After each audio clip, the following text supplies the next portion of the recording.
Please stop their conversations and silence their phones. That would be much appreciated. Okay, I'm going to go ahead. Councilmember Zernitskaya, will you lead us in the Pledge of Allegiance? Pledge allegiance to the flag of the United States of America and to the republic for which it stands, one nation, under God, indivisible, with liberty and justice for all. And Councilmember Negrete, would you mind reading the land acknowledgement?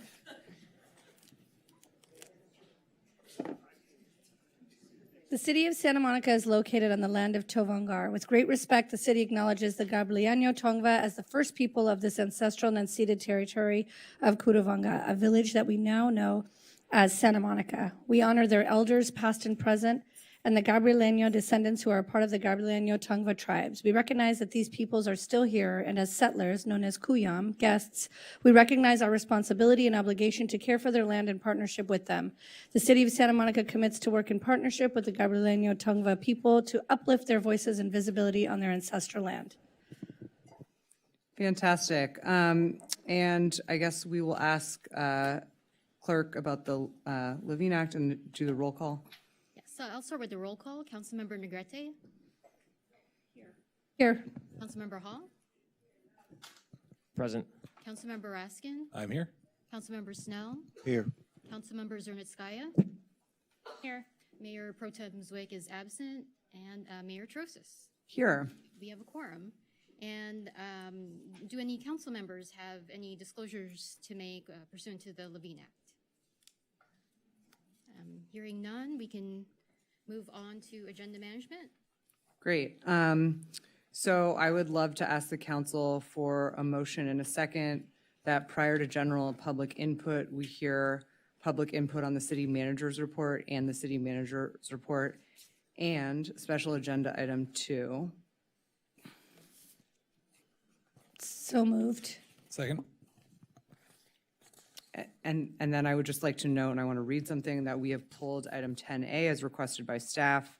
Just for an abundance of clarification, the city is withdrawing the proposed set of amendments to the hotel worker living wage ordinance from formal council consideration, which had been scheduled for consideration at our June 9th meeting. In its place, the city will instead take a narrow step by interpreting our existing law as requiring that Santa Monica align its hotel worker wage with the city of Los Angeles. raising it to $25 per hour effective July 1st, 2026. This is maintaining the commitment that Santa Monica made a decade ago, and there's additional comments. The broader amendments being withdrawn from consideration were initially brought forward to address a time-sensitive question. On May 26th, the City of Los Angeles adopted a new hotel wage structure tied to a health benefit or pay system, which our local Santa Monica ordinance never contemplated. And then, we, because of our hotel worker minimum wage is written to track to Los Angeles wage, and Los Angeles has now found that the wage, the new set of provisions, it was not immediately clear how our existing code would be implemented, but after additional consideration, we're clear that we're going to issue written guidance, and we do not need to hear this item. So with that being said, we will go ahead and hear public input on the city manager's report. Are there any items? Yes. Can we just do a quick voice vote for, on agenda management? Oh, sure. Okay, so we're pulling 10A. I will, yes, I will approve it. Okay, so We're not, oh, no. It's a voice vote, so, Voice vote? yeah. all in favor? Oh, Aye. Aye. And no, any in opposition? Okay, and then No. for the record, Mayor Pro Tem Zwick is absent. Great. Okay, so is there any public input on the city manager's report? I do not see any. So let's go ahead and hear that. Thank you, Madam Mayor, members of the City Council. Good evening. I think to start the report tonight, wanted to share that the next 2 weekends in Santa Monica are going to be packed with spectacular events. First, coming up this Friday, leading into the weekend, the World Cup is kicking off at the rebranded Los Angeles Stadium for the next couple of weeks. We can't call it SoFi. Santa Monica is going to be a location where you can have multiple options to watch all of the games that are playing out. First, we've got the Michelob Ultra Pier Side Club on the Pitch Side Club on the pier. We're going to have an all-day celebration, fan festival, and watch party at Santa Monica Place. And we're going to have the new Golden Hour series on the 3rd Street Promenade, all starting and kicking off this Friday as part of our World Cup activations here in town. In addition, we are looking forward to having Pride on the Promenade coming up this next Saturday on the Promenade from 11 to 4. We're going to feature a drag brunch, community booths, games, a library pop-up, rainbow story time, and so much more. Then as we roll through the day, starting at 5 o'clock, running until midnight, Santa Monica Blockfest will take over with a family-friendly Pride and World Cup-themed music festival. We're going to have multiple stages, pop-up bars, and for the first time, we are going to be rolling out a night market with more than 20 food and merchandise vendors. We'll also be showing the World Cup on the big screen. All that's coming at you this coming Friday and Saturday. As you move into the weekend, we're still going to have an additional series of events. We will have a new wellness event at Tongva Park, the Garden Series. We hope folks might take some interest in exploring. We're also going to be opening our long-awaited 19th Street Community Farm and Wellness Garden with a big street party that we're inviting everyone to. As we move into the weekend thereafter, we're going to have a new Juneteenth celebration at Miles Playhouse and Reed Park with live music, art workshops, DJ sets, a special film screening. We will then be having our 34th annual Juneteenth celebration returning to Virginia Avenue Park on Saturday, June 20th. Our team has confirmed we will have soul, funk, and jazz performances, community resource booths, food truck vendors, and so much more. And we're going to wrap up that following weekend with Make Music Santa Monica on Sunday, June 21st, with 5 events filling the city with music all throughout. That's a ton of stuff coming right at us. We hope everyone will visit us online at santamonica.gov for the full events calendar. It's going to be a busy, busy summer in Santa Monica moving ahead with so much fun. Stay online and check our social media accounts to stay up with all the latest. Lastly, the reason we move this report up is that every meeting we are trying to introduce folks to our adoptable pets of the meeting. And today we have another pet to adopt. I think I see Bosco. Bosco is, everyone, waiting for his forever home. He has been at the Santa Monica Animal Shelter for a year. Everyone take a look at Bosco. Bosco is friendly, affectionate. He's a 2-year-old pit bull mix, loves snacking on treats. He loves playing with squeaky toys. And he has been using his time at the shelter to improve himself. He's learning how to be good on a leash. He's got a bunch of new tricks and cues that he now knows. He would make a great jogging buddy for somebody. Please, please, please contact the animal shelter if you're interested in meeting Bosco or any of our other furry friends. And as always, you can visit the Santa Monica Animal Shelter Foundation website to make a donation or shop the Chewy wish list. Everyone say hello to Bosco, and thank you, Madam Mayor, for the time. Am I correct in understanding that Bosco's been at the shelter for a year? Yes. Yeah, someone needs to adopt Bosco, guys. Who's going to do it today? Anyone? No? Okay. Oh. Okay, thank you, Mr. If you want to bring him back behind the well for us to pet him while we talk, we would love that. Okay. We will now move on as per our agenda to, okay, while Councilmember Zernit-Sky is doing that. Sounds like she wants to adopt Bosco has him. a home. We're going to go ahead and provide public comment on non-agendized items. And I will go ahead. Everyone has 1 minute. Is that incorrect? Sorry, Madam Clerk. We're doing the One Samo People's Oh, Academy. we're doing that first. My apologies. Sorry, Sergio. Please proceed. Maybe we should. It's a hard act to follow with Bosco. Good evening, Mayor, council members, and city team. I'm Sergio Ramirez, Chief of Staff, and I wanted to provide you with an update on the One Samo People's Academy. Today, we are here to recognize our first cohort of One Samo People's Academy participants. All 25 participants committed their time and energy throughout the 6 sessions. This cohort embraced opportunity to learn more about their city, engage on complex issues, and strengthen their connection to Santa Monica and one another. There was 0 attrition among the cohort. They all made it to the finish line. Their thoughtful questions, active participation, and commitment to civic engagement are exactly what make these programs meaningful and successful. They're all ready to volunteer, participate in meetings, and join a commission, so Maria can guide them through that process. I also want to extend my sincere gratitude to the 57 staff members across every single department who presented and supported the Academy. Over the course of 6 sessions, staff generously shared their expertise, provided behind-the-scenes insight into city operations. They helped create an engaging and informative experience for participants. This program would not have been possible without them. Their dedication and willingness to invest in the community's education and transparency is really appreciated. They also brought the best swag.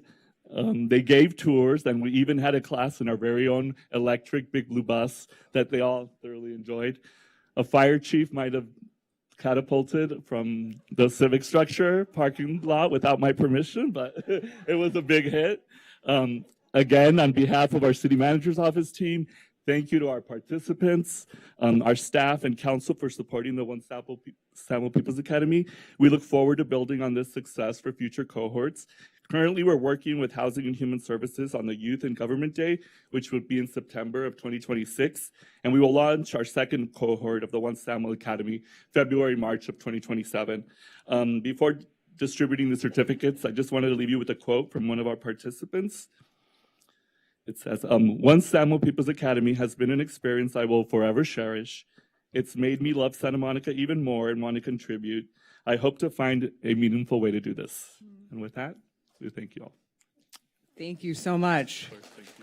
As I understand it, we're going to go ahead and call everyone up. And first of all, I just want to say thank you to Councilmember Negrete, who obviously, did you want to say a couple words? This was very much your baby, and I think a resounding success. Thank you. I think one of the things when I came on council, I realized was I didn't know bleep about city council or city hall.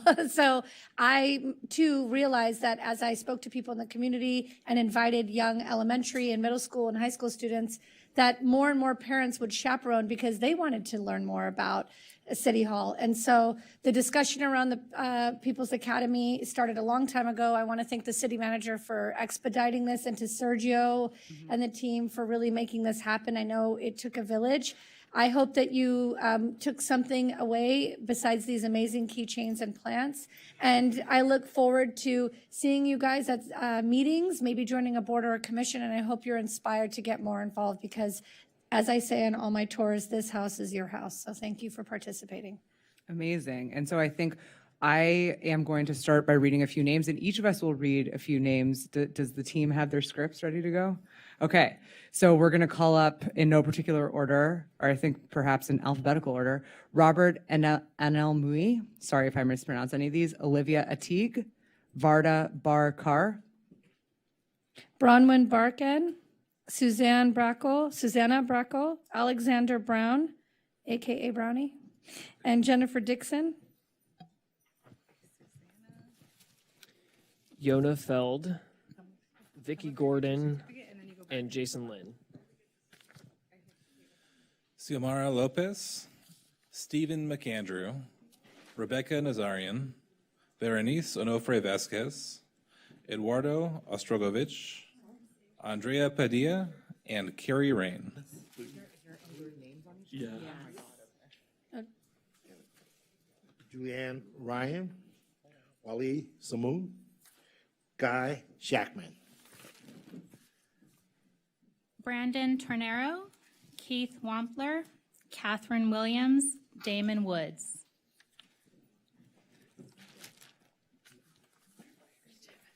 Does Jesse have names? Did everyone's name get called? Okay, David has this. So you can take a picture, you'll stand in the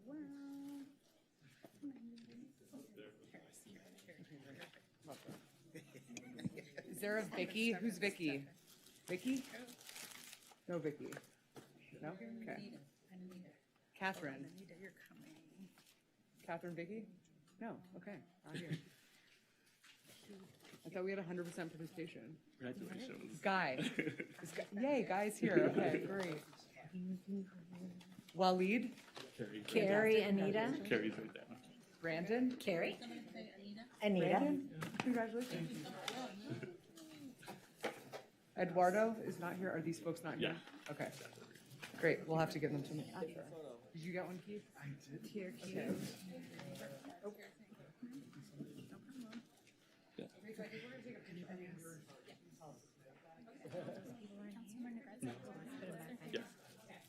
Or do you want to be down there? No, it's just making sure. I love how many people.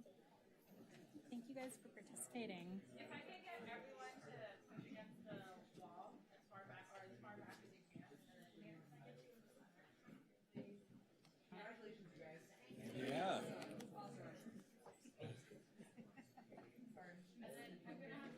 Shorter people in front. Fiona, Vicky, Eduardo,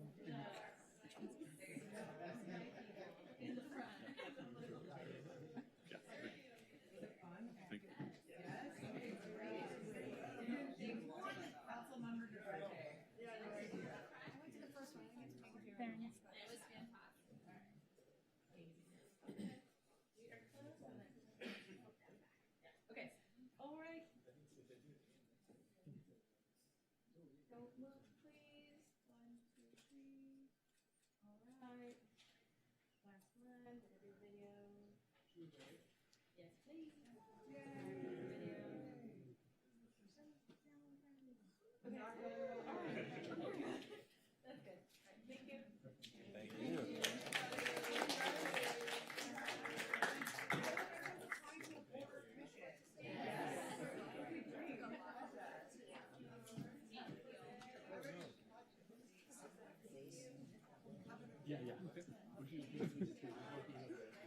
It is such a thing. Good job. Mayor, as everyone's going to their seats, is it okay if I present something to the team that We also, just as we acknowledged earlier, I would love to give Sergio Ramirez and David Gardenier, we have certificates for you too, to thank you for, in recognition of successful completion of the One Samos People's Academy, a civic education program, and all the work that you did to put this together. So it was you getting everyone to actively participate and engage that made it possible for everyone to learn what they learned. So thank you.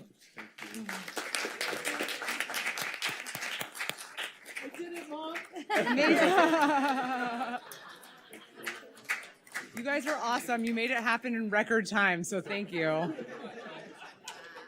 Okay, now on to a topic of liberation. We are going to proclaim Juneteenth. So what I'm going to do is I'm going to go ahead and I don't have a script for this one, so I believe I'm just reading the proclamation, and then the folks that are here, please team, tell me if that's incorrect. The folks that are here will come up and say a few brief words about Juneteenth, because it's, so what? Yes, we did.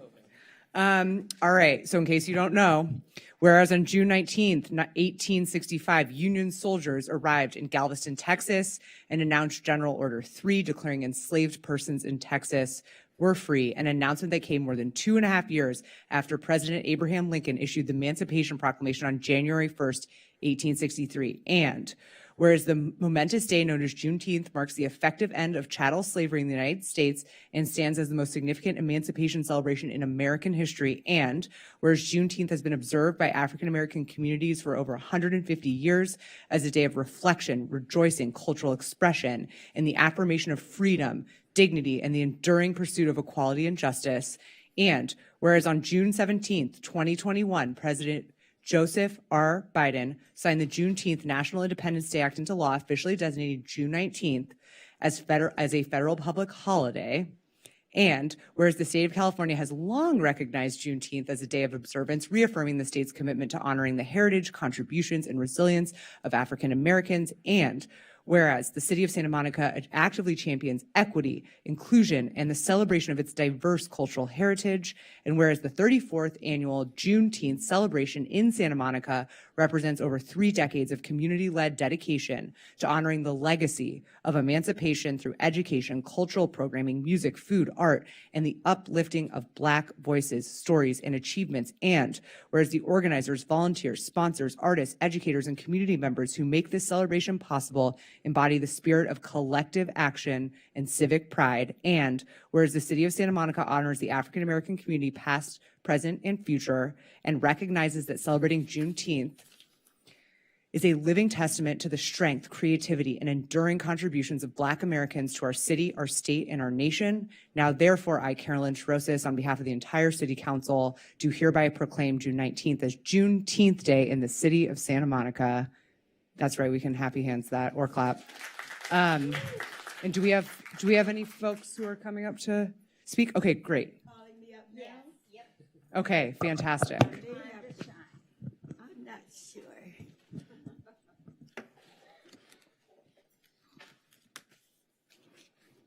Oh, I'm sorry, I'm calling for Laverne Ross, if I didn't say that before, who is an icon and a legend.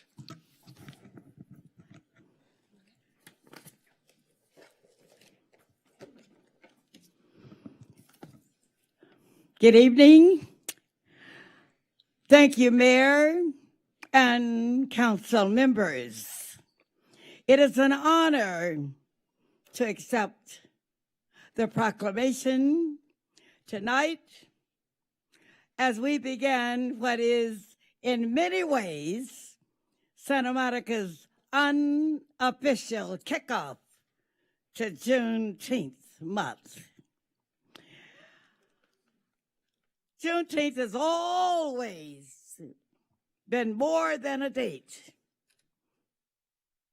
It marks the moment in 1865 when the last enslaved African Americans finally heard they were free. A moment delayed but not denied, and that history of resilience, resistance, and cultural pride is exactly what our community continues to uplift through the Juneteenth celebration in Santa Monica. And as someone who will also accept the proclamation again on June 20th at our 34th annual Juneteenth celebration, I want to say how meaningful it is to stand here tonight. This proclamation doesn't just recognize a holiday, it recognizes a community, a legacy, and the people who have carried the celebration for more than 3 decades. I want to honor our founder, Laverne Ross, whose storytelling, especially the Henry Box Brown narrative, has shaped the heart of this event. And I want to acknowledge the legacy of Roland Ray Ross. Many of you may remember him, whose tradition of sharing watermelon has become a symbol of joy and togetherness for generations. Before I end, the city's recognition of JCISM, which is the acronym for the Juneteenth celebration, the Juneteenth celebration in Santa Monica's grievance decisions, from preserving cultural integrity to choosing drones as a safer and more culturally respectful tribute rather than fireworks. It shows a real commitment to honoring African American history with intention, not just ceremonies. And to finally, tonight is not just a proclamation, it is a promise that Santa Monica values this history, this culture, and the community. And as we move forward, as we move toward June 20th, next week, we invite everyone to join us in celebrating the legacy and the liberation. Thank you very much. Thank you. I think if we could have all the folks who want to take a photo with Miss and want to celebrate this, we're going to give you the proclamation in the well here.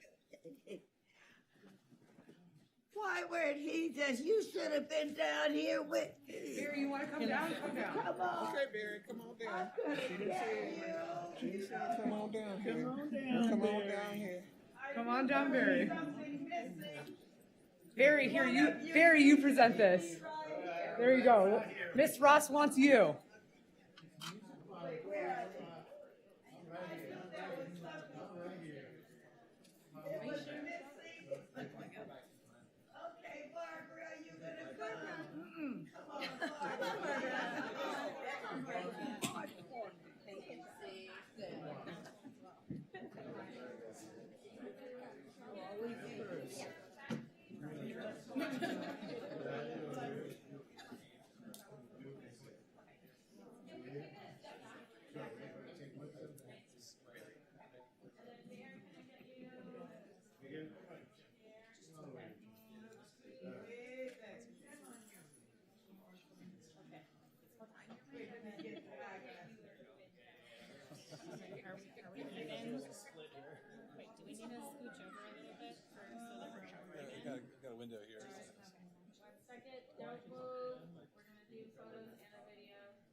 I'll send the photo to everybody.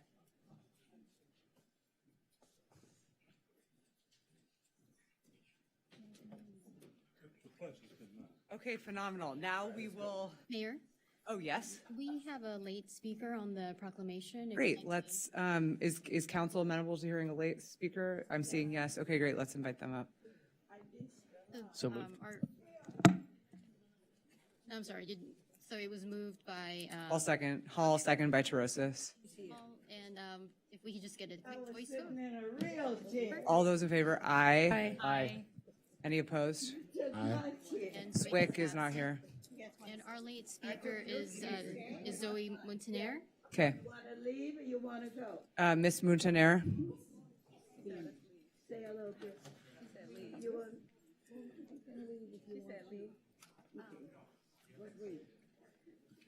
I have 1 minute or 2 minutes? One? Okay. Hi, everybody. Last year, I went to Juneteenth. I danced so much that the following day, I had to take Tylenol and sleep all day. It was a great event. And I brought to the attention of one of the people involved in the event the inclusion of Puerto Ricans or a Puerto Rican band in the stage because the story of the African diaspora in Puerto Rico. As you know, the Spanish brought Africans to Puerto Rico as slaves, and the Puerto Rican Day Parade, that is the biggest parade in the country, is this Sunday. So in the name of inclusion and diversity, I thought it was a great idea. And I was met with resistance by one of the people that work in the interfaith community in Santa Monica that is not a Santa Monica resident. But I believe in diversity and inclusion. I was the one who started writing a blog 2016 called Diversity Matters. And I think it's important to include Puerto Rico in this event. So thank you so much. thank you so much.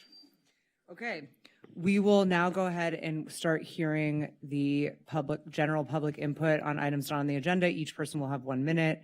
And we will, did you have something to say? Just wanted to remind you, we have 3 Yes, students. yep. And so we will hear the minors first, and then we have 2 folks on the phone. So we have Dessa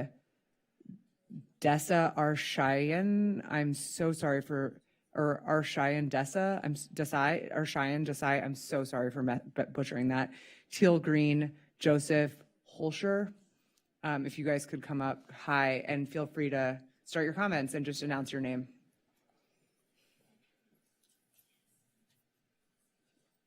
Council members, my name is Arshan Desai, and I'm a student at Brentwood High School.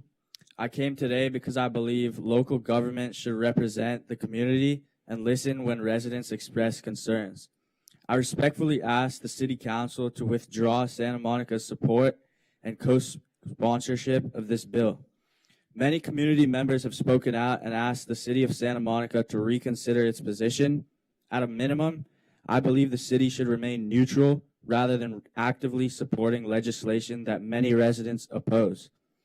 Please reconsider the city's involvement and withdraw its support. Thank you for listening and for your service to our community. Thank you. If you agree, you can happy hands, but we don't clap. Great. Teal Green?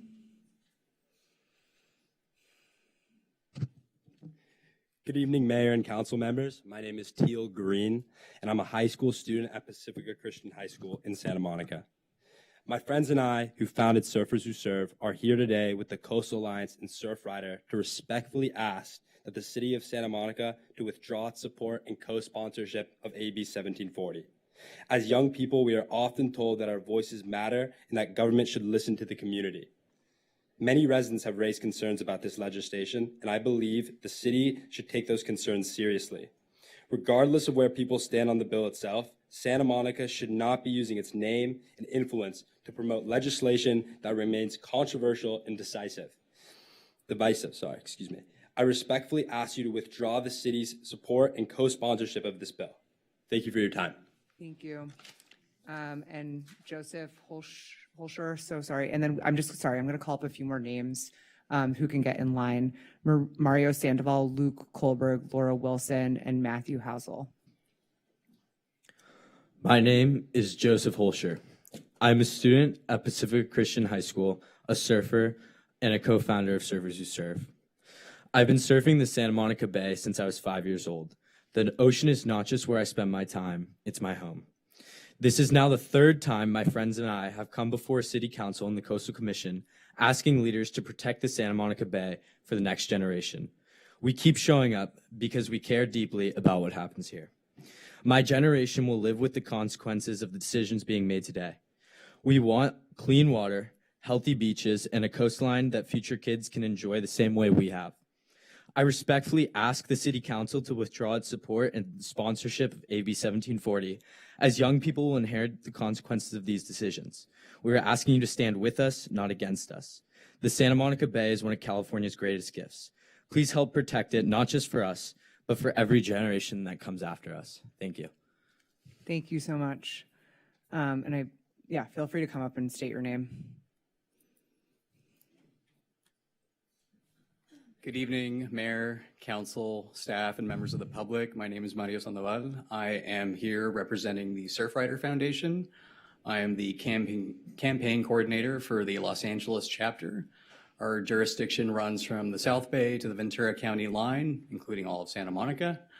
And I'm here before you. The last time we were here was May 12th at your last City Council meeting to speak in opposition of AB 1740.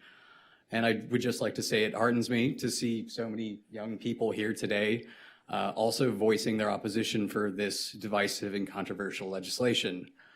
As you know, the City of Santa Monica has received $375,000 in public grant funds to complete its local coastal program.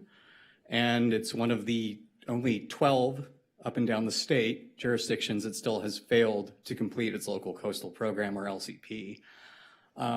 I would like to thank you for entering into a memorandum of understanding. Thank you. So Luke Kohlberg, Laura Wilson, Matthew Housel, Bill David, Cynthia Riddle.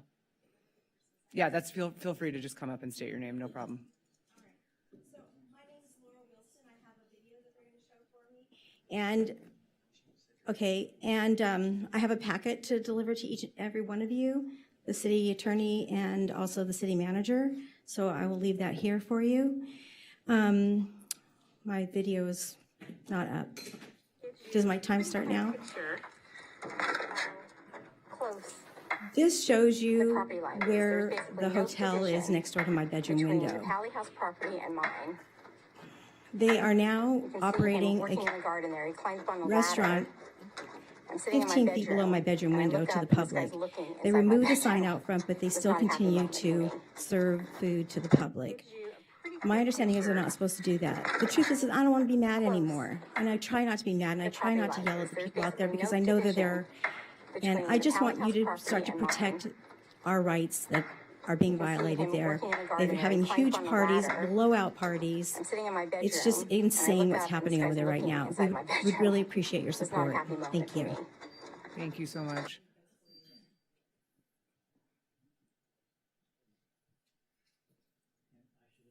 I should have a video as well. Matthew, yes, thank you.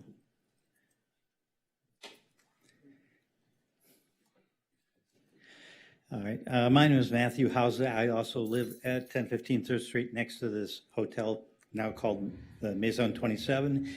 This is the impact of a party that was held last weekend, as they're continuing to do.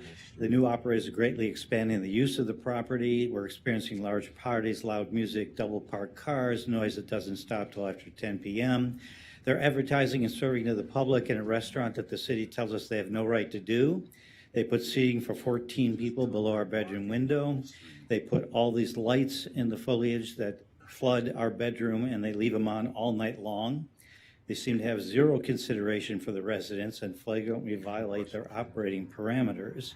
I've lived in this apartment for 30 years, and it was always a beautiful, peaceful, quiet residential neighborhood, and we just don't have any answers as to why this is being permitted, and ask the city council to protect our right to a quiet enjoyment of our residential neighborhood.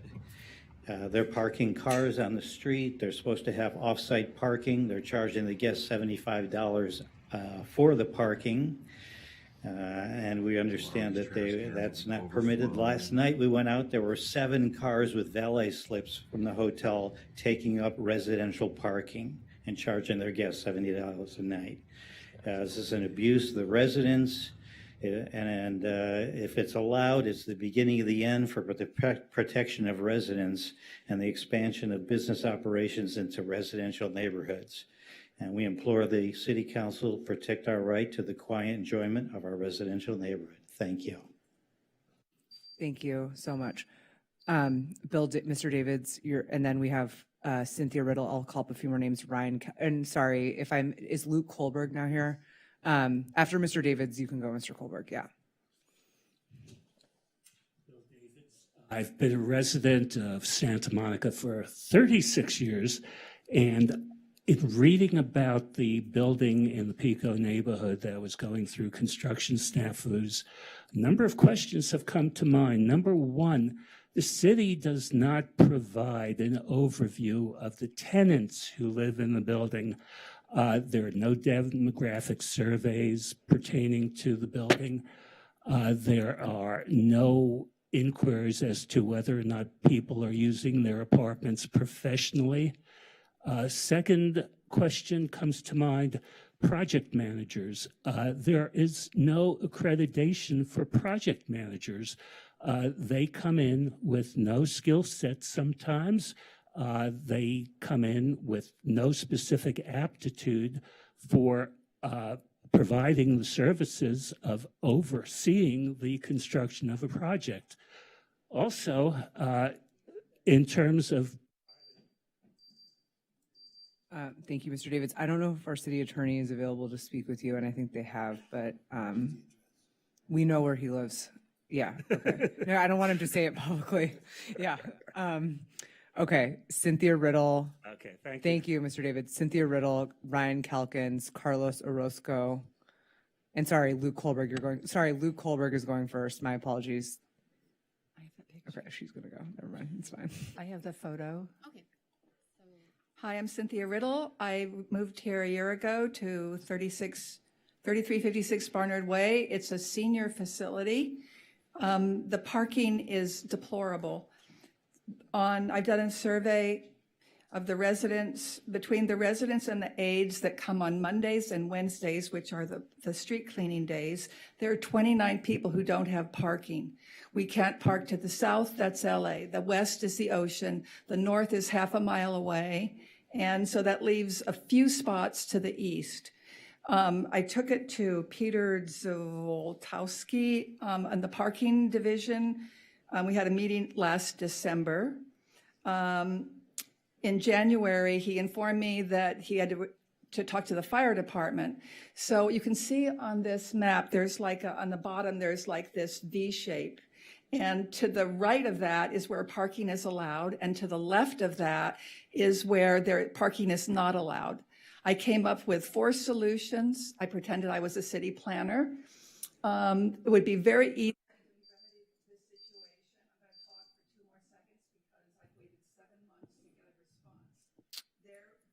I'm so sorry. Everyone has 1 minute today, but our team can speak with you. I just want to say for the public, this is not like a call and response time, but there are multiple ways to get in touch with staff, and we are always happy to help you. I don't know, Mr. Chief, if there's a possibility of getting her some more information. It is not that we don't want to listen to you, it's just that this is a public comment period.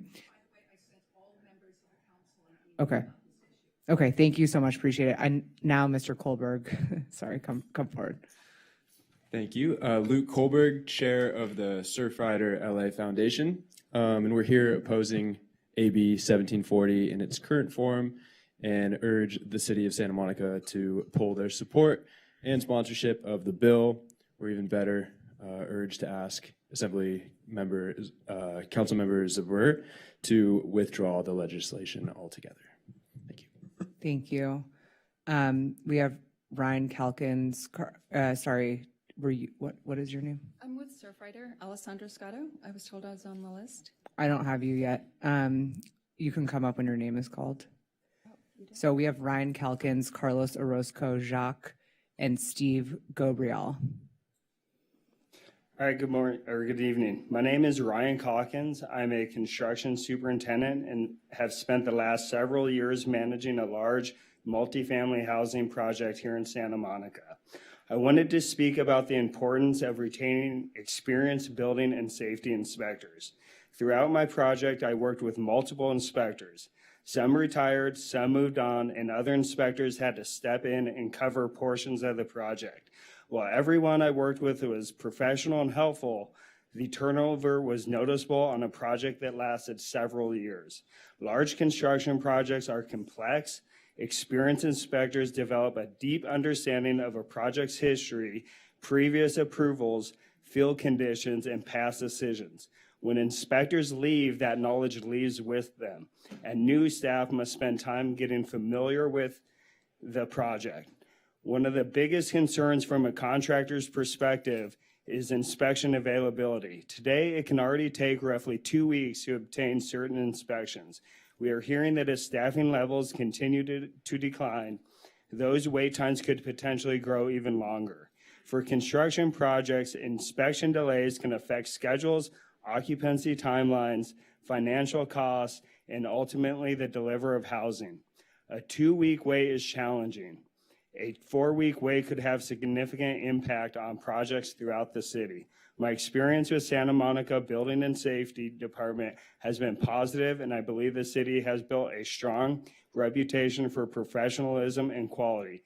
I would encourage the city to continue investing in recruitment and retention efforts here and continue providing the level of service that residents, businesses, and construction projects depend on.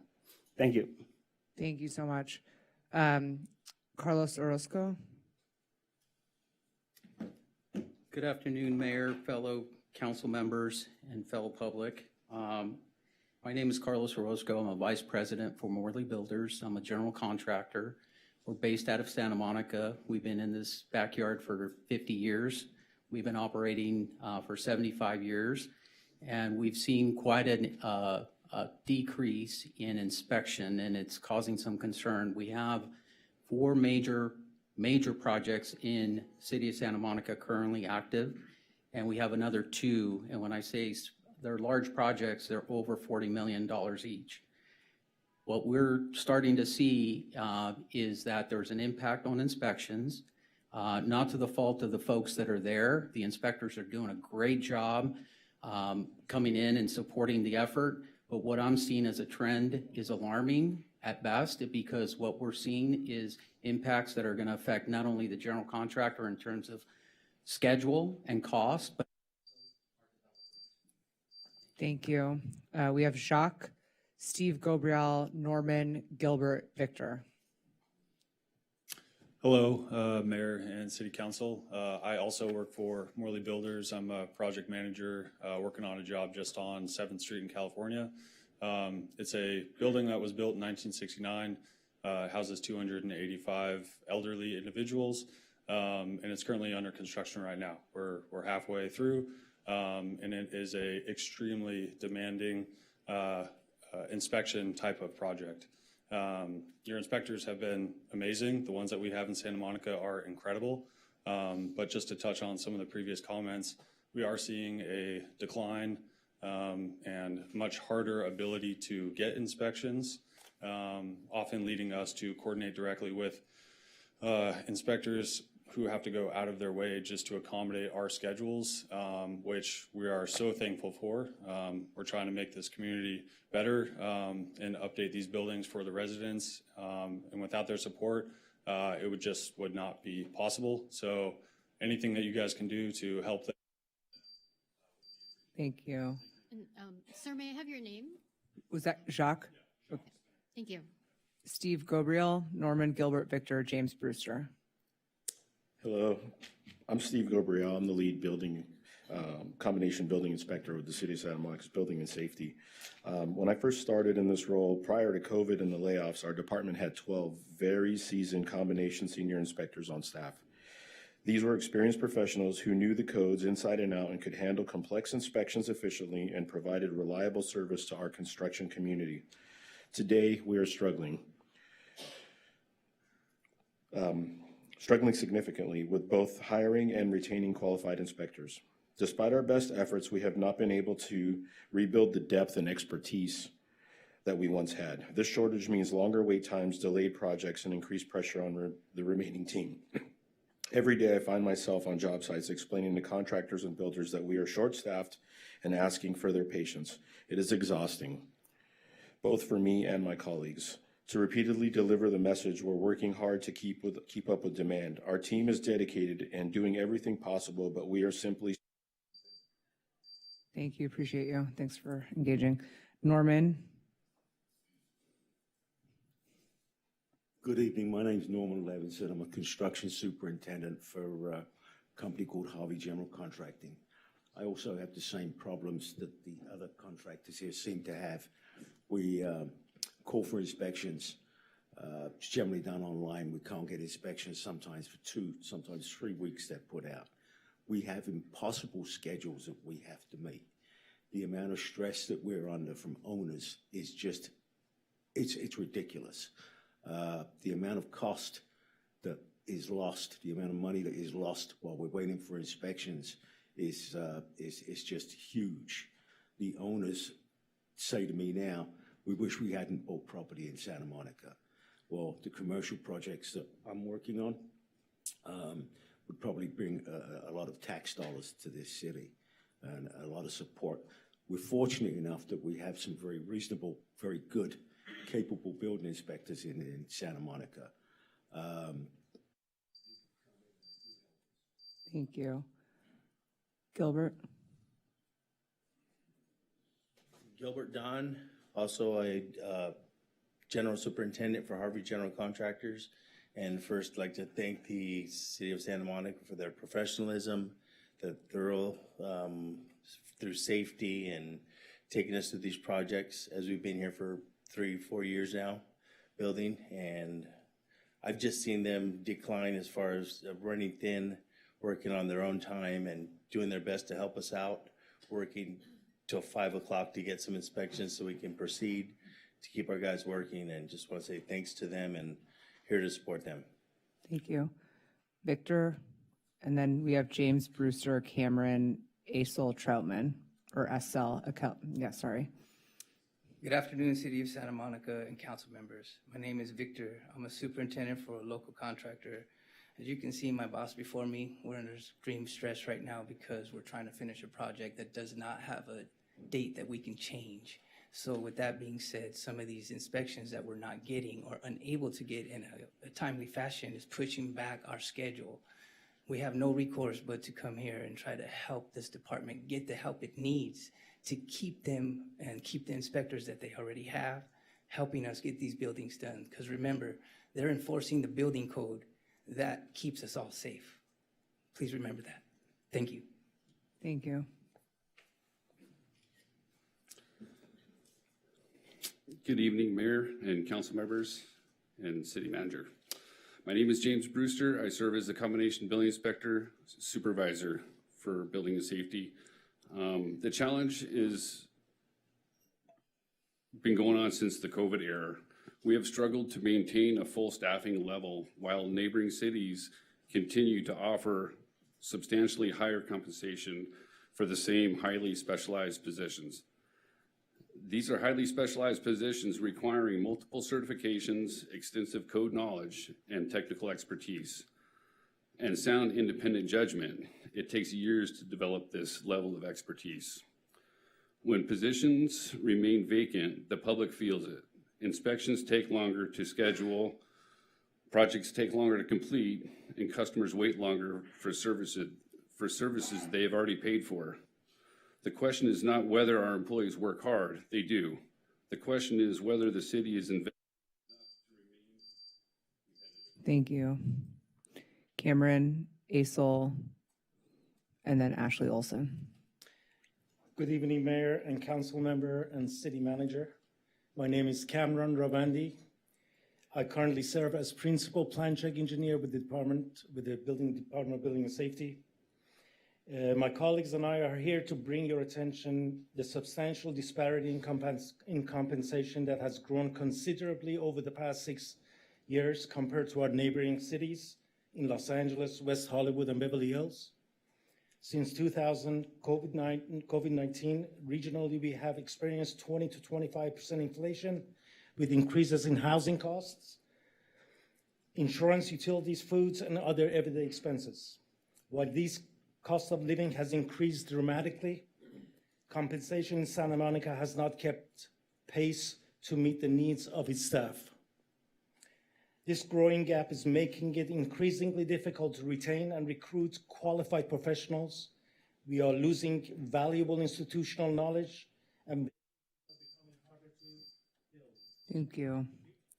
So we have Aisel, again, so sorry if I'm mispronouncing, Ashley Olson, Harvey Eder, Alex Ortega. Good evening, Mayor, City Council members, City Manager, and the public. My name is Aisel Troutman. I serve as a Combination Building Inspector 2 for this beautiful city of Santa Monica. I'm here today because our department's facing a critical retention problem driven entirely by compensation disparities with neighboring cities. While most jurisdictions staff their inspection teams with separate electrical, plumbing, and mechanical inspectors, Santa Monica relies on combination building inspectors, professionals who must be certified and proficient across all major disciplines. In other words, we do the work that other cities is performing by multiple specialists. Yet these cities are paying more significantly higher salaries for narrower scopes of work. This pay gap is leading to the steady loss of experienced inspectors to nearby agencies that offer higher compensation for less responsibility. Every time an inspector leaves, this city loses years of technical knowledge, customer service capability, and specialized experience that cannot be quickly replaced. These departures create delays in inspections, longer turnarounds, and increased costs to the community due to. Okay. Just want to confirm, did Cameron speak already? Yeah, sorry. Oh, okay, hold on. So there's one in here that just says Cameron. Okay, we haven't gotten there yet. No, you're fine. Okay, Ashley Olson, sorry. And then we have Harvey Eder, Alex Ortega, Alex Gukowski, Cameron Haselli. Great. Hi, good evening. My name is Ashley Olson. I'm here once again to request that the city withdraw its co-sponsorship of 1740. This should not be Santa Monica's legacy. Thank you. Thank you. We love an efficient comment. Appreciate you. Thank you. Hello, howdy, I'm Harvey Eder. I'm speaking for myself, Public Solar Power Coalition. We were quoted a month ago in the 11th in the paper that on 1.8 million spent for homelessness and housing, that you're not doing 90% market rates in state law. It requires 40% equity. Now, equity is if the price of it goes down 50%, you still got something, all right? They're taking away our medical care. They're taking away food and stuff. We don't know what's going to happen in the future of this country. We got to have stuff that protects ourselves, okay? So that's very important. Also, this Measure A, that's $1 billion a year for 10 years. We're 10% of we're 1% of the population. That's $10 million a year. The city, O'Shea's analyst says it's only 1 million going here. Where's the other 9 million? There's 900, 800 million, and they say they got 500, 800,000 to community groups and districts. Where is the beef? Where's the beef? Where's this money going to, and how is it being distributed? Thank you. Before we continue with Alex Ortega, I just have a quick question for our city attorney. I noticed, Madam City Attorney, that 12B is our public hearing on staff vacancies, and a couple of people here have commented about positions in a specific department, and I just want to get some clarification about whether or not those are permissible during general public comment.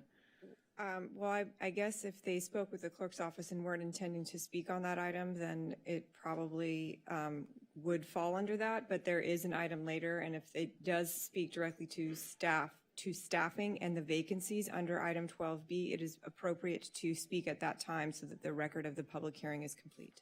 Okay, so if you're just giving a general comment on like your workload or the situation, that's fine. I mean, we hear things not on the agenda, but if you wanted to speak to 12B, that will be later in the program. So just wanted to thank you, Madam City Attorney. Alex Ortega. Good evening. My name is Alex Ortega. I'm a Combination 3 building inspector. Just as the previous inspectors have mentioned, contractors, developers are waiting weeks for inspection. while surrounding cities respond with their inspection times within 1 to 2 business days. These delays are holding up businesses' openings and tax revenue the city is counting on. In my 7 years, at least 10 inspectors have left for higher pay with other agencies. That knowledge does not come back. Santa Monica requires its inspectors to hold 4 ICC commercial certifications covering all trades. Most other cities use a single discipline and require only 1 ICC certification. We do the work of 4 specialists and should be paid accordingly. Santa Monica charges some of the highest permit fees on the west side. The people doing that work deserve fair compensation. Thank you. Thank you so much. Alex Gukowski, Cameron Haselli, Jerry Rubin. Hi, my name is Alix Gukowski. I'm the Vice President and founder of the Venice Surf Association, representing many of the surfers who spoke earlier and across the Santa Monica Bay. I'm respectfully asking for Council to drop its support of AB 1740 and submit correspondence to have the bill pulled. As I stand here during World Oceans Week on the 50th anniversary of the Coastal Act, as a surfer and a community activist, I ask you to think deeply about what it means to protect the legacy of the Coastal Act and our most precious resource, the coast. Once destroyed, once overbuilt, once we get rid of access, we do not get do-overs. In the human body, cancer cells grow unchecked until the human host body is destroyed. The stakeholders are being bystanders to the cancer of greed that has infected Santa Monica all the way up to Sacramento. That cancer of greed is harming our coastline. We deserve better. We should have coasts for all. We must insist upon this. Thank you. Thank you. Great. Hello, City Council. My name is Cameron Haselli, and I'm a Santa Monica resident. I am also the operations manager of Ocean Park Inn on Lincoln Boulevard. For those of you who may not know us, we are a 28-room budget hotel that primarily serves families seeking an affordable way to experience everything Santa Monica has to offer. It is an honor to be part of the Santa Monica community, and we take great pride in operating a business that serves both residents and visitors alike.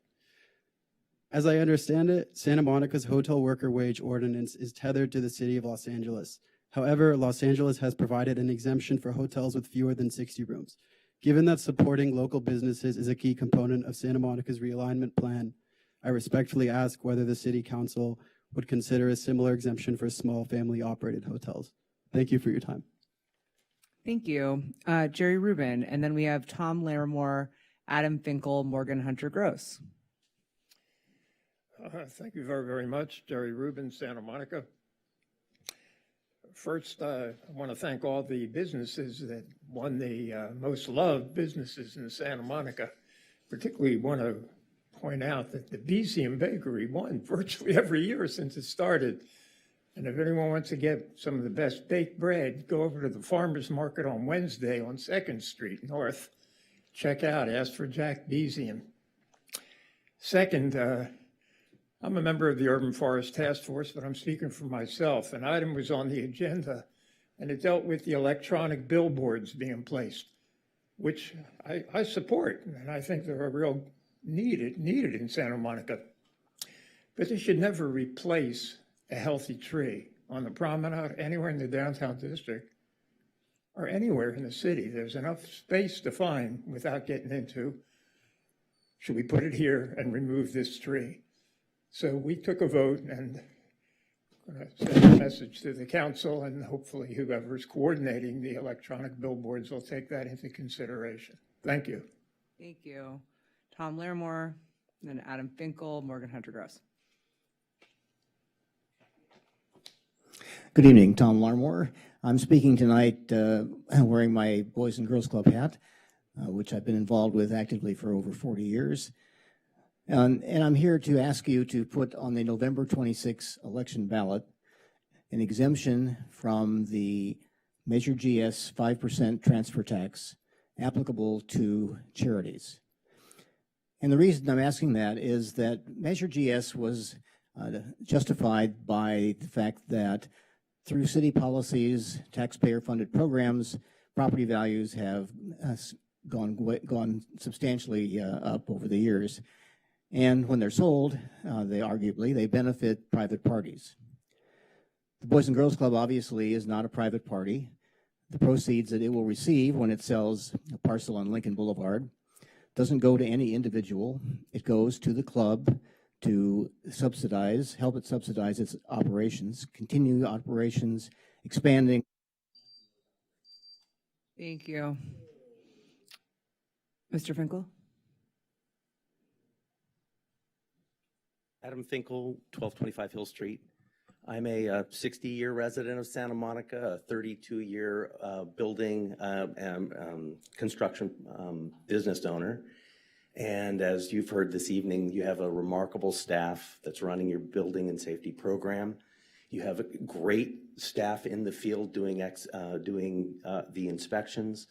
They need the support that they deserve to continue to do their work, to have the fellow staffing stay on board, because they're having staff members get trained here, come on board, begin, and then they leave because they have opportunities elsewhere to make more money.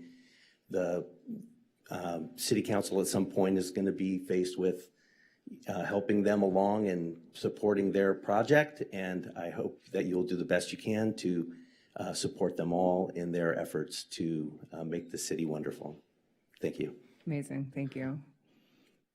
Morgan Hunter Gross will go Tracy Quinn, Joe DeRosa, Elizabeth Vandenberg. Hello, my name is Morgan Hunter Gross. My 1 month in Santa Monica has concluded at 19th Street. My time is up. Time is the top. I got Eagle and the Bear, which is interesting. The Bear reminds me of Sonoma Fort, where the Spanish missions made it all the way up, linked to the streams and springs of Santa Monica. I stayed in an Airbnb in Santa Monica for 1 month.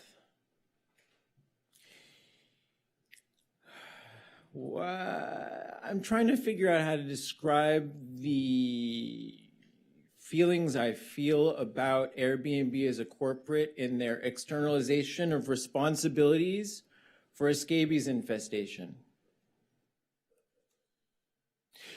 It's also interesting that on the top of our seal are airplanes.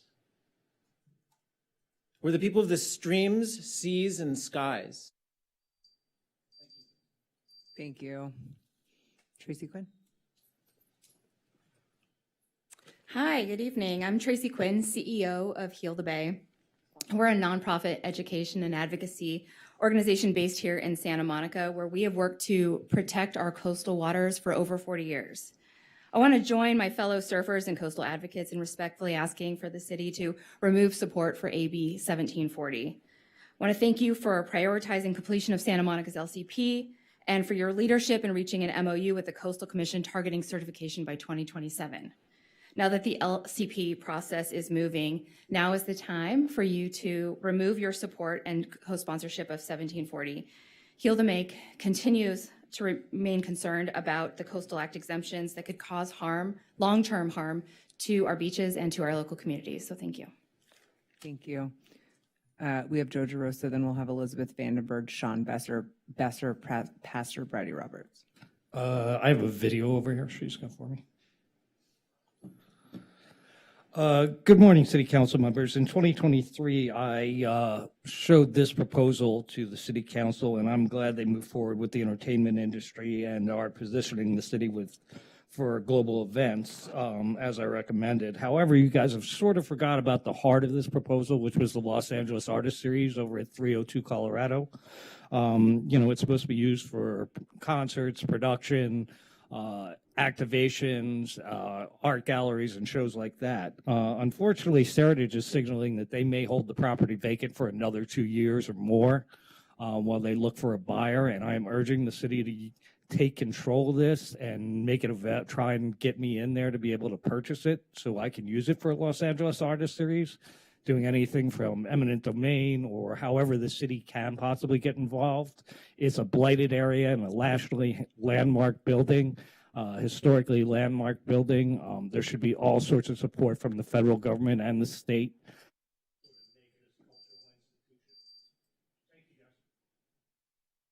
Thank you. Ms. Vandenberg? Yeah.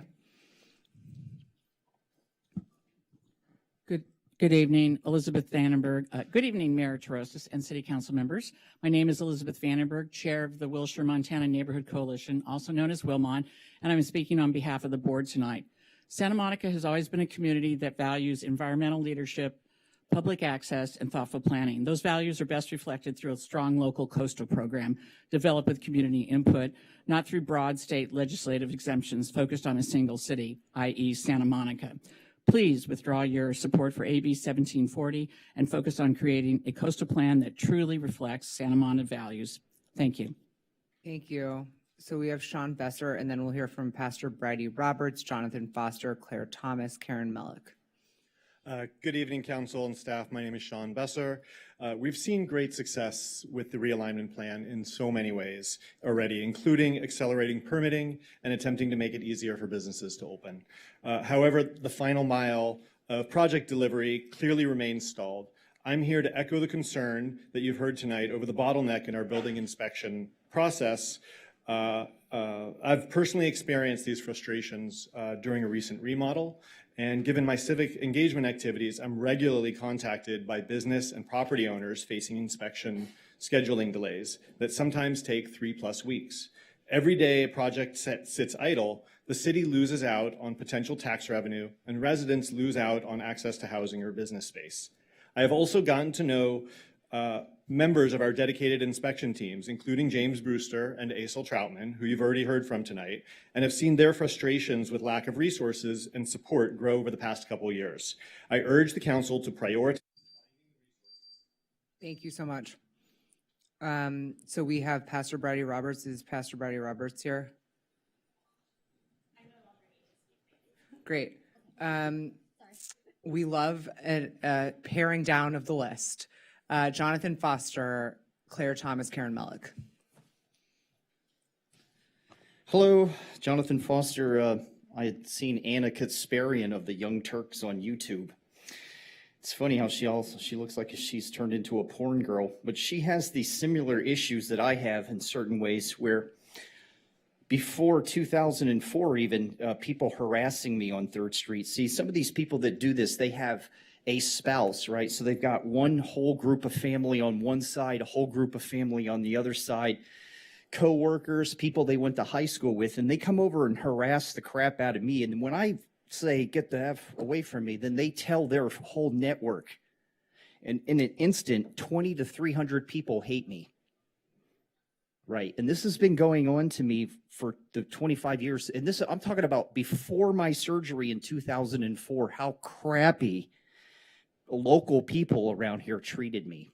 Now, all I did was set up a drum set on 3rd Street Promenade, try to play and make a little cash.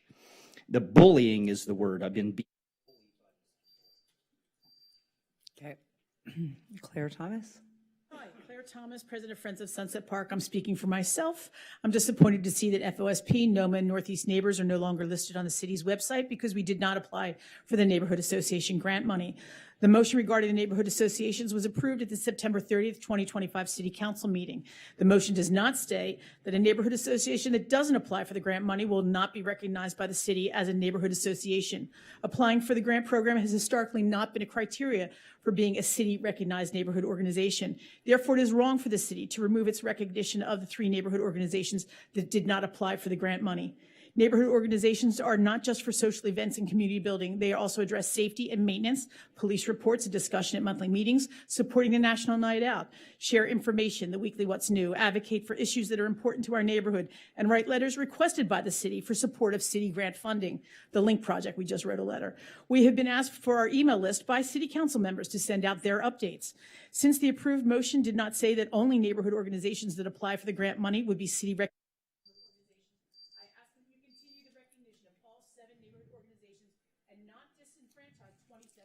Okay. Thank you. Great shirt. All right. Karen Mellick. Then we have Kelly Simon, Andrea, Sarah Mayer. Hi, I'm We Karen. love your shirt too. Hi, I'm Karen Mielek. Congratulations on the encouraging financial report for the city with surpluses both last year and this year, and next year's budget projected to be balanced. These budgets include paying the $12 million joint use payment, yet the May 26 staff report says that if the partial tax ballot measure does not pass, if the city extends the joint use agreement, they would need to be cost savings and service level reductions. Why? The city is already providing these services while making the joint use payment and having surpluses. It seems like a scare tactic to get support for the proposed parcel measure. If the parcel measure tax passes, I ask that the $12 million continue to be used for parks and recreation, used for the airport conversion, pocket parks, and to help. Thank you. And sorry, I keep mispronouncing your name. We have Kelly Simon, Andrea, Sarah Mayer.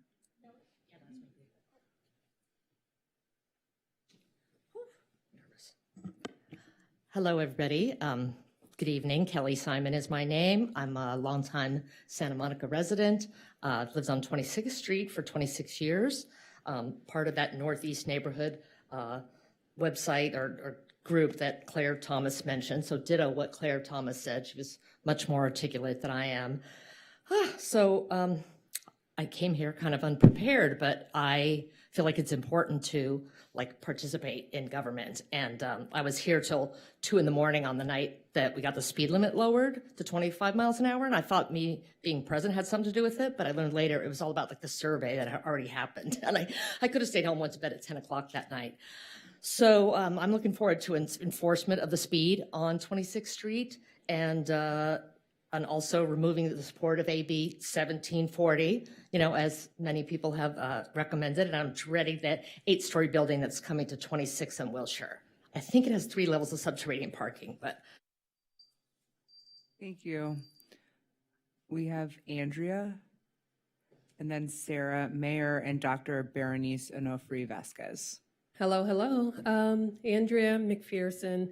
I've been a resident of Santa Monica for almost 10 years now, and I'm an advocate for better treatment towards residents who may be disabled and may not have the ability to let EMT and the fire department know what exactly ails them during a 911 call. And I appreciate you guys taking the time out to follow through with my request with QR codes for the EMTs to scan them and to find out what's wrong with that resident specifically, because everyone doesn't have family. So I appreciate that. I have a solution for the scooter problem, though. That is what has been happening to the people of the boardwalk who live actually on the boardwalk. They have been impaled by many different things, including myself, and I've had a fracture. We need to have. Thank you. I believe our staff is working on that, but again, not a question and answer time. So we have Sarah Mayer, Dr. Berenice Onofre Vasquez, and John Cyrus Smith. What an absolute disappointment your guys' support of AB 1740 is here on our coastline with our beautiful Santa Monica Bay. I don't know why this council doesn't listen to youth, doesn't listen to lifelong residents, and just does whatever they want. I don't know how many of you attended a concert at the Civic Center, but I doubt if you did, you would have voted to get rid of it. You guys have missed the mark here in Santa Monica, and you are failing the city.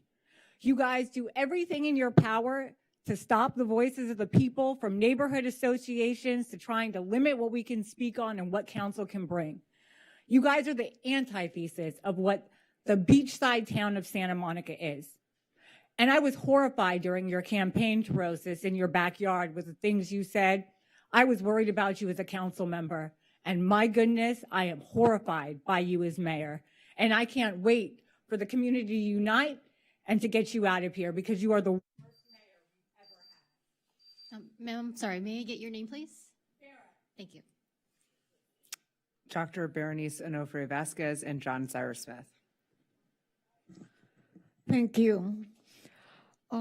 My name is Dr. Berenice Onofre Vasquez, and I think this is my first time here, or maybe second time. I'll be a regular customer. In 1968, I started earning a minimum wage of 89 cents per hour. as a nursing attendant. So I'm here to tell you that I understand what it is to live on the minimum wage, the struggles, the challenges that you have to go through. However, I am here to express the raising of minimum of the wages, not minimum anymore, but the wages of the hotel workers will have a domino effect on all the residents and many other situations here in Santa Monica. Also, I would like to, when the item returns to the City Council,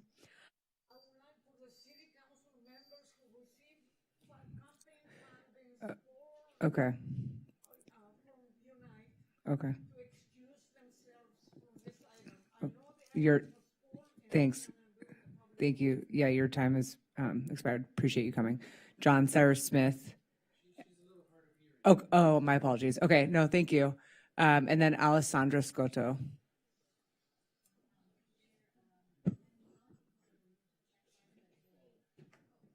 I know. Yeah. Mm-hmm.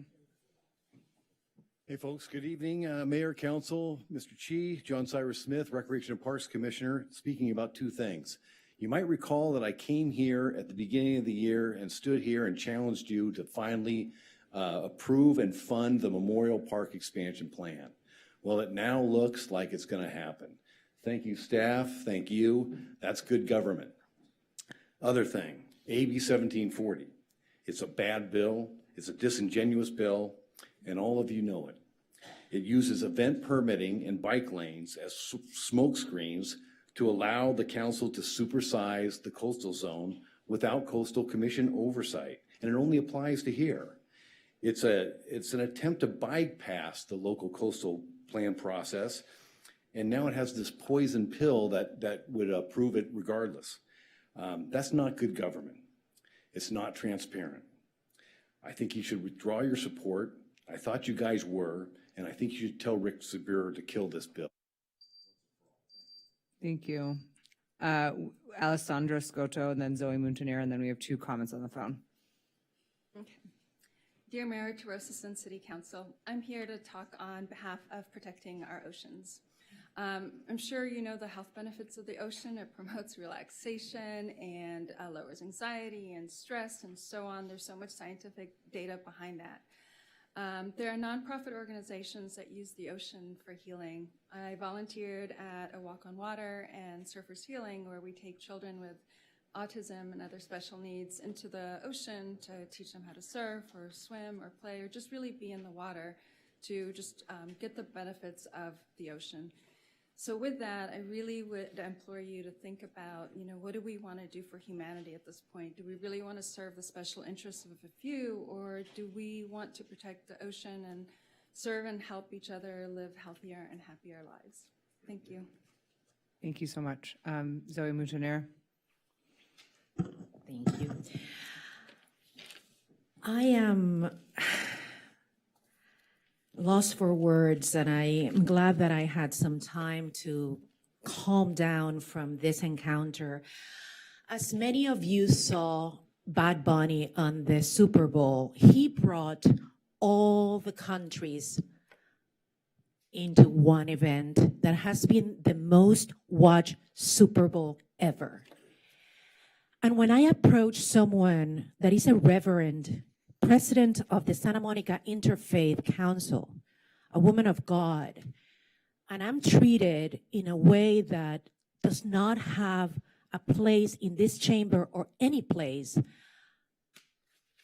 I'm speechless, really. And I understand why diversity and inclusion cannot be possible in the city. Because everybody's egos are so involved into the credit, into the ownership. Thank you. Madam Clerk. We just have one caller now. It's the second speaker Okay. on the list. David Watley, please bring him in.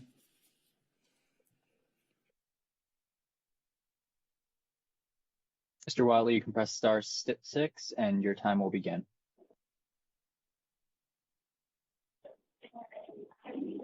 Good evening, City of Santa Monica. This is David Watley again, alumnus of UCLA Political Science Department, class of 2007. City Clerk, can you hear me? Yes. Oh, okay. So I'm sorry. I prepared comments for 2 minutes, but I guess people are only getting 1 minute. So this is David Watley. I'm calling to follow up on my public comments from last month. I was looking for Lane Gill, but is that Carolyn Teresias? Is that your voice I hear? This is David Watley from UCLA Young Alumni Development Council, fiscal year 2015 to 2016. We served on the UCLA Young Alumni Development Council together under when Lane Gill was senior attorney for UCLA. I watched the YouTube channel, the City of Santa Monica YouTube channel, and I was like, oh my God, is that Carolyn Teresias? I can't believe it. You look incredible, like you're almost like half the person you used to be. I feel. Okay, Mr. Watley, your time is up. And that was our last speaker.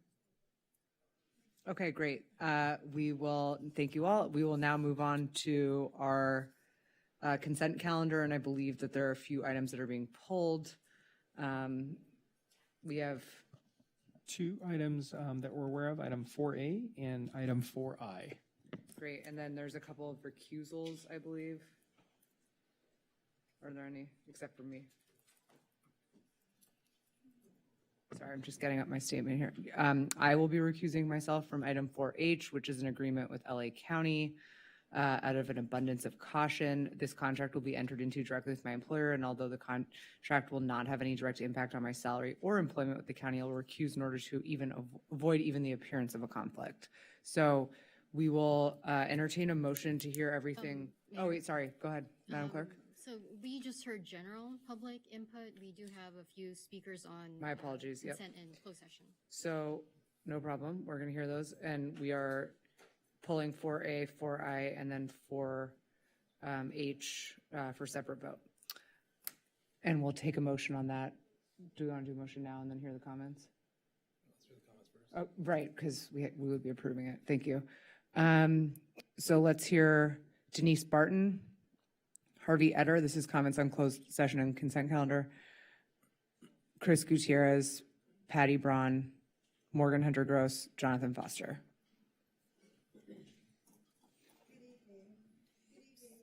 On item 5F, Mayor Caroline Teresias said in one of her announcements of Denise Anderson Warren coming back as city clerk that she was being brought for the elections.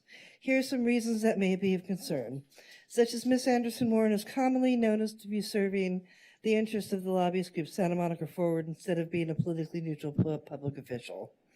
And Ms. Anderson Warren has also interfered with and lied about submissions by a group opposing one of the ballot measures for which she was never disciplined and has HR complaints whitewashed. The city council appoints as is being done and fires the city clerk.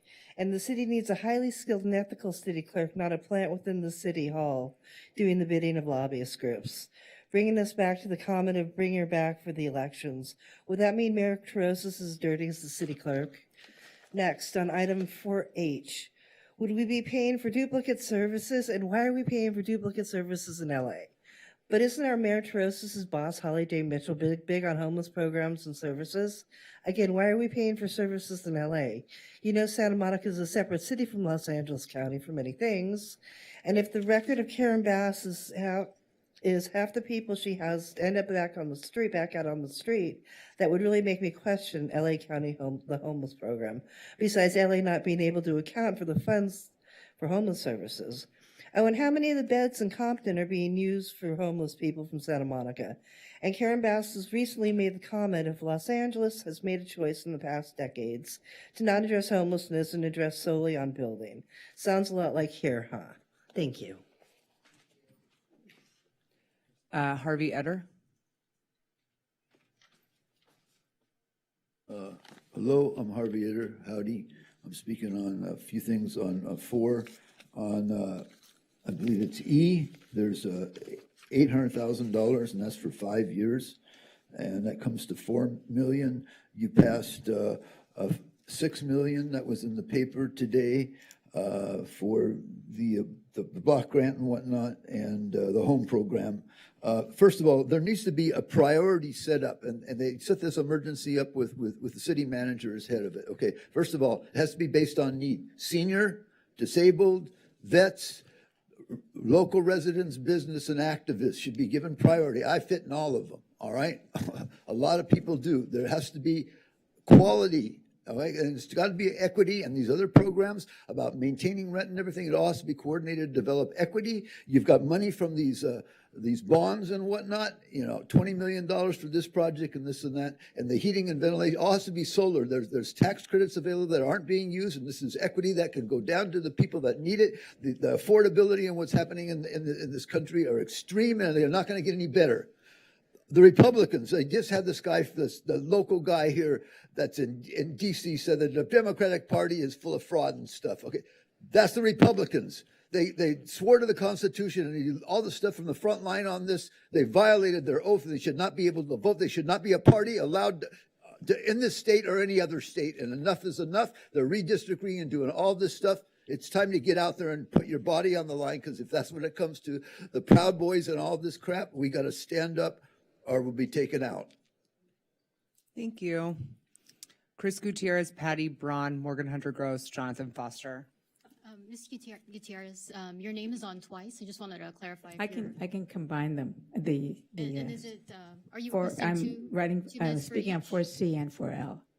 Okay, great. And you're requesting 4 minutes or 2? I'm not going to use all the 4 minutes. I'm going to make this really short and sweet for all of us.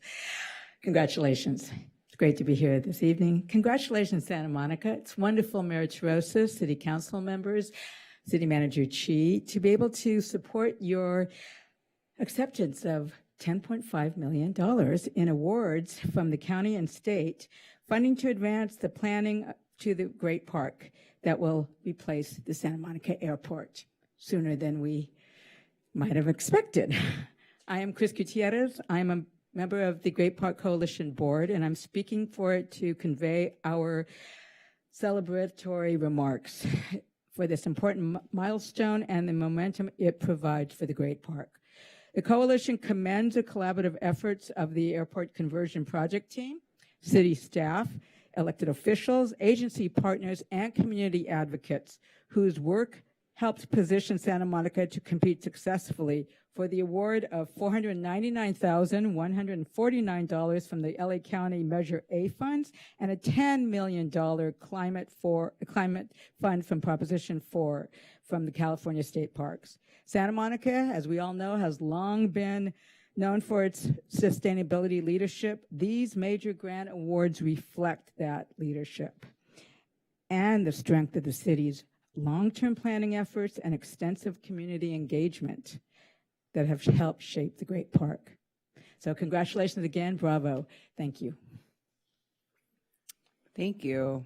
Patty Braun. And I had the same question. I see your name twice. Are you speaking on 2 items? 4C and 4L. Okay, and oh, okay. So You want 2 or 4? Sorry. 2 should be enough. Yeah, thanks. Good evening, Mayor Terrosa and council members. Joining Chris Gutierrez to congratulate you and city staff and the airport conversion project team on securing more than $10.5 million in state and county funding for the future Great Park. I'm Patty Braun, VP of Organization at Santa Monica Malibu Council of PTAs and a board member of the Great Park Coalition. These grants are so exciting and important because they provide critical resources to advance the project and reflect confidence from the state and regional partners in Santa Monica's plans for the airport site. The Measure A grant helps move the project from planning toward implementation. We're so excited about that. While the Prop 4 award recognizes the Great Park's potential to restore habitat, improve stormwater management, address extreme heat, expand access to nature, and create lasting environmental and public health benefits. And perhaps most importantly, these awards help position Santa Monica for future investments and demonstrate that state and regional partners see the value and promise of this project. These grants are being awarded because Santa Monica has a compelling plan for the airport site and a great park that restores open space, expands access to nature and recreation, and delivers lasting environmental and community benefits. As these funds are put to work, they'll help years of planning and community engagement into visible progress on the ground, and that progress will help build public confidence that the community's vision for a great park is becoming a reality. Tonight's action shows that the great park is no longer just a vision, it's becoming an investable reality. Thank you. Thank you so much. Morgan Hunter Gross, Jonathan Foster, John C. Smith. I'm here to talk about 4C. So I think the $500,000 design grant is interesting, and I wish it could stay inside Santa Monica. I don't know if we're still working with the Boston design firm who set up the office in Los Angeles. I read the 2012 RAND Santa Monica Airport report, which was absolutely fascinating to see what the smartest minds of Santa Monica thought of what to do with Santa Monica Airport. It's interesting how it would have really helped for the fire and the police station protectedness plan that they would have been proposing. So, yeah, I think overall, Santa Monica Airport, I've been studying it for the last year. I've learned so much, and I think $10 million sounds like a lot of money, but that's about an acre of redevelopment and reclamation. So. Thank you. Jonathan Foster. Hello again, Jonathan Foster. I second the girl with the black hair and the black and white shirt that was upset with the mayor. So on 4B, 4C, 4H a little bit, and I believe 4L. So on 4B, elections, I am for candidates for prison. I think everybody running in elected office should be arrested and put in jail. 4C is a lot like 4L dealing with the airport. So right now there's a scramble to put up buildings and take over the land that's supposed to be all grass. It's supposed to be a park. And we can't regrow the creosote bush and dirt that used to be there. That's all gone. So let's get grass. It should be basically some bathrooms, 3 or 4 football fields that can be multiply used, tennis courts, pickleball, basketball, maybe an indoor pool. All the other stakeholders, you get the hell out of here.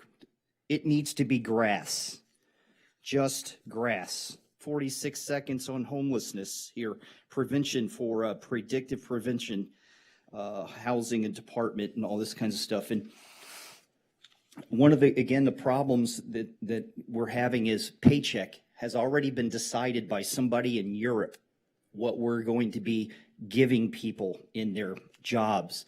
And the minimum wage, I'm going to say it again, minimum wage adjusted to inflation is $60 an hour. Nobody anywhere in the United States of America should be making less than $120,000 a year. And this immediately ends the dependency on government to take care of people's lives. That's why I tried to run for president. Thank you. John C. Smith. Hey, folks. John Cyrus Smith here again. Good evening, Mayor, Council, Mr. Chi. 3 quick things. $10 million for the great park. Be still my heart. It's incredible. I just wanted 5A, it seems every council agenda now has a closed session item that reads John Doe, John Doe, Jane Doe, John Doe. And we all know what it's about. And I just think it's time that the council provided an update on how many cases have been settled, at what cost, how many are still pending, and what comes next, because it's so important. Finally, item 5G, I saw this, the city manager performance review. I just wanted to commend Oliver Chi. I think he's done a good job. He shows up at the Wilmot meeting and gives straight answers about, issues like realignment and homelessness. He takes the lead. He takes action, and he's not afraid to try something new. And I just want to appreciate his efforts. Thank you. Thank you. And then we also seem to have a late comment that came in. Does that get 1 or 2 minutes? 1. Okay. On council approval? Yeah, is everyone okay with the late chit? I'm okay with it. Okay, any opposed? I hear none. Okay, Zoe Montaner, 2 or 1? 1 minute. Okay, so I ditto my fellow neighbor on Oliver Shee's work in the city. So thank you so much for your performance. I want to talk about parks. This weekend on Sunday, I went to Jesse Brewer Park for the Latina Fest. And I spoke to the founders, and next year is going to be the 10th year. And I pitched to do it in Santa Monica for the 10th anniversary of the Latina Fest. It was women, business owners, entrepreneurs, forums, conversations, selling food, culture. It was amazing. I was so inspired, and I would love to bring that to Santa Monica. So I already spoke to one of my Puerto Rican staff members here, Ms. Marrero from the cultural department, and she also ditto the, desire to bring Latina Fest for Santa Monica in the parks for next year. Great, thank you. Okay, so we have a few items pulled. 4A is up first, and I believe Councilmember Raskin pulled it, but I think multiple of us had questions, so do you want a staff report? Perhaps first I should make a motion to approve the consent calendar with the exception of items 4A, is it 4I? And H. And I have 4H, recused, and as part of the motion, I'm going to ask that we appoint Councilmember Halls, the acting chair, in your absence. I'll second that. Okay, roll call vote. Councilmember Zernitskaya? Yes. Councilmember Snell? Yes. Mayor Pro Tem Zwick is absent. Councilmember Raskin? Yes. Councilmember Hall? Yes. Councilmember Negrete? Yes. And Mayor Trosas? Yes. Motion passes. Great. And so we'll go to 4A. Adoption of a resolution authorizing acceptance of the Reconnecting Communities pilot program, pilot grant with the California Department of Transportation for the Reconnecting PICO project and execution of necessary associated documents. Yeah, thank you, Mayor, and to our staff team. I asked for just a very brief staff report for this because I have some comments related to the scope of work, and also given the significance of this item, I figured it's important for us to have a conversation about it. So there we go. I agree. Do we want any slides or? Okay, fantastic.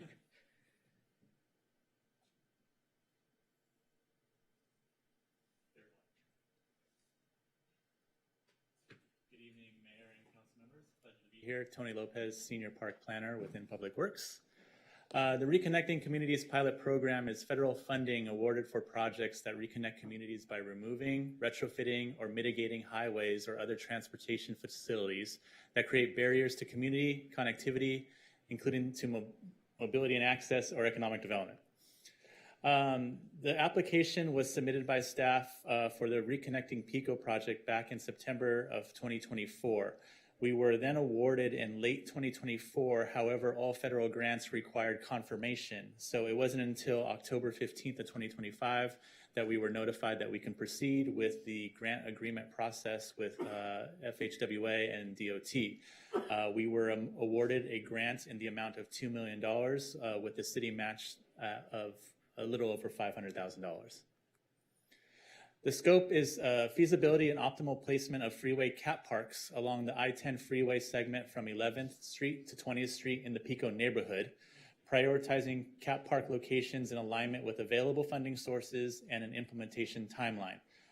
Just for everyone's edification, sometimes we get this question, what is a cap park? It's basically a park on top of a highway.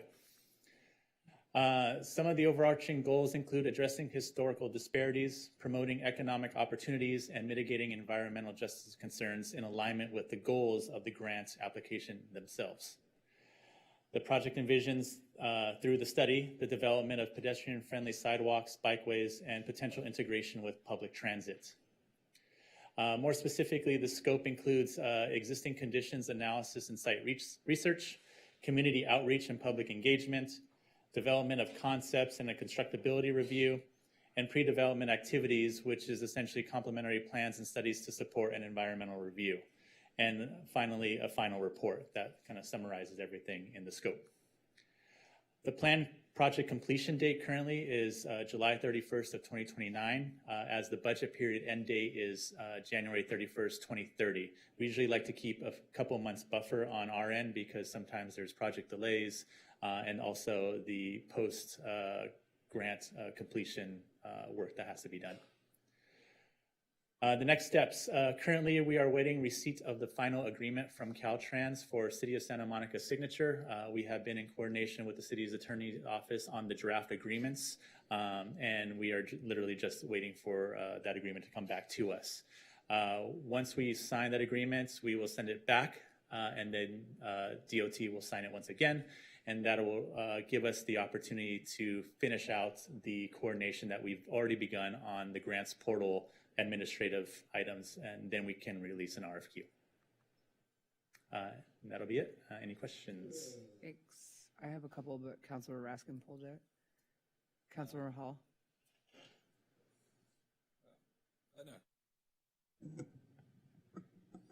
I just had a quick question about that timeline that you presented. What is the deliverable that the public should expect by 2030? A final report that looks at the existing conditions analysis of the general site area, so 11th Street to 20th Street in and around the I-10 freeway. It'll also look at some concepts of where and the prioritization of particular cat park locations. There will be a constructability review of essentially like what does it take to do this work, and essentially the recommendations on what can be done. Okay, so we shouldn't be expecting any sort of like final design or? Not at all. It's just the feasibility of how we can achieve this. And why does that take us 4 years to do that? Just curious. Well, it's, let's see, 2027. So we anticipate that by the end of this year, we'll probably be through the RFQ, RFP process. And then with contracting, we'll probably start in early spring of 27. And it's, you know, it's about a 25 to 30 acre site.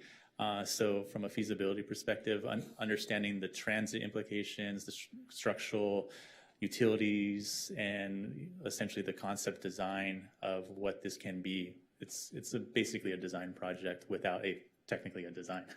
Okay, thank you. Mm-hmm. Councilor Raskin.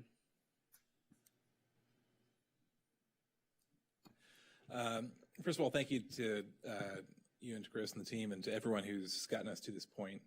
I know this is years in the making and over a decade in the making, really. So my understanding of the FHWA grant program is one that's about reconnecting communities in general, not necessarily just about capping, but about various ways in which we can reconnect communities. Mm-hmm. Is that generally an accurate way to describe the grant program? Yes. So potentially this program could look at trade-offs between capping and other methods of reconnecting. Correct. Okay. All right. That's really my only question. I'll have some comments, but I'll turn it over. Councilor Zernska. I'll echo There we go. I'll echo the thanks. Super excited. I just wanted to ask for some clarification around the proposed public engagement process and what that might be anticipated to look like. And I apologize if it's too early in the process to really know, but I'm just curious how we would be able to make sure that folks who were the most impacted by the dissection of this neighborhood because of the freeway would be a big part of kind of the communication and engagement process. I will say it's two answers. It's a bit early. However, in the fact that there is a match to this grant, we have looked at the schedule related to CIP budget cycle. Based on the success of some of our other more recent efforts in terms of reaching out to the community, we are looking at community outreach in every phase of the grant scope, specifically focused on like before we even put pen to paper, understanding kind of what the expectations are of the process and understanding what are the best ways to conduct outreach before we even start it. So that's why I say it's a little too early, but it's more about utilizing our expertise to kind of define a path, but then bounce those ideas back with the community to say, is this really the way you want it to be conducted? And sorry, one other question. Is part of the scope of this to determine what the potential costs might be for capping the freeway or any portion thereof? Yes. Okay, thank you. Amazing. Okay, you asked my question, but I think I just want to put a finer point on it. Can you ensure that the Pico Neighborhood Association, Pico residents, Pico and people that are stakeholders in this community, and even those who maybe were displaced from this community by the freeway, are engaged and centered in the community engagement process? 100%. Okay, great. I just want to make sure. Excuse me, Councilor Raskin, I think you had some questions or comments. Yeah, I've got a few comments here. Arguably the freeway is the most significant environmental hazard in Santa Monica. Residents around the freeway are subject to air pollution, noise pollution, light pollution. We have a neighborhood that is divided and scarred. There are now several generations of young kids in our city that have grown up experiencing asthma, hearing impacts, and many other health consequences. And it wasn't always this way. There's a famous scene in Who Framed Roger Rabbit that I often like to quote, and I'm going to butcher this, but it generally goes that Eddie Valiant says, "Nobody's going to drive this lousy freeway. You can ride the red car for a nickel," the old streetcar we used to have. And Judge Doom says, "Oh, they'll drive. They'll have to. You see, I bought the red car so that I could dismantle it to build the freeways." The true history is a little bit more nuanced, but the dark and racist history of our freeway is very well documented. Generational wealth was stolen from the predominantly Black and Latino families whose homes were bulldozed to make way for the freeway. So capping the freeway, in my opinion, would be a partial improvement, but it doesn't solve the underlying problems. Many of the environmental impacts would still be there. It'll still reinforce a car-dependent culture, and it is essentially a form of a Band-Aid, but it's a significant improvement to the harms that we have and the damaged neighborhood that we have. In my opinion, and I'd urge my fellow council members to support this, that we have a moral imperative to repair our neighborhoods. We need to stay focused on the long-term goal of removing the freeway and replacing it with parks, a grand boulevard, or other neighborhood-serving uses. So I'm going to make a motion that we move forward with the staff recommended actions here, and to also direct staff that to the extent that is authorized by the terms of the grant, to look into trade-offs between capping and other alternatives, including freeway removal, and to reaffirm our commitment to closing the freeway, and to follow the models of other cities like San Francisco, Seattle, and others that have successfully restored and healed their cities by removing freeways. I'll second that. Okay, so motion by Raskin, seconded by Councilmember Snell. I'll do a roll call vote. Councilmember Negrete? Yes. Councilmember Hall? Yes. Councilmember Raskin? Yes. Mayor Pro Tem Zwake is absent. Councilmember Snell? Yes. Councilmember Zernitskaya? Yes. And Mayor Trosas? Yes. And that motion passes. Great. Congratulations. Thank you. We're excited. And if there's any way to do it quicker than 2030, we would love that too. Do my best. Okay. I would propose that we hear 4I next, and then I'll leave for 4H. And I'll read the item. 4I, award request for proposal number 2784, an authorization to enter into agreement with Economic and Planning Systems Incorporated for preparation of a nexus study for the Parks and Recreation Development Impact Fee. And is there a presentation? Okay. No presentation. Oh, great. Okay. So someone who pulled this? I pulled it. Oh, great. Let's please, yeah. Do you want to ask a question? Thank you. Yes, I do have a question. Thank you very much for bringing this forward. But my question is that, and this Nexus study is just for the park, if I understand? Correct. Parks and Recreation Development Impact. For fees for parks and have there any consideration to put together a study for all types of fees with respect to it, and why this has been taken out separately? I'm just curious. So I would say, I think it was end of 2024, all of those staff members who were responsible for managing their impact fees got together to understand where all essentially the Nexus studies stood in terms of their timing. Because there was a misalignment in I think it was the child care had already begun their Nexus study. We had initiated the conversation because we were getting ready to do our Nexus study. We understood that mobility was a couple months out from starting their RFP for transportation fees. So at that time, we decided, okay, we needed to advance this process, so let's all just go. So the hope would be that as we all complete this next round of Nexus study, we can then be in the better alignment with a more recent Nexus study done. So as we continue to move forward, rather than do them every 5 years, maybe one will be every 3 years so that it aligns with the one that's coming up on their 5-year mark, so that we can then be in lockstep, so all the fees are doing their Nexus study at the same time. So it just had to do with the scheduling more than anything else. Thank you. Councilmember Zernike. Thank you. So I had a couple of questions. First, could you define what a Nexus study is? I'll do my best.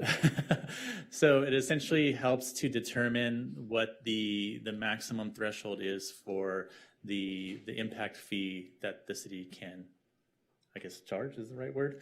And that is based on a lot of different factors. It's based on what our community plan is in terms of what we want to do for our open space. So essentially the Parks and Recreation Vision Plan. It looks at what it costs to maintain and operate or improve our existing parks and open spaces. It also looks at opportunity sites for expanding our open space or acquiring new open space. But it also looks at the feasibility and economic burden on developers in alignment with kind of what the proposed fees might be, which is why we included in our RFP scope, which I believe is task 7, which is the economic burden analysis against what those fees might be. And does that economic burden analysis and feasibility account for other development impact fees and other costs associated with the development of new, anything? Well, I think this kind of links back to Councilmember Snell's question in that, like, this one is specific to the Parks and Rec fee because each fee has a lot of I can't speak to what child care needs to provide them or what transportation needs to provide for those studies because there's a lot more complexity to those. So for this particular exercise, it's more focused on the development that's related to parks. And what other sources of funding do we use for new parks and like maintenance of existing parks and all of the things that this would be intended to study? So we rely heavily on the development impact fee because currently, we have, quite frankly, the general fund is one option, but we also have our Measure A annual allocations. But I will use the example of our recently completed Douglas Park Playground project. Our annual allocations accrue, but they don't like those accruals to sit very long because those funds are meant to build and improve parks. So at that moment in time, we made a decision to draw down $1.443 million to help fund the construction of that project. The project itself cost close to $2 million. So we offset those annual allocations with the development impact fee to help cover the cost of the design and construction of those parks. We do have some allocations from CDBG, which is part of the planning that I believe Mark Amaral presented a couple weeks or months ago, that allows for particular improvements associated with parks and open spaces within CDBG eligible areas. And then other than that, the development impact fee is pretty much it. Oh, wow. Okay.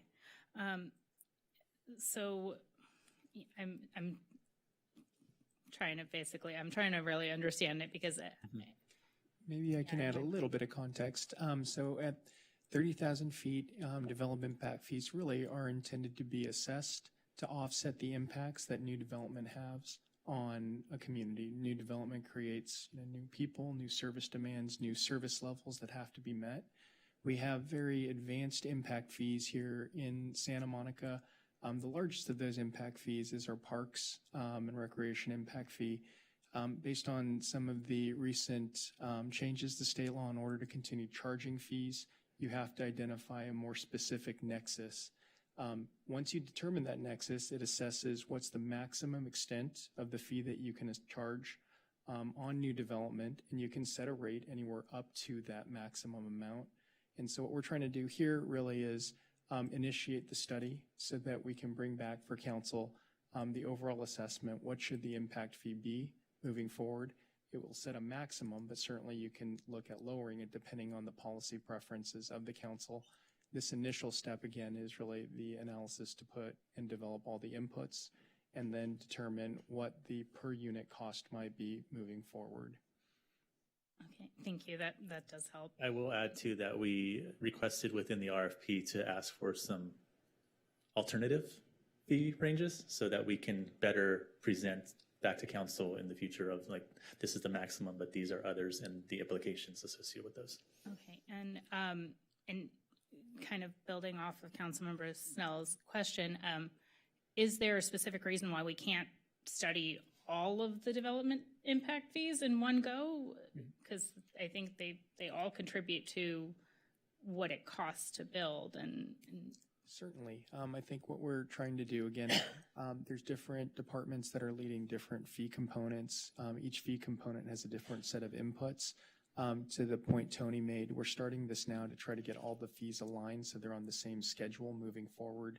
Based on the schedules that we started a couple of years ago, the fees are being analyzed on different schedules. The goal is to get them all aligned so that they're on a 5-year rotating schedule combined, so we can try to do it all together moving forward. Okay, and when would we expect this to come back? We anticipate that the timeline for this particular scope is probably 6 to 9 months, so 2027. Inclusive of the RFP process, or this is? This is for the awarding award, so they can contract? start it for the contract. Okay. Is the cost of this, or the proposed cost, is $115,450 according to the staff report. Is that roughly what we pay for other Nexus Yes. fees? It seems a little high on. Okay, thanks. I don't know if other folks had questions. So once this study comes back, and I guess this is directed to city manager, will we have an opportunity to take a look at all the fees with respect to how it affects development? Because I think that's the important thing with respect to it. I understand the study is going to be a Nexus fee, but we want to make sure that, with development, we're not taking independently looking at charges that aren't together. So I think that's more important. Yeah, Why I asked. the update of the fees is one process, but the existing fees, certainly when this all comes back, we would break out the fee load on a per unit basis for the council to assess. Okay, thank you. Great. I'm happy to make a motion. I will move the item. I had one quick comment. Okay, first. great.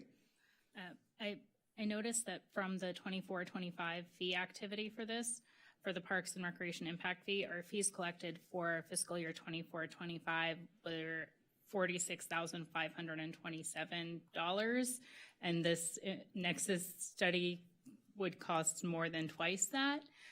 So I just wanted to call that out because I do have some concerns about the cost, and I don't know that there's anything to address that, but I just wanted to call that out because it does. Oh, sorry. It looks like you want to make a comment. That 46,000 was the fees that were collected in that fiscal year from development. I think it's more reflective too of the fact that we haven't had a lot of development for the fee to assess. The actual per unit cost of the fee, the park and rec fee, it depends on the unit size, how many bedrooms, but again, it's our largest fee. I believe for a 2-unit bedroom right now, it runs up to $9,000 per unit. And it looks it's a pretty high significant. fee. It on is the largest of the impact fees we assess. Thanks. Okay, I'll move the item. Second. Okay, Councilmember Zernitskaya.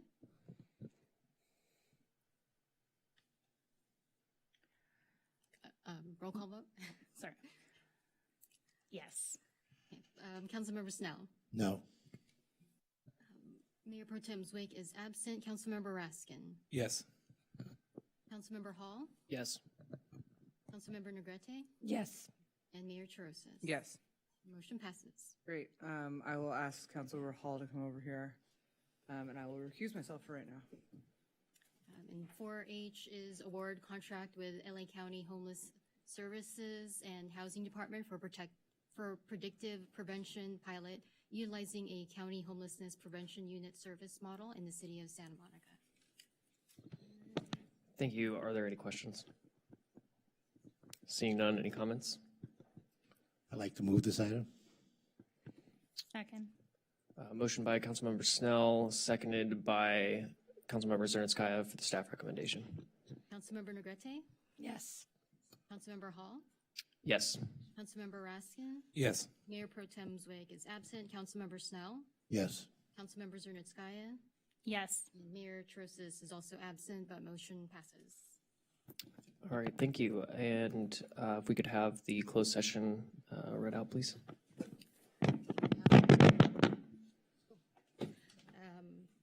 5A is conference with legal counsel regarding existing litigation and involving the various John Does on the agenda. 5B is another conference with legal counsel, existing litigation regarding the city and IC SOP et al. Another existing litigation with the city et al. Versus Waymo LLC et al. Existing litigation with Santa Monica EV Holdings LLC et al. 5E is existing litigation with Waymo LLC versus the city. 5F is a public employee appointment regarding the city clerk position, conference with labor negotiator, and the city negotiator is the mayor and personnel director.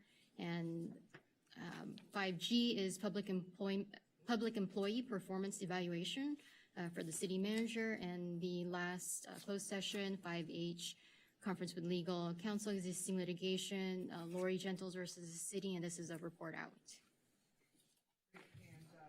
City Attorney, what time do we think we will be back? Or how long should this take? We expect to be back in 1 hour and 15 minutes, and even if we do not complete everything on the agenda, we will announce that to the public on the closed session agenda, if we do not complete everything within an hour and 15 Well, minutes. Does that work? That was not under agenda management. Well, true.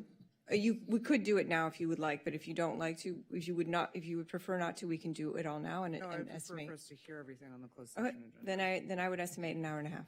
Okay, an hour and a half, great. So we will be back at, well, let's just say 9 o'clock. Great, thank you.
Okay, thank you for your patience. We are returning from closed session. It is 9:37.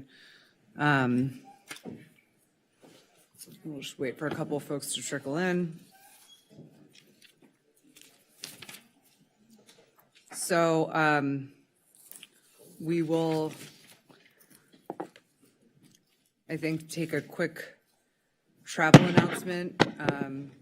If anyone has any reportable travel that they'd like to talk about pursuant to AB 1234. I will just say quickly, I last week attended the U.S. Conference of Mayors representing Santa Monica, hosted by Mayor Rex Richardson in Long Beach, California.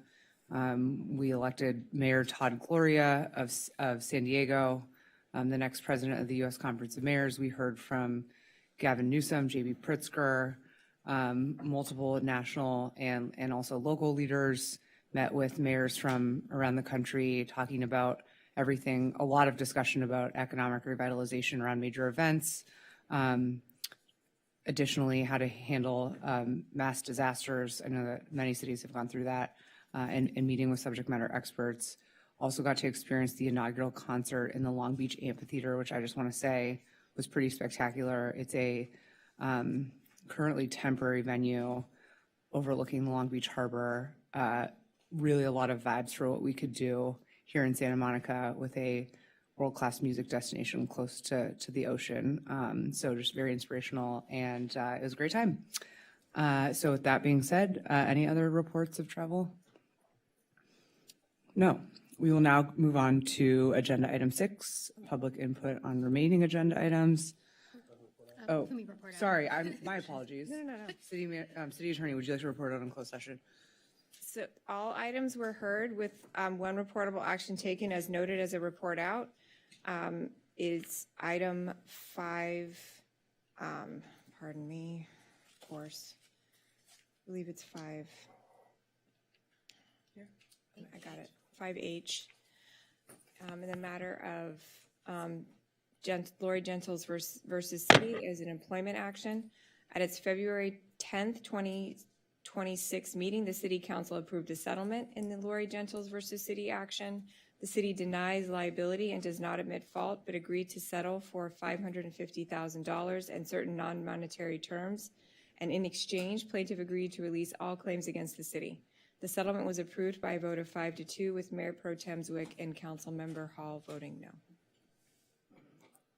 Great. And as discussed previously, item 10A has been pulled at the request of staff, so we will hear now public input on the remaining agenda items. And I'll call up folks, and if they could come up when I call them. We have Denise Barton, Morgan Hunter Gross, Lynette, Jonathan Foster, Freddie Luis.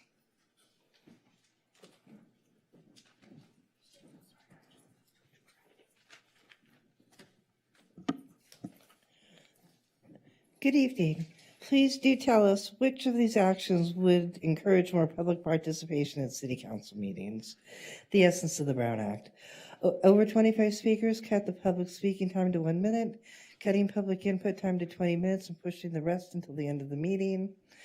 Still says your time is more important than the public's. Eliminating reasonable accommodations for seniors and the disabled at in-person city council meetings, saying accommodations will be given via telephone, which says you will hear us but don't want to see us, which is offensive and discriminatory. And the residents want more than 2 city council members to be needed to post a 16 item. Or what about staying out of closed session for hours or stuffing the agenda like tonight? All those are discouraging the public to participation. So maybe you shouldn't be sitting up there. Next, on item 16B. Again, just because Los Angeles County does something does not mean the city of Santa Monica, a separate city, has to do it. And I have to ask, how much will this pledge for prosperity cost the taxpayers, since our new mayor and council seem to be commingling money from the city of Santa Monica and the county of LA, who has shown not to be have the best record of results for their money spent. I would again ask why the city of Santa Monica is funding Los Angeles County programs, especially because the city is claiming budget deficits to the residents, as well as when you put 16 items like this on the city council agenda with no information on what the program and pledge includes, really puts the residents at a disadvantage. Thank you. Thank you. We have Morgan Hunter Gross, Lynette, Jonathan Foster. Hello, I'm here talking about 11B. I think I'm against this new rules change of order because something happened last week in the 16 item. I learned about the Virginia apartments, so I went to go look at the Virginia apartments that night right afterwards, and like 11, 12 o'clock at night. And then I think if we hadn't have had that moment, I wouldn't have learned about the Corporation Santa Monica and the whole Santa Monica SMRR history and link back. And I think just the ability to bring something up and educate the public is vitally important. Now, transparency isn't necessarily a solution of everything. It's not a means to an end, but it's a path on the way there. So I'm going to read the section from, I was looking at the changes to the report, and we didn't really have all the time to read this. The city manager will work with we're adding this because anything with an underline is being added, anything that's being crossed out is being deleted. So this is an underlined thing that's being added. The city manager will work with the requesting council members to decide if the item will be placed on the agenda or address them in other ways. No less than 2 and no more than 3 council members may place a council member discussion item on an agenda to consider a formal censure of a council member for the violation of the law, local ordinance, common law, conflict of interest, council rule, or resolution. Due process shall be provided, including the notice of the allegations and an opportunity to oppose the accusation. So you need 2 people, but not more than 3, and 1 person isn't good.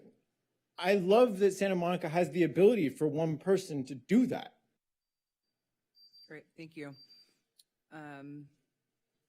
Lynette?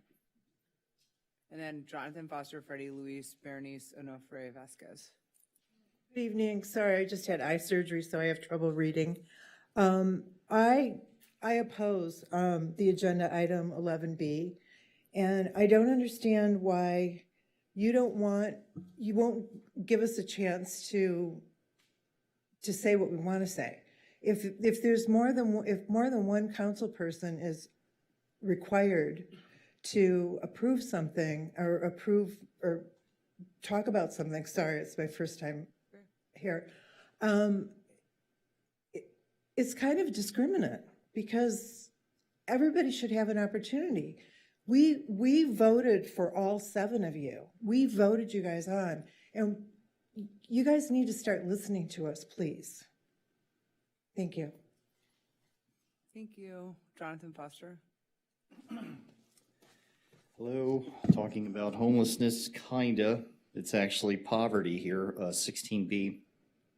And, I've spoken a lot about the adjusted to inflation minimum wage, $120,000 a year. But what if somebody rips through $120,000 a year, overspends on a credit card, and still ends up several $100,000 in debt? It sounds like a really good way to fix stuff like this. And then all of a sudden, the city wouldn't have to take taxpayer dollars and then redirect it to somebody who may have overspent or actually didn't really make much money, right? That's probably what's been going on here, or it's elderly people. So I did read the report, and I support what you're doing. This is a great idea to help people. That's really what you want to hear, and not everything that I would say about some of this stuff. So it says a pledge for shared prosperity.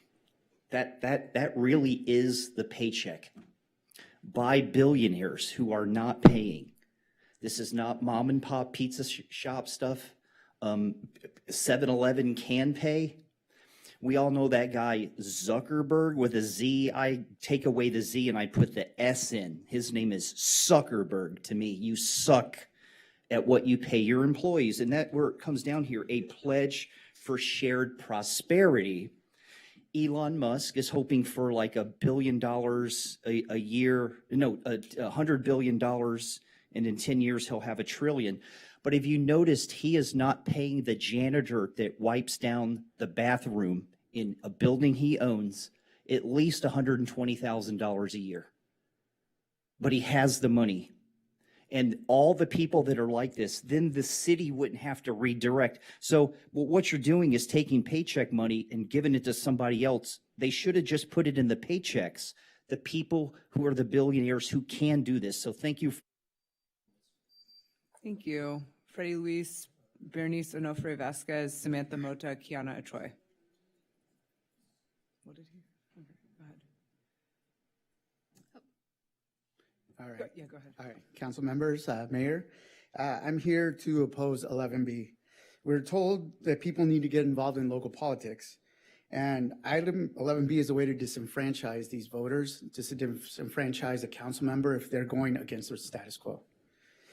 If you're leaning yes towards this item, just think about how maybe one day you're going to be the only one to support something that your people want, and you can't bring it up because you're alone. It's wanting to get rid of any checks and balances in local government. Would you want to be known as the council member that took away people's voices and to do it at the same meeting that we're celebrating Juneteenth? It feels like a sick joke. This is why I'm here to implore you to vote no on this item. Voting for this is like cutting your nose to spite your face. You have all agreed that we need more transparency in our government. Adding a 41-page item at the last hour goes against that transparency. Voting yes on 11B is un-American. This item should be voted no, but at the very least, it should be pushed at least one more week. Thank you. Thank you. I think Dr. Vasquez is not here, so Samantha Mota, Kiana Achoy, Erica Leslie. Kiana's not here. Oh, Kiana's not here too. Okay, come. Okay, no worries. I know it's late. Hello, City Council, city staff, and community members. Thank you for being here today. I'm congressional candidate Samantha Mota, urging City Council to oppose item 11B that require a council member to gather extra support before it can be publicly discussed. The reason you were elected was to ensure the wants, needs, and concerns are heard and represented, yet you are trying to build walls that limit our voice. You are slowly creating a corrupt echo chamber by maintaining a closed environment to reinforce your beliefs while shutting out voices, punishing dissenting views, and manipulating trust. As leaders, we're meant to build bridges, not expand upon them. The future will not belong to leaders like you that build walls around their expertise and knowledge. It is going to belong to those who bridge the gaps between the people and ways of thinking. It's easy to build structures around what we know because we think it creates clarity and efficiency, but when you're not careful, it limits your field of vision. Walls feel protective. However, pathways produce possibility. In this upcoming election, the leaders who thrive will be those who resist to guard their knowledge and instead invest their energy in connecting people and ideas that might otherwise remain separate from their own. Thank you for your time, your ears, and your minds. Thanks. Good night. And congratulations. Kiana's not here. Erica Leslie, Zoe Muntaner, John Cyrus Smith.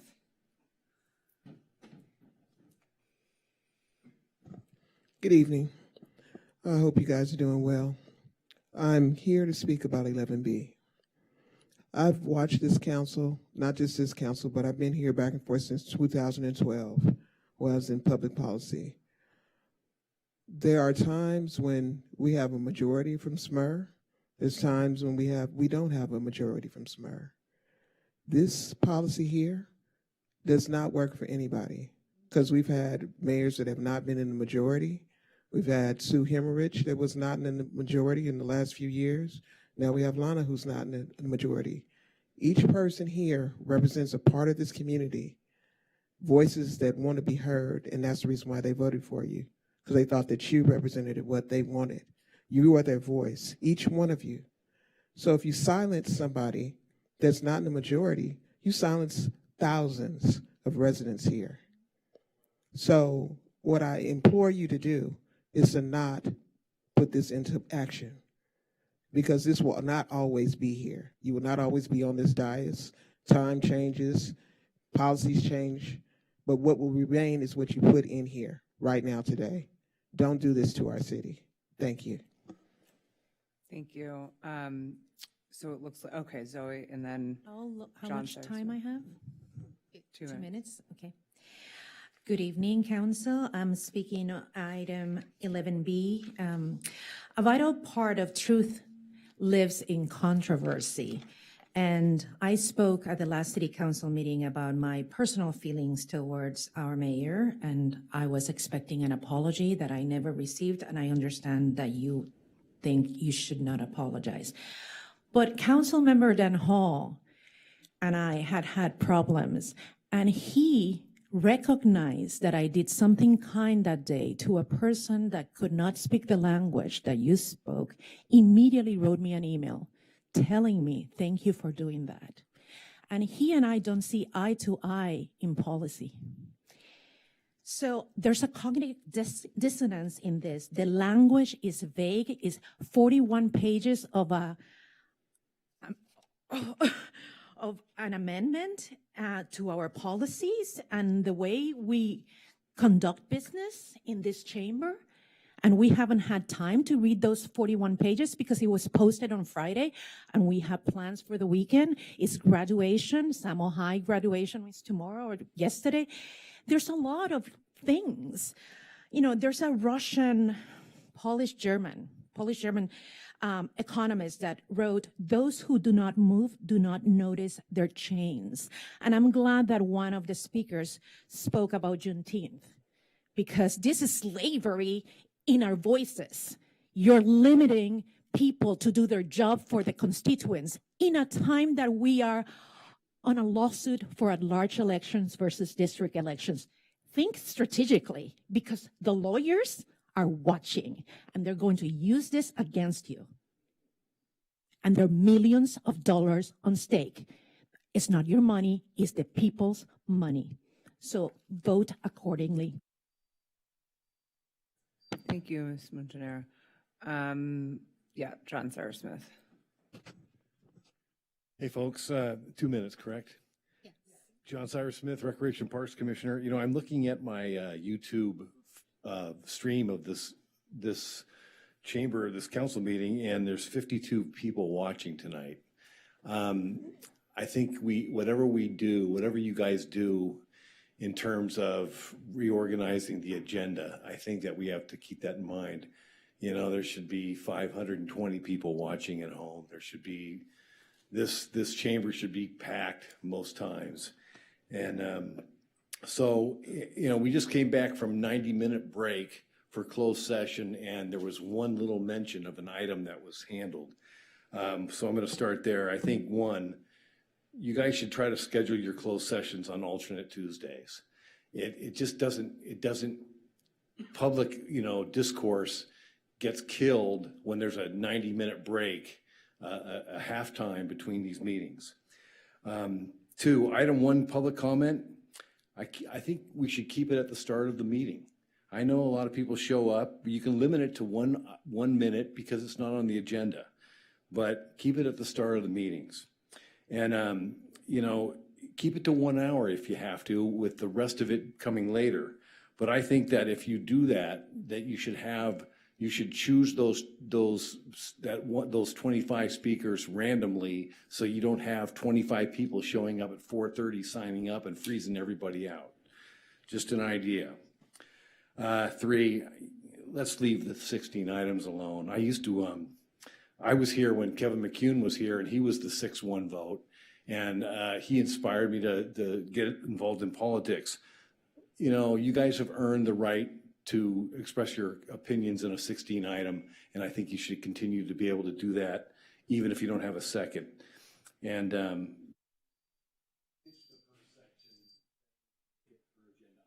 Okay. Thank you so much, Mr. Smith. For some reason, there seems to be a discrepancy on the public comments that I have on mine, but Diana, I don't have you on mine. Yeah, that's so very bizarre because she's not on mine, but come on up. Something's happening. Yeah, that's so weird. Okay. Thank you. Okay, my name is Diana Flores. I'm speaking on agenda item 11B. Good evening, Mayor and Council members and public.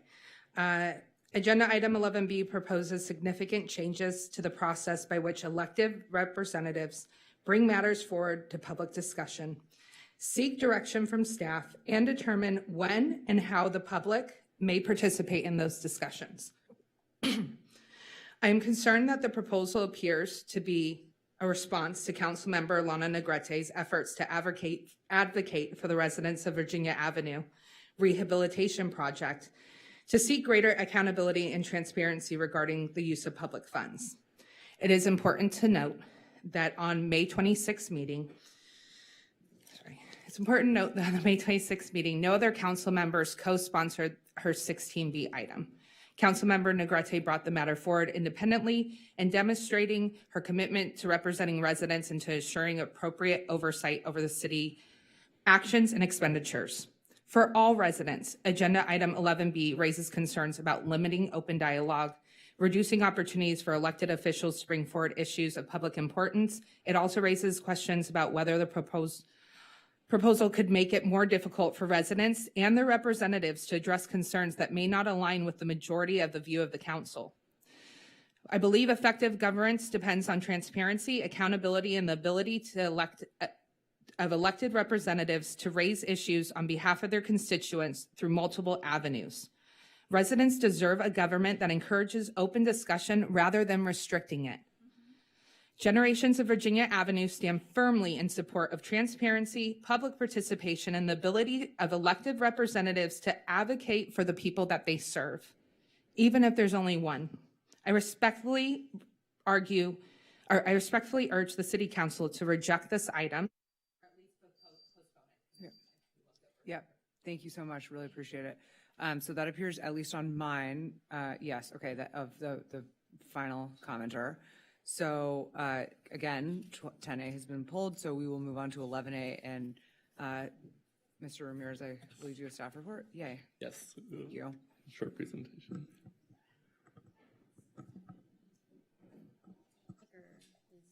Oh, thank you.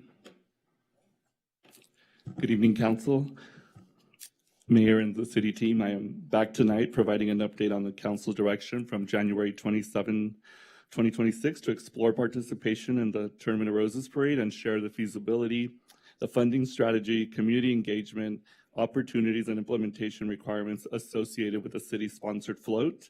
This evening's presentation will provide an overview of the work completed to date, staff's recommended float builder, the proposed funding and community engagement strategy, and the recommended actions necessary to move forward with implementation. Participation in the Rose Parade represents a unique opportunity to showcase Santa Monica's story, strengthen destination marketing efforts, and engage our community to support a broader economic revitalization. So the theme is welcome. The proposed float concept centers on the tournament's official theme of welcome. For Santa Monica, this theme represents more than hospitality. It reflects our identity as a community that welcomes residents, visitors, businesses, artists, entrepreneurs, and people from around the world. The float would communicate that Santa Monica remains vibrant, innovative, diverse, and open for opportunity. The goal is to celebrate belonging, connection, optimism, while reinforces the unique coastal identity. The Tournament of Roses Parade has accepted the city's application and invited the city to participate to one of the most recognized civic events in the world. Each year, the parade reaches tens of millions of viewers nationally and internationally through television, digital, and social media coverage. Participation offers Santa Monica an opportunity to showcase our city on a global stage while reinforcing our identity as a premier coastal destination known for innovation, sustainability, culture, wellness, and hospitality. This is also an opportunity for civic pride and engagement. In addition to the destination marketing benefits, this project creates opportunity for civic engagement, educational partnership, volunteerism, local business promotion, and regional collaboration. Importantly, participation aligns with ongoing efforts to strengthen economic activity, tourism recovery, and community pride. Staff views this as an economic development and community engagement project. On January 1st, 2027, tens of millions of viewers will see the float. Just weeks later, the world eyes return to us for Super Bowl Media Hub, followed by our events for the 2028 Olympics. This is the pre-show that will set the tone for our global presence. A major objective of this initiative, though, is really a lot of community participation. Staff will create opportunities for residents, schools, nonprofits, cultural organizations, businesses, and volunteers to become involved. Our goal is to ensure the float becomes a citywide project that reflects Santa Monica's collective story. This isn't just a marketing asset, it's a community project. We anticipate over 1,000 volunteer spots for Decorating Week, giving our residents a once-in-a-lifetime chance to participate in this California tradition. So for our evaluation process for the builders, the Tournament of Roses rules limit participation, authorized float builders approved by the tournament. Staff evaluated and interviewed all 3 approved builders and has selected Artistic Entertainment Services as the city's official float builder. AES demonstrated strong capabilities in creative design, project management, volunteer engagement, sponsorship integration, and operational execution. The firm has significant experience supporting Rose Parade participants. They demonstrated a clear understanding of the city's objectives. Staff believes AES is best positioned to help Santa Monica deliver a successful and impactful float program, along with its PR and media partner, the Polak Group. So the financial program overview, the recommended authorization is not to exceed $650,000, but it really lands into 2 buckets, and I want to go over what those 2 buckets include. So $350,000 is for the base float program. The base investment of $350,000 covers float creative development and concept, professional float design, 3D renderings, structural engineering, full fabrication, scenic build and finish work, all floral and natural materials sourcing and application, volunteer coordination platform, public relations, and media via the Polak Group. Interview scheduling, AES is on-site staff guiding, decorating on parade day, and dedicated project management throughout the entire process and phase. Now in this report, you'll also see a $300,000 contingency that provides flexibility for enhancements, animation features, sponsorship opportunities, and community programming.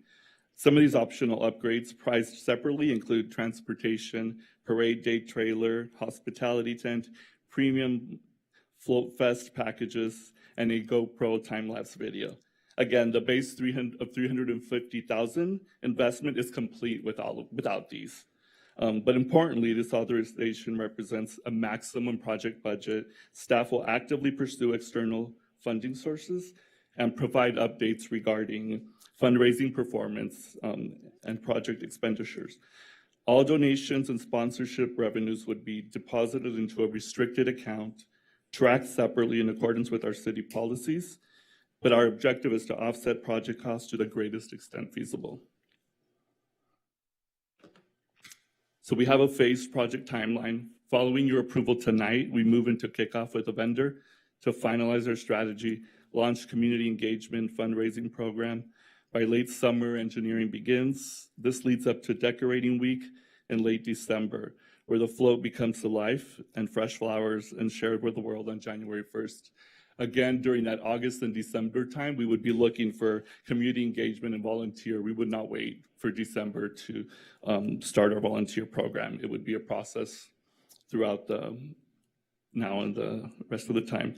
Again, the anticipated benefits include media exposure, enhanced destination marketing, tourism promotion, community engagement, educational partnerships, business participation, civic pride, positive regional and international visibility. Really, this project is intended to strengthen Santa Monica's brand while creating opportunities for our community to participate.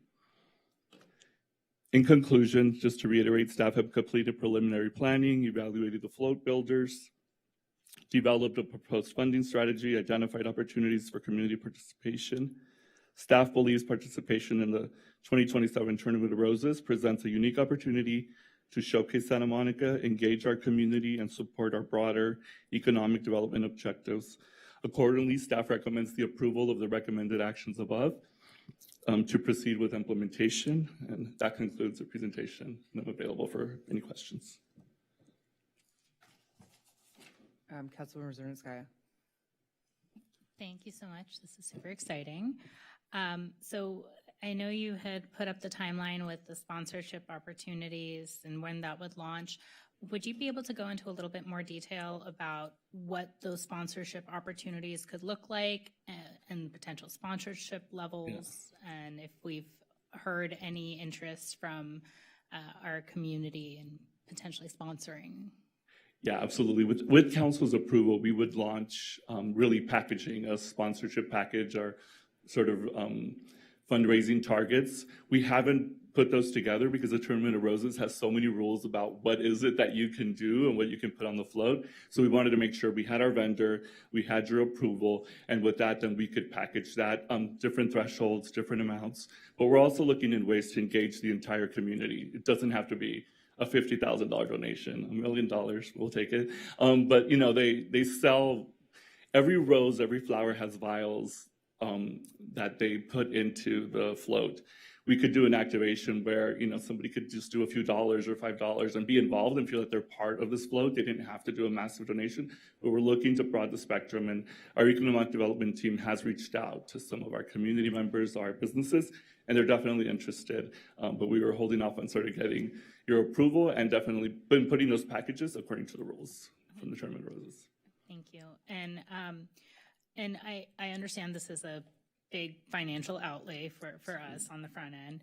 Would you be able to speak to some of the maybe back-end financial benefits and non-financial or intangible benefits to the city if we were to participate in this? Yeah, I mean, I think it's really hard to replicate sort of the opportunity this brings. There is 40 million plus viewerships. There is 700,000 people seeing it live, and then it's broadcast over 100 different countries. I think just having that exposure provides an opportunity to just sort of put us back on the map. And again, we're going to have so many programs, and really our economic development team would start measuring a lot of those benefits and counting all those media posts and shares with all their language. Awesome. Thank you. Those are my questions for now. Thank you. Thanks, Councilmember Saul. I'm also very excited about this. In doing your analysis, did you take a look at the history of Santa Monica's participation in the Rose Bowl parade before? Not in the Rose Bowl specifically, no. No? Okay. Well, I did. and you know, in 1947, we came in first place in the Rose Bowl. Okay, we came, and then 74, I think it was 75, and 76, we came in first place. You know, we talk about, you know, being leaders, and obviously, as you said, it's $52 million viewers that look at the Rose Bowl Parade Plus, that we believe that this, at least I believe that this event is one that really will showcase who we are as a community. And so I know we're in a question period part, but I'm giving my observation as to why I supported this endeavor. And I'm hoping you'll get as much community participation. I hope that when we take a look at the vendor, that vendor will also understand the kind of community we have to be part of it. I mean, we have, you know, many individuals that like to grow, and in our art department and in our gardening department. So these are things that I'm hoping that community members will engage in. But bigger than that, as a community and what we're trying to put forth to show the world with, like you said, with the Olympics coming, and also what we're going to be doing in 2027 with the Super Bowl, I think this event will really put us in a situation where not only the world, but our community will understand the kind of connectivity that we have in our community when it comes to something like this. So I'm very excited about it, and I just wanted to make that statement. Thank you. Great. I don't see anyone else in the queue, so I'm just going to say, do people have comments, questions? Really quickly, I hope that when we consider sponsorships, this is something I think other jurisdictions have done, we consider selling opportunities for people to ride on the float, because this is obviously a international television audience, and I think that is quite meaningful. Ride on or walk with the float. I am hoping that we're able to raise the entirety of what we're looking for. I know I've talked about this with the city manager. Hopefully you make it clear and we can start getting like that, because this is, building the buzz, where people go to make those donations. If we I know we had talked about the We Are Santa Monica Fund before, but if there's like a 501c3 that we've set up to take these. And then I would just say, Councilmember Zernitz, okay. I would just say, I think one thing that we didn't mention is that the 2027 theme is welcome, and how apropos for us as Santa Monica, as we implement our realignment plan and Renaissance, that we are welcoming people back to our city. We are welcoming the world. We are welcoming the global games of FIFA and the Olympics. And I just think it's absolutely the message that we want to send. And it is just going to be part of this larger package of celebrating Santa Monica. And so my understanding is that the Tournament of Roses Parade and Rose Bowl generates about $250 million in regional economic impact. It's important. Obviously, I don't take this lightly that we're putting an outlay of cash out here, but I think you have to spend money to make money, and I think that this is really important for us. And I just want to make sure that we have some feedback on ensuring the float looks like us. Yeah. Are we celebrating the pier, the sustainability, the culture of sustainability in this city, the Ferris wheel, our coastline, public art, our diversity? I just hope we celebrate everything that's uniquely Santa Monica, because we're going to be on everyone's screens, and we want to get this right. So I agree with Councilmember Snell, and I just think this is an amazing volunteer engagement project here, and let's build community. And thank you for taking this on. We really appreciate it. Councilmember Zernitskaya.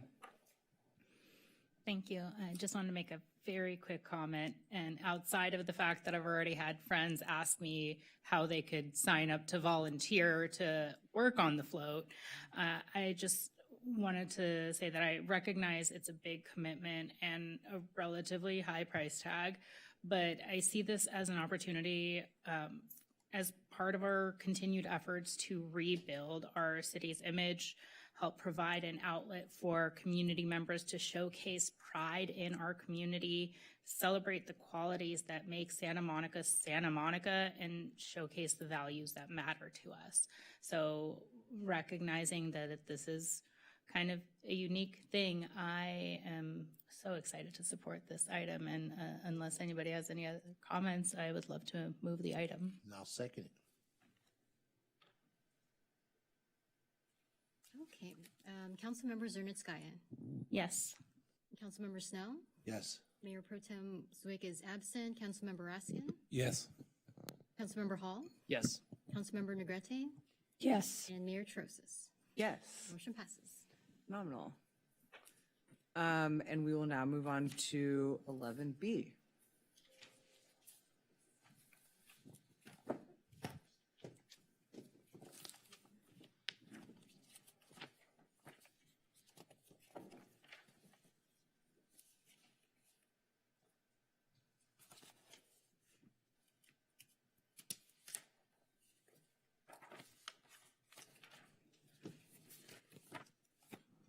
Item 11B is adoption of resolution amending the council rules of order to implement Senate Bill 707, 2025, amending the Ralph M. Brown Act and making additional procedural changes. Thank you. So good evening, Council. I'm Maria Dakanai Wisner, Assistant City Clerk, and I'm here with Council's options to amend the rules of order based on feedback from the January 27th meeting and new recommendations from staff, some of which comes from the amendments to the Brown Act by Senate Bill 707. So back in January, staff was asked to explore meeting efficiency options, such as scheduling separate closed session meetings on alternate Tuesdays, and if the regular meeting runs long. During this discussion, there was interest in council compensation information from other jurisdictions that meet earlier or during the day. Other options explored were to increase collaboration when submitting council member items or 16 items, and hear general public input on non-agenda items last. While public input was being discussed, alternative public comment opportunities outside of regular council meetings were requested. And lastly, staff was asked to correct the rule, reducing speaking time for more than 25 speakers per public input section to per agenda item. So back in October, the council signed SB 707 to amend the Brown Act or the state's open meetings law, which applies to city council. Proposed items to incorporate in the rules are offering hybrid meetings for public participation, which includes a disruption policy for technology and public conduct, translating meeting information and making space for translations and interpretation services, outreach to encourage community members to participate in meetings and teleconferencing updates for council. SB 707 also allows eligible subsidiary bodies or some boards and commissions to hold remote teleconference meetings, but as we're discussing council rules and council must adopt a disruption policy by July 1st, we will return with boards and commissions recommendations later. And as the law is currently written, SB 707 will go into effect until 2030 unless otherwise amended. Going back to closed session options requested in January, in reviewing the rules, 2 other options to hear closed session were available, but were rarely exercised. The first is to schedule the regular meeting at an earlier time to hear closed session. And the second is to schedule a special meeting on another day if closed session requires more than 90 minutes. Here are other options. So the first we went over. The second option is to keep the same start time of 5:30 and hear closed session first. Open session can either resume whenever closed session is completed or after a set amount of time or at a specified time. The third is a combination of the current rules and our practice, which is keeping it within the meeting, but setting a time limit if not completed, and then hearing the rest hearing the rest of the item prior to adjournment. The fourth is to just hear the item last, move it towards the end. And the final item is the other option in the rules, which is if closed session is expected to or does run long, then it would be scheduled on a separate day when a quorum is available. And before I continue, if the first option is considered to meet earlier, we can return with the council compensation information if there's still interest in this. So council member discussion items. So the topic of increased collaboration on council member discussion items was suggested. And this is to show adequate support for approval, save discussion time on an idea that may not receive a second or a majority vote. Council's ability to collaborate on items is only limited by the Brown Act and prohibits a majority, in this case 4, from discussing, deliberating, or taking action in city business outside of a council meeting. So the Brown Act and current rules allow 1 to 3 council members to submit items together. To increase collaboration, the first option is to have more council members, a minimum of 2 for submission. This other option here was suggested back in January and is similar to state's practice, which is to designate times in the fiscal year for council members to submit items. Council members can submit proposals to the city manager. The manager can then collaborate with city staff to provide feedback to council, and this would then allow council to prioritize and refine items that council can formally submit later. And if the first option is chosen, we do recommend an exception for discretionary spending items. So general public input options. Currently, general public input is only heard at regular meetings and is the first item on the agenda. This is a part of the meeting when topics that are not on the agenda, but within this jurisdiction of this city can be raised. The Brown Act prohibits council from taking any actions on items not listed on the agenda, including items raised during this item. And so depending on the issue or the number of speakers, public comment and deliberation on scheduled items can be pushed back later in the evening or continue to the following meeting and affect that agenda. Options to balance general public input and agenda items are to keep it as a first item and either hear a set number of speakers or hear comments for a set amount of time, and then hear remaining speakers prior to adjournment. The second option here is to hear the item last and either at regular meetings only or hold additional meetings specifically for general public input. I did want to go over other options that are for the that are already available for the public in the rules. Back in January, concerns were expressed over speakers' inability to stay until the end of meetings, and the rules provide options to contact council in and outside of meetings. During the meeting, an option for community members who can't wait until the end can submit written comments prior to council voting on items. And forms are available with city clerk staff at meetings, and comments are distributed on the dais. Because council cannot take action on items raised under general public input, other options are to submit written communication to propose an item under item 15. Forms are also available at our office and would be referred to the city manager's office to either address administratively or to place on an upcoming agenda if appropriate.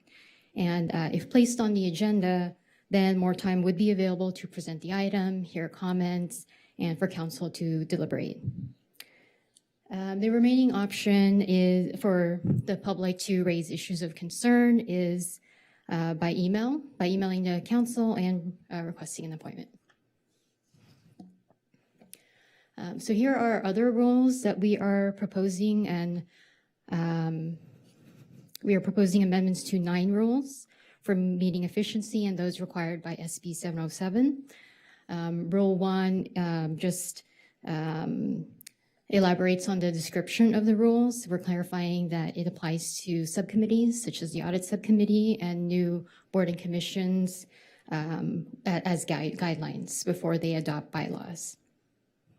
Rule 2, time and place for meetings, refers council to the latest version of the Brown Act for teleconferencing options.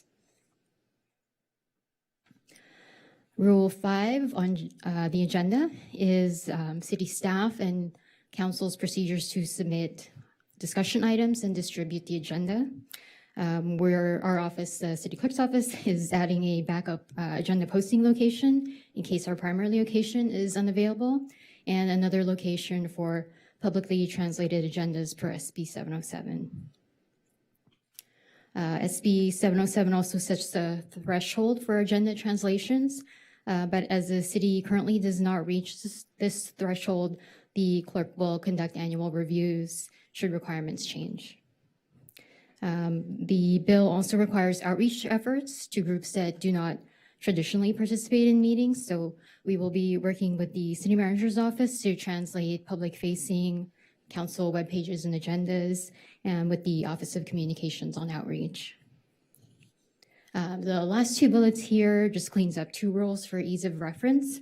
They were duplicate procedures for council to submit discussion items and for speakers to submit PowerPoints or visuals for public comment. And so the rule to submit council discussion items will be merged here on Rule 5, and the one regarding visuals will be moved to public testimony. Rule 6, categories and orders of business, provides council's agenda outline and general descriptions of each category. We recommend moving council travel reports, the mayor's highlight, and city manager's report on the agenda. Council will be asked for travel reports after being asked for Levine Act disclosures, and the highlight and manager's report would be heard with other special agenda items such as proclamations and commendations. Additionally, we're recommending deleting the resolutions category, which is item 14, and hearing substantive resolutions where public input is advisable under staff administrative items, under item 11. And per the rules, routine resolutions can continue to be placed under consent. And the last bullet is that cleanup item regarding council member discussion items. Rule 15, public testimony, are council's public comment rules, and we recommend discontinuing the 4-minute option to speak on only one agenda item, as it has been difficult to explain to speakers and track and enforce with the limitations of our public speaker system. We're also clarifying rules providing space for interpretation, services and devices, and remote attendance and public comment through a two-way telephonic platform per SB 707. And this is what is currently offered to speakers who comment by phone, and that does not require internet that some community members might not have access to. This last slide are, again, cleanup items under public testimony. We're removing that duplicate reference on electronic presentations. We're clarifying the rule that in a regular meeting with special meeting items or joint meeting items, that they are considered as one meeting. We can only offer the general public input sections offered at regular meetings. And also, if there is a regular meeting agenda and a special meeting agenda and we're concurrently hearing them, again, we're limited to the public input sections that are available during the regular meeting. And then that last bullet, we're just transferring the rule on speaking order and prioritizing students to subsection beyond registration. So we're just moving that higher in the rule so it's not buried. Rule 16, conduct and safety, adds SB 707 requirements for a disruption policy, defining disruptions and allowing the mayor to warn, limit, or remove disruptive individuals participating in person or over the phone. Rule 19, again, another cleanup item where so Rule 19 is on voting, and it's council's voting procedures on various motions and items, including boards and commission appointments. And for ease of reference, we're moving up the language to the beginning of this section to allow roll call votes when there are only 2 nominees for board and commission appointments. Okay, last 2 rules. Rule 27, use of technology, adds SB 707 requirements to establish service restoration procedures during a telephone or internet service disruption. And procedures include calling a recess to restore services for at least an hour, documenting the nature, time of occurrence and restoration efforts of the disruption in the meeting minutes, and adopting a finding that if services cannot be restored, then resuming the meeting serves the public interest more than delaying it. The last item here is another formatting change where we're moving up the role in council briefings higher into the resolution so that we conclude with the typical roles that our past resolutions end with. So now I know that was a lot, but this goes over possibly a proposed order of business, or at least it gives you a high-level overview of how the agenda could change. So this could change at the next meeting unless we get other direction, but the underlying items are staff recommendations, and the items in red are what we will be seeking direction on. So after the land acknowledgement, council will be asked for disclosures on Levine Act and travel. Item 1, general public input and input on special agenda items may be separated. Item 2 on special agenda items will include the mayor's highlight and city manager's report. Item 3, public input on consent and closed session may be separated if item 5 on closed session is moved. And if moved, then input on closed session would go to the nearest consolidated public input section. And then skipping to item 11, staff administrative items will include substantive resolutions if public comment is advisable. Item 12, public hearings will have no changes to public comment rules. And then prior to adjournment, all or remaining general public input or closed session could be heard. And I just want to go back to our proposed changes to public comment. The first was council direction to reduce speaking time for more than 25 speakers per agenda item. The public speaker kiosk can be structured so that speakers can register for the items that they wish to speak on, and then the mayor can call speakers by agenda item order. And then the second item is the recommendation to discontinue 4 minutes if registering for only one item. I also just wanted to go over what won't change in public testimony rules. So speakers would still have 1 or 2 items, except for consent, because that's consolidated. 1 minute for late speakers and speakers on written communication, which is item 15. We'll still have the maximum of 6 minutes per speaker and per meeting. Twice the time will be given to speakers requiring interpretation, and 5 minutes for authorized board and commission representatives. And because we sometimes get this question, I just wanted to clarify that time donation is discontinued.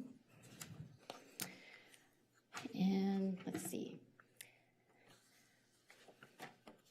So I know that was a lot, but I think it might be easier just to split it up this way, just so that you could see our SB 707 policies and additions. This must be adopted by July 1st. And this is a list of those items, and I can go back to this if that's helpful when we take questions and discussion. These are our proposed modifications. This is all of the cleanup language that that we were moving around, and these are the exploratory items that we were asked to return with. And so that ends my presentation, and I am available for questions. Thank you so much. I think in the future it would be helpful to see everything that we need to make decisions on like one screen or something like that, but appreciate it. Thanks so much. Are these questions, guys, or comments? Okay, Councilmember Negrete. I know when we were giving direction, thank you for that. We also discussed, and I saw you talking about starting meetings a little bit earlier, lightly in there, but ultimately you landed on closed session still being in the middle as an option, as opposed to having it. I know we have to eat dinner, but like at the beginning of the meeting, I don't even, so there is no option up there to have it on an alternate day. It's the last one. I believe at the separate day when quorum is available.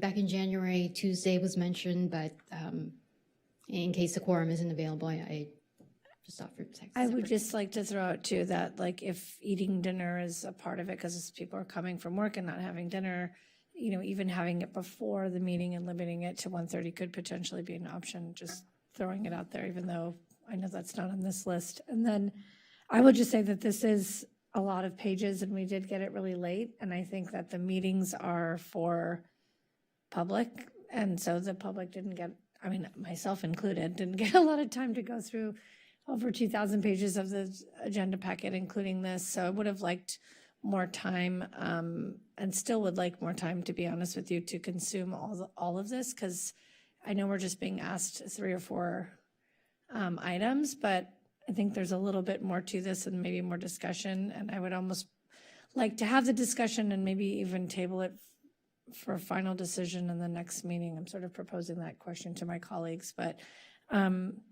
the other question I had was, I'm sorry, you had the early before, these are the policy meeting after, and then I had suggested at one point, and I know especially on this council with our work schedules, it may not work out this way, but having one council meeting a month during the day, and Inglewood and other places, they do that. I just want to remind people, at least for myself, not everybody works during the day. There are jobs where people work at night and on the weekends, and there are constituencies that cannot come at night for a variety of reasons. I also do feel that because we make such huge decisions and we're discussing millions and millions of dollars often, that I would prefer to make those decisions not at 1 o'clock in the morning or even 11 o'clock at night. And I didn't see that discussion item even up there as an option, like alternating a daytime meeting for city council.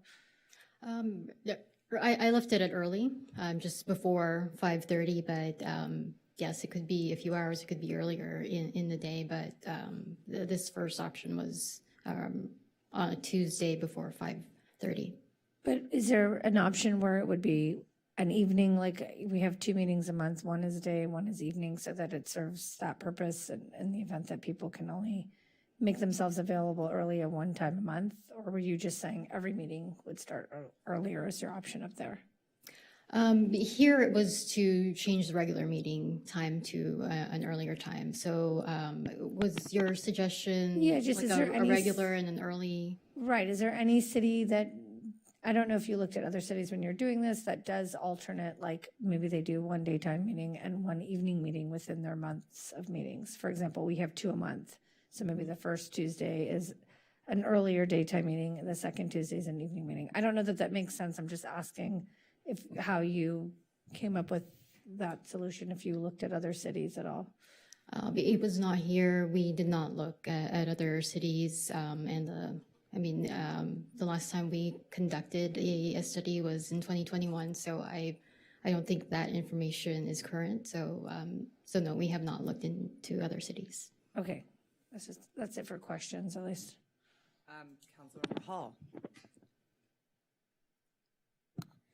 Thank you, Mayor. I just have 2 questions. And the first one, sorry, this is quite pointed, but Madam City Clerk or maybe the City Manager can answer.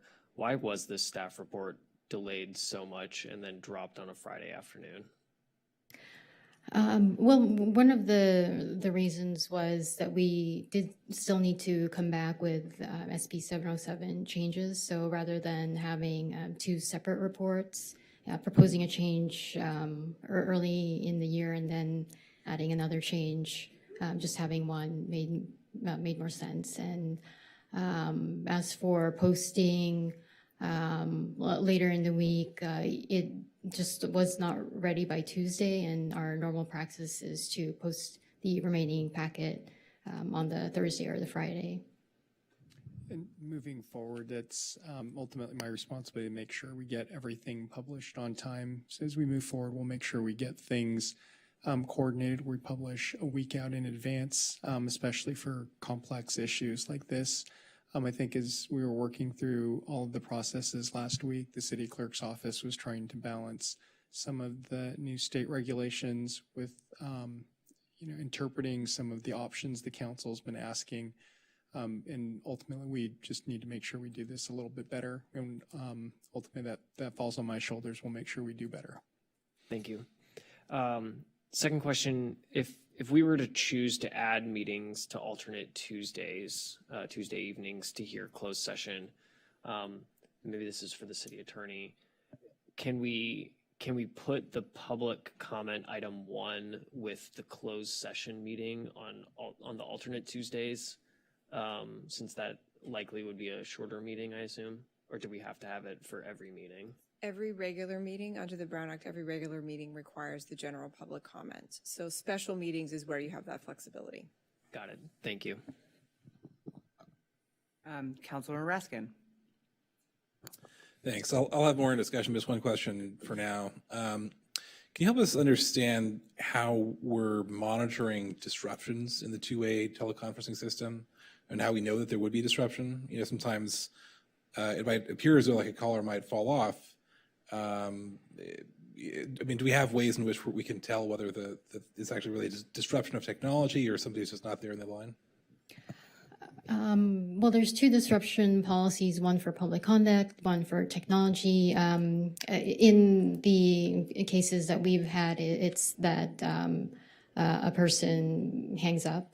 We do try to call them back. We do have their contact information, but if we're not able to get a hold of them before it's time to give comments, then we feel like we've done everything that we can. So we do try to keep them online and give them an update if the wait is going to be a little longer. Did I answer your question, or were there? Okay. Okay, Councilmember Zernitskaya. Okay, and I'll try to go kind of quickly. So I'll start with questions for City Clerk. Okay, so this might be a silly one. There was a slide with the proposed order of business, and I think it was missing consent calendar item 4. So we would still have consent calendar items as 4. Is that correct? Yes. Okay. And then under the SB 707 amendments to the Brown Act, are there any changes to remote agenda posting requirements? No, there isn't. Oh, darn it. And to make sure I'm understanding the teleconferencing and accessibility requirements, do those amendments to the Brown Act allow for increased remote participation by boards and commissions? Because I understand particularly the Disabilities Commission has been sharing their thoughts on the need for remote participation for some of their board members or board commission members, sorry. It does for some, and we would need to work with the attorney's office to determine which boards and commissions can qualify. And if there are, then we would come back to council, and it would need to be authorized by council to allow boards and commissions to have hybrid meetings. Was there anything that you wanted to add? That is correct. SB 707 is specific that the requirement is only for a city of this size. It's only for the city council at this time, and it's optional for boards and commissions. And so we would work through that process with the clerk's office and bring back options for council. Okay, got it. And City Attorney, I have one other question for you, just from a First Amendment legal perspective. On general non-agendized public comment, would it be permissible for us to prioritize general non-agendized public comment by minors and people who may need disability-related accommodation or something of the like if we limit the total time at the beginning of the meeting for those types of comments and then hear the remainder before adjournment? Well, as I understand it, you already currently prioritize minors at the beginning of the meeting. I think persons with disability would probably be something that you could do as well. The primary concern would be if it was based on the content of what they would be speaking to. This sounds like it would be content neutral, and the reasoning would be that that these folks would have more of a need to leave the meeting sooner. Which has nothing to do with the message that they're trying to convey to the city. Yeah, and there may potentially be other accommodations that folks may need, like if they don't drive and need to take public transit and need to leave earlier so they can catch a bus if it's not running very late or things like that. Sure. So that is something the council could consider. I would say that's probably fairly difficult to start administering, and you may end up almost in the same place, just because depending on the number that you're choosing, right? Got it. So it's an option, but it may get complicated. But definitely understand that there's going to be a lot of concern about if you were to kind of split up the general public comment, how that looks and how best to administer that. Okay, thank you. Right, those are my questions. Councilmember Snell. I just have one question. SB 707 must be adopted by July 1st. If the direction of council would be to postpone and push this forward, would you have enough time at our next meeting to be able to bring back the item and for us to actually deliberate about the item and to implement it before July 1st? But I guess it would depend on the direction that you would like. If you want to provide direction so that we know what to come back with, I think it depends on that. Another option would be to come back with just the 707 policies at the next meeting so that it would give us more time to work on the other recommendations. Thank you. Councilmember Negrete? Oh, okay, I just, it seems as though there was like some sort of like interpretive discretion taken in putting some of this forward. And I would just say like, yeah, I don't know, these are a lot, the way that it's organized for me is making it very hard to digest. And the fact that we got it on a Friday is making it very difficult for me. And I would just say I'm deeply opposed to only to requiring 2 people on an item from a policy standpoint. Like, I don't even know why we thought that was a good idea. So, yeah. Well, anyways, I would just say concerned about some of the stuff I'm seeing here. So, and I think a review of best practices is pretty important. So, yeah. Anyway, Councilmember Negrete.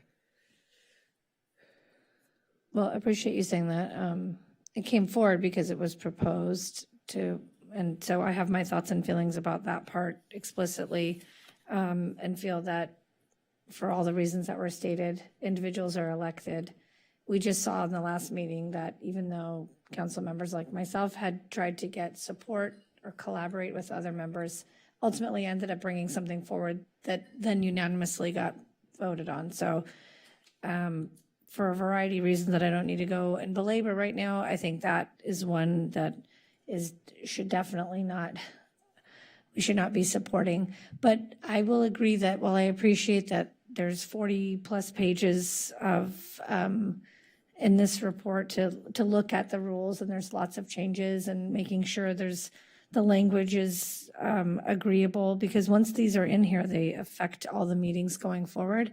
I just don't feel like it's enough time. So I would love to hear what everyone has to say, but propose that we go forward, as Councilmember Snell, I think, was possibly trying to suggest, with what needs to be done so that we're compliant, but that we take a little bit more time to digest this and maybe give some more comments about the framework of how we move forward to make sure that my biggest goal is these meetings. I know for us, we take on this job. It's, we talk a lot about all the work it does. We work during the day. Everyone has a different life stuff going on and what they go home to and how their work schedule is. So it's a lot of an undertaking. This is not a full-time council job with a full-time staff. So understanding that, though, we all took this on. We chose, no one forced us to run. And we all said that we were here to serve the community. And at the end of the day, this space is a moment for people to talk to all 7 of us. Yes, they can email us. Yes, they can write us. But oftentimes we all know that there's thousands of emails, and I feel that people feel they don't get responses.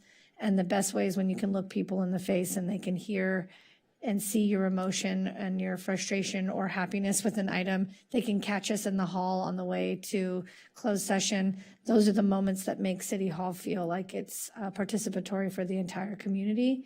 A lot of people aren't part of large organizations that are involved in all the things in Santa Monica, and their moment to be involved is to come and line up and speak.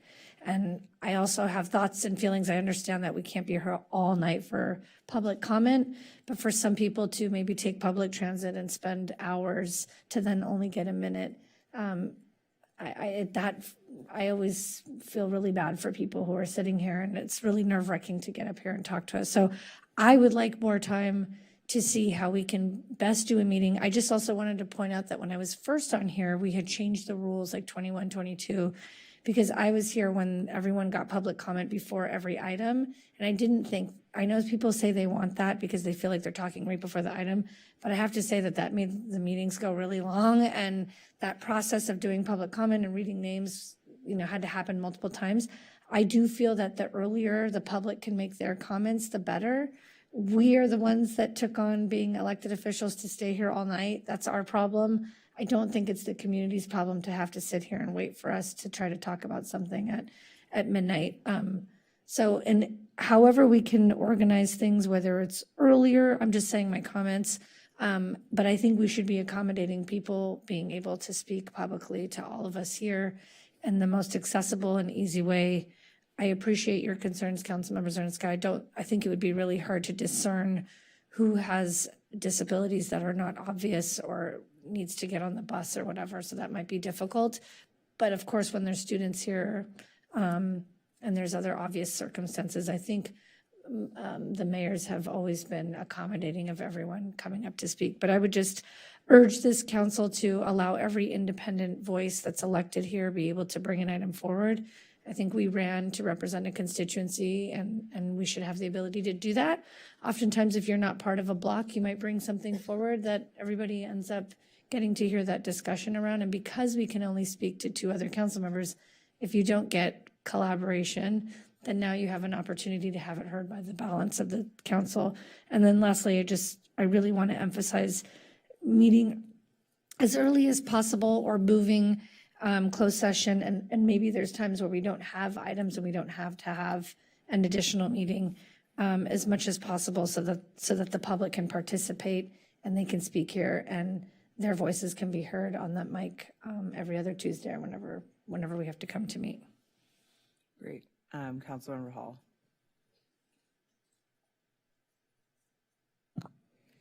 Thank you, Mayor. Where to start? I think I'll start with maybe the delay of the staff report on this item and on most of our agenda for this week. Long before I got here, and certainly long before I was on this dais, but when I had started watching council meetings, it seemed like our agendas were published like at least a week in advance. And I would love and encourage staff that we push back towards that direction because they have started sliding, and I think we've tried to give some grace for that and have carried some water for that amongst community members and stakeholders to allow y'all to do a lot of the great work that we're doing. But I would like to see us ratchet that in and lock in a little more around a week in advance if we can. And use emergency and urgency ordinances for emergencies and urgencies. And I think we can also potentially do a better job around bringing in key stakeholders and community members for controversial items. And I know City Manager, we've bounced some ideas around on that. So hopefully we can move forward on some of that. I agree with my colleagues, Councilmember Snell and Councilmember Negrete. I think this is a lot to digest, and maybe we could bifurcate this into what we need to do tonight for SB 707 and what, now that we're in open session, we can have a dialogue and get a temperature for each other's opinions on some of these things. So maybe I'll just go through the list of where my head's at right now, at least. On closed session scheduling, I'm pretty interested in scheduling special meetings on alternate Tuesdays for our closed sessions. If folks are able to accommodate that, these meetings just get so long, and I know we don't want to do closed session at the end of the meetings. Public meetings are for the public, or public meetings are for us as council to have meetings in the public. And I think that's an important distinction to make, but we often make some of our most consequential decisions in closed session that constitute hundreds of millions of dollars sometimes. And I don't like making those decisions at 1 a.m. So I think the only reasonable kind of alternative here that we have is to have those on alternate days. And since Tuesdays are generally protected in our calendars, because we have these alternate Tuesdays, maybe the second and fourth or whatever we're on now, I don't even know. But next policy decision. So collaboration on council member discussion items. So I know this is controversial. I will take ownership of the idea on proposing how to increase collaboration. And one of the concepts I proposed was including multiple council members on an item. I strongly believe that collaboration sharpens ideas and proposals.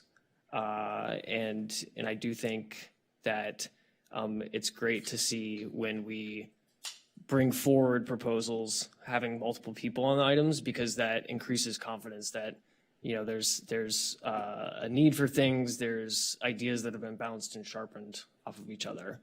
But it does also create situations where, you know, some residents or stakeholders may feel they can only trust one of us. And I acknowledge that and recognize that. And the May 26th meeting, apologies for not being there, I was interring my grandfather, but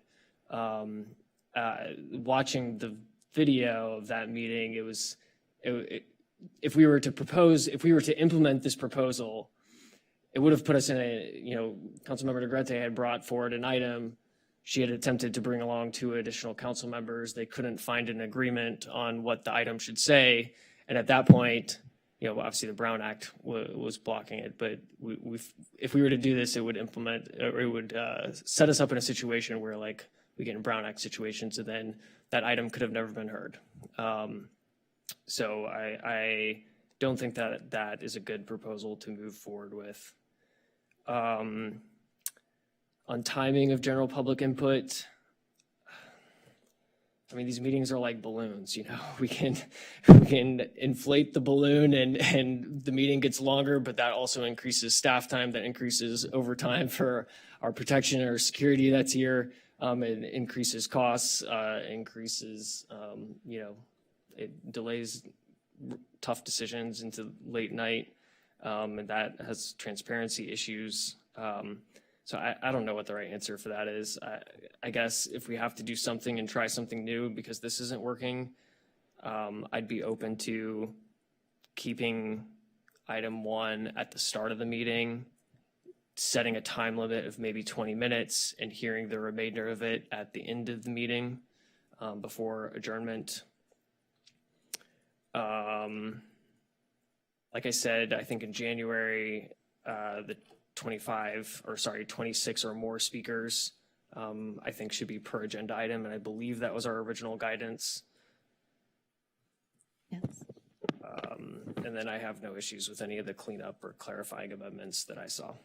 So I'll end my comments there for now. Councilmember Zernska. Thank you.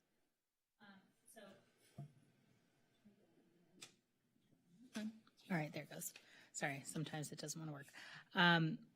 So I'm comfortable if the council consensus is that we want to bifurcate it, but I would like to provide my feedback on kind of the proposed changes to the council rules, just so should we bifurcate it, this feedback could be worked into what comes back to us. So on the closed session options, I would be comfortable having, continuing to have closed session within the meeting, but setting the time limit of 60 minutes and either continuing the remainder prior to adjournment if not completed within the time limit, or having it on the alternate days. So maybe we keep 60 minutes for a closed session and everything else we handle on the alternate days.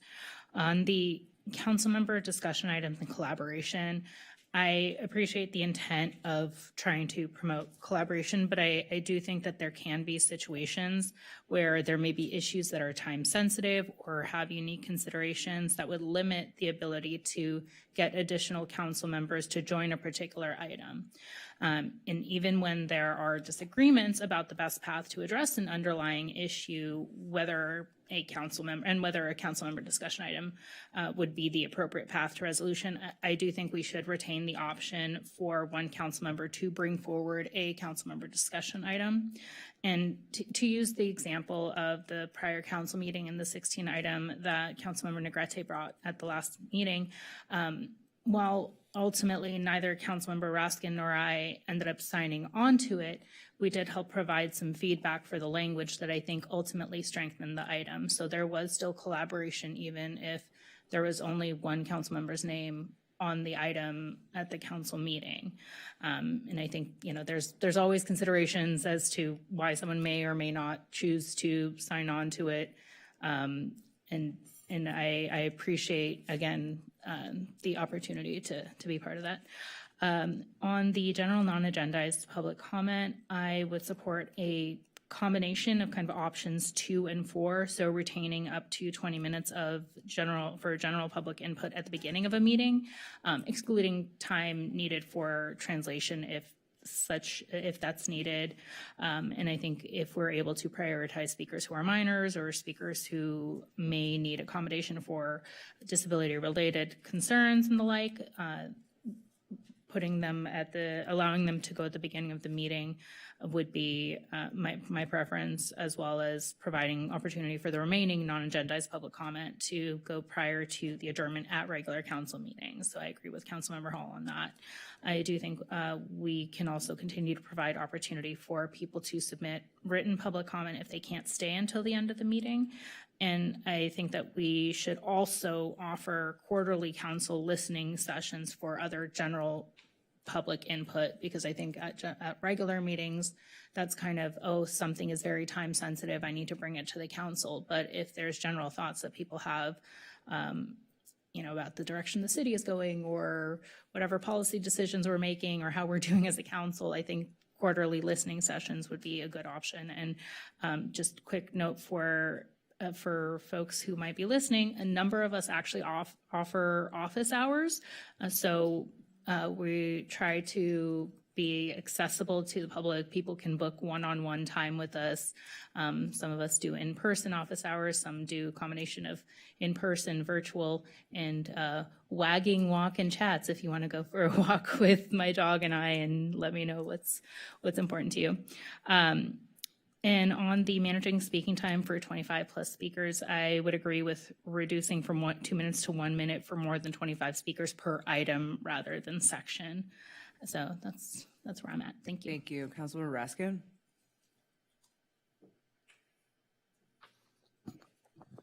Thank you.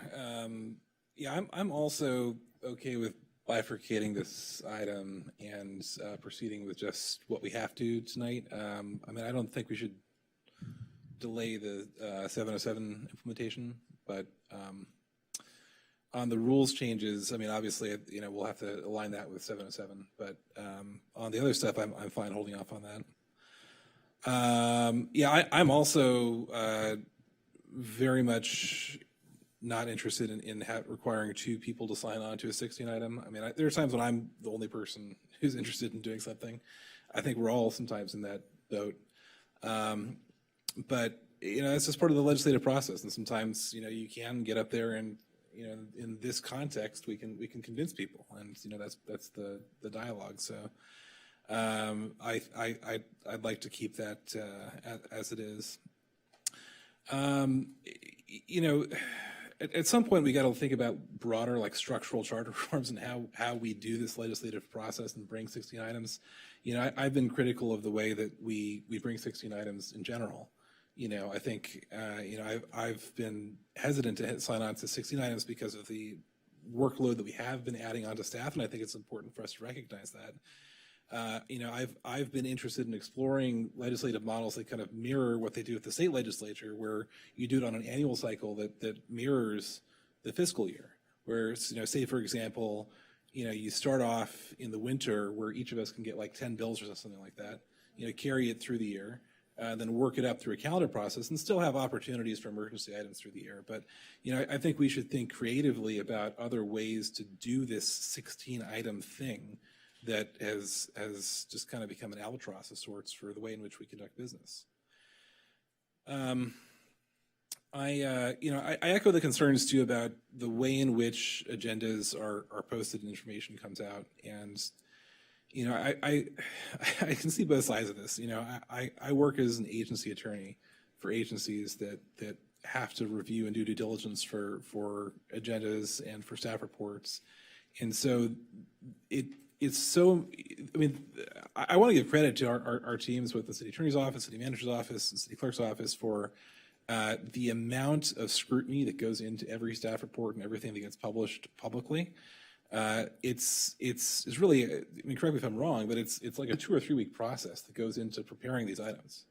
And on the back end and on the front end for all of this stuff, it's something where you've got to have so much lead time. I'd be interested in exploring ways in which we can deliver that to the public with more time for the public to review. But, certainly I wouldn't want to sacrifice the quality that goes into that process. I think we can find a sweet spot. I think we can find ways to do it. It's going to require, I think, some brainstorming from all the stakeholders involved. But we've gotten into the habit that other folks have recognized over the past few years where, on the Tuesday before the meeting, we'll get like the first agenda. There's like the first package of things that come up. And then sometimes folks in the public will say, okay, well, that's the agenda. And they won't check it again. Then Friday rolls around and we have a new dump of things that are added to the agenda. And sometimes folks miss that because they saw what was posted on Tuesday. They don't know that more stuff is going to come out on Friday. So, let's, when we come back with this, assuming we vote to bring this back, I'd like to explore some options for like agenda rollout in a way that facilitates public participation while also maintaining the schedule on, the staff side of the review and process that goes into preparing this. On the structure of public comment, I've always been against getting rid of the donation of time. I've always thought that folks really have their First Amendment right to have their advocates and representatives speak for them. I was disappointed when we got rid of that. I don't know if I'm going to have the votes to put it back, but I'd be interested in putting that back. I think that there's also merit to keeping at least some portion of the general public comments at the beginning. Obviously, there are trade-offs. I think, maybe we could cap it. I don't know. Like, Councilmember Hall said, it's like, we just say it's like a balloon, where it's like a yeah, exactly. It's difficult. But I was here back in the days when we did general public comment at the end, and it really measurably diminished public participation. And I actually remember the last meeting before COVID was in the Civic Center in the East Wing, and Chad and JT came to that meeting. It was the last meeting they were at, and they stayed all the way until the end. But they were there for like 6 hours, and yeah, it's hard for people. So I'd like to keep at least some portion of general public comment in the beginning. Obviously there are trade-offs for the amount of time that we give people. 1 minute is tough, and so I would really urge my colleagues to think about, if we're going to have that 1 minute threshold, think about whether it makes sense to donate time again. If there are going to be 3 people speaking on the same subject anyway, and they're all going to say the same thing, why not just combine that and let a person speak for 3 minutes or 4 minutes and have a more coherent and robust presentation so that you're not hearing the same thing from 4 people over and over and over again. On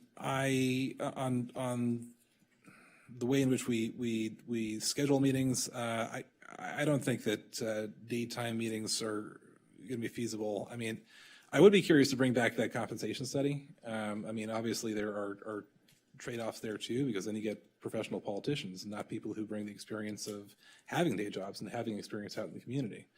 That's obviously going to be a charter reform question for the voters as to whether they want, professional politicians or people in our roles who, contribute to the community through day jobs. I would like to figure out a way to maybe schedule more meetings on alternate Tuesdays or something like that. I'm sure I missed stuff, but I'm going long here. So Sorry, I'm just going to jump in here and say that our city attorney's in the queue, and I'd also like to remember that I don't see the timer up, but we have a 10-minute time limit for comments per person. Okay. Council. Put myself out. Yeah, Council, do you have an urgent issue that you need to get in the queue for? It's just a procedural suggestion when you're ready to vote. Okay. So Councilor. I want to be brief. So, yeah. Brief, because what I hear from my council members, I think there's a general consensus, is to bifurcate everything tonight and allow the public to be able to digest what we are trying to digest here on the dais. So that would be my first recommendation. Obviously, items dealing with SB 707, if we can get to some kind of consensus on those items tonight, that'd be great. If not, bring it back. And then I just from a personal standpoint, and I do believe that having meetings during the day based on our makeup of our council positions is very difficult. I mean, and so I'm not really very supportive of looking at that item to be able to have meetings during the day, but I would be receptive to maybe looking at having an additional meeting at a prior meeting for closed session items, which, but I'd like to hear from the public as to what they feel with respect to how we should be represented. One of the things I've always said, I mean, I want to have as much transparency and as much time for the public to digest this information that and that we go over. And on the other hand, I've always believed, and maybe I'm in the minority here, is that these are our meetings held in the public eye, okay? And at the end of the day, we have a job to do to move things forward, to direct staff and direct our city manager on policy decisions that we may come up with.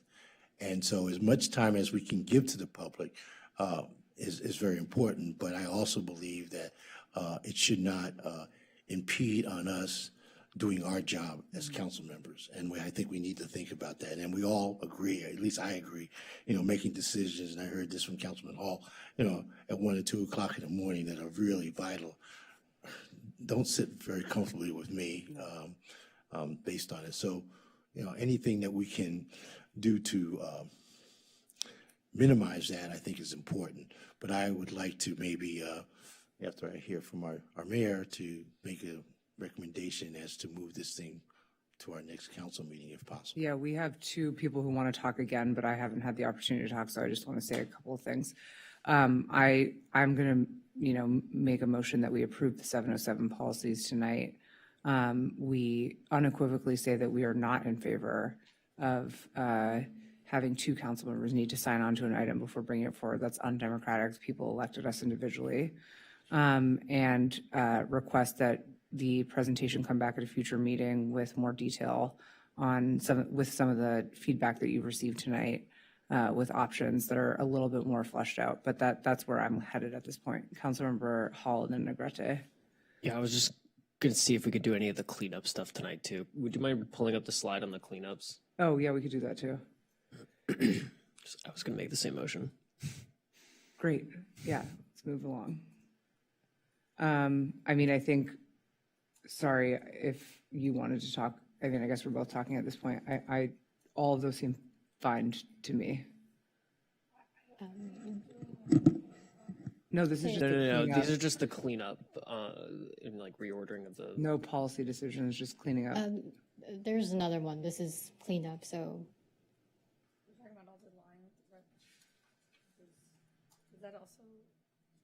These are policy decisions.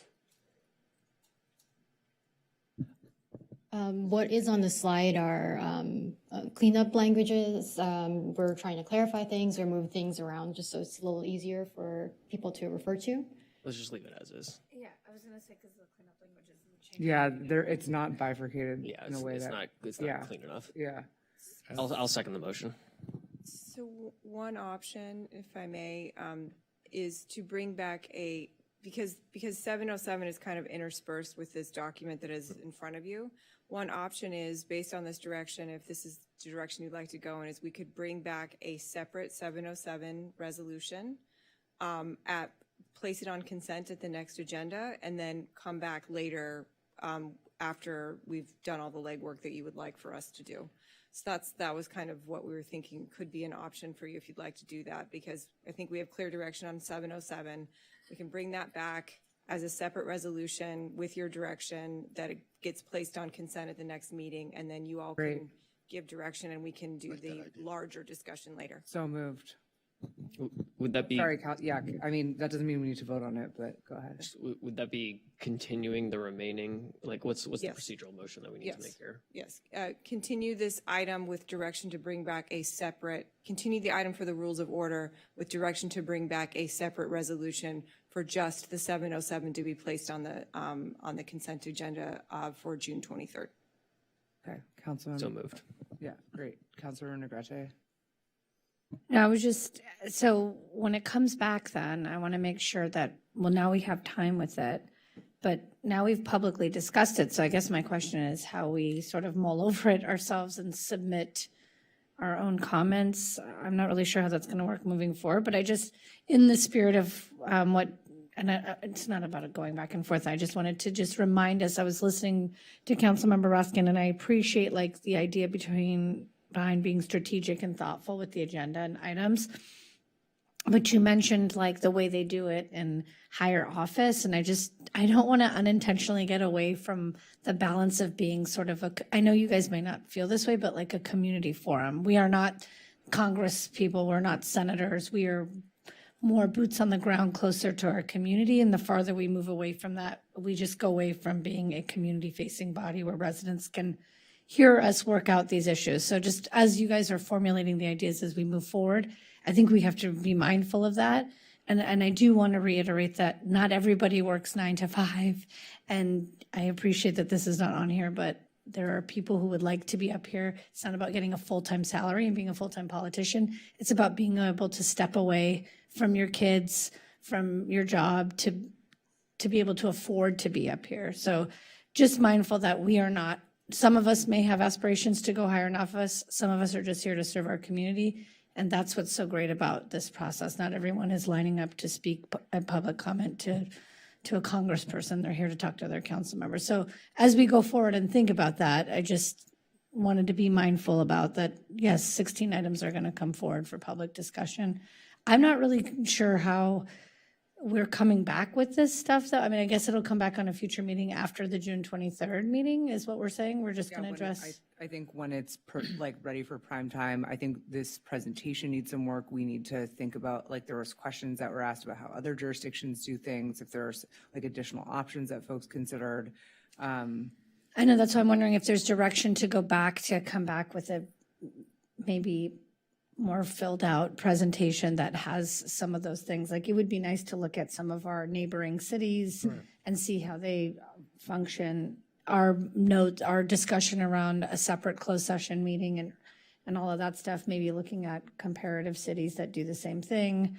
That would be nice. And then I agree, just, I know for me, like, it's really nice to look at it for the public too when they're looking. If we can put that out beforehand so the public knows what we're looking at, like, these are our options, so we can have those discussions in our Brown Acts before we come forward.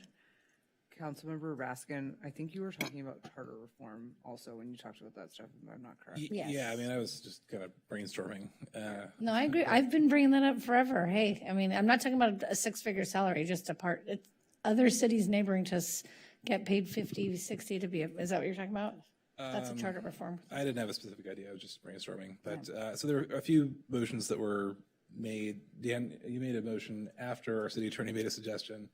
I don't think it was seconded. I'm happy to second that. Yeah, no, I think I moved Heidi's suggestion, Dan seconded it. Okay, great. Yeah. So let's vote. Voice vote, since it's not money. So, Terosas is a maker and Hall is a seconder. And I'll do a roll call vote. Councilmember Negrete? Yes. Councilmember Hall? Yes. Councilmember Raskin? Yes. Mayor Pro Tem Zwick is absent. Councilmember Snell? Yes. Councilmember Zerniskaya? Yes. And Mayor Terosas? Yes. So we'll have something on the consent calendar at the next session to deal with the legislative changes, and then we'll have a more fleshed out presentation later in the summer. Yes. Great. Okay, moving on to apologies for all the staff and members of the public that are still here. We'll try to make this as quick as possible. 12A. Great. Good evening, Mayor, City Council members, and City team. My name is Dinaz Qureshi. I am the Civil Engineering Associate in the Water Resources Division. And tonight I'm just going to give a quick presentation on our 2026 Annual Water Supply and Demand Assessment. So this assessment is required by the California Water Code as of 2022. It helps cities identify potential water shortages. And for this assessment, we are required to assess dry, hot conditions as our projected year. And for this assessment, our projected year is July 1st of 2026 through June 30th of 2027. Two terms I quickly want to touch on because they will come up later in the presentation are constrained versus unconstrained demand. So our unconstrained demand is our water demand without any water conservation. And then our constrained demand is potable water demand with conservation reduction included, which is 20%. And I do just want to note that the city has been achieving this since 2014. So looking at our projected supply in the assessment, so we are assuming that we only have Tier 1 allocation from the Metropolitan Water District. And then we're also assuming that our local supplies are 6,755 acre feet. This number was taken from our 2020 Urban Water Management Plan, the drought risk assessment. So this is looking at a worst case scenario for the city if we had low local groundwater supplies. So this puts our total projected supply at 14,161 acre feet. So looking at our assessment results without conservation, you see that we have a 14% surplus, and that puts us in a level 0 state standard shortage level, which means that we do not have any shortage of water. Now moving on to our stage recommendation, we are recommending to stay in stage 2. Again, this is that 20% water reduction that I touched on earlier, which the city has been achieving since 2014. Additionally, staying in the stage 2 helps us meet some state goals, meeting conservation targets, also helps with the city's broader water goals with conservation, and an increased demand without stage 2 would result in more imported water and therefore higher rates. So now going back and looking at our assessment results with that conservation with the constrained demand, you can see that that revised surplus has now jumped to 34%, showing that we do have an abundance of water.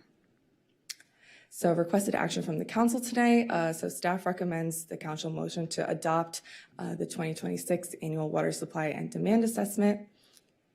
And that's all I have. Thank you. And I'll take any questions. Thank you. Councilmember Hall. Sorry, would you mind going back 2 slides? Yes. So just to clarify, this is stating that we have water, the water supply we need for all of the zoning and the planned building and everything. So this is only looking at the projected year, so we don't go past that June 30th of 2027. And this is just a state requirement, so this is not something we do for our own city planning. We have other plans that do tackle that.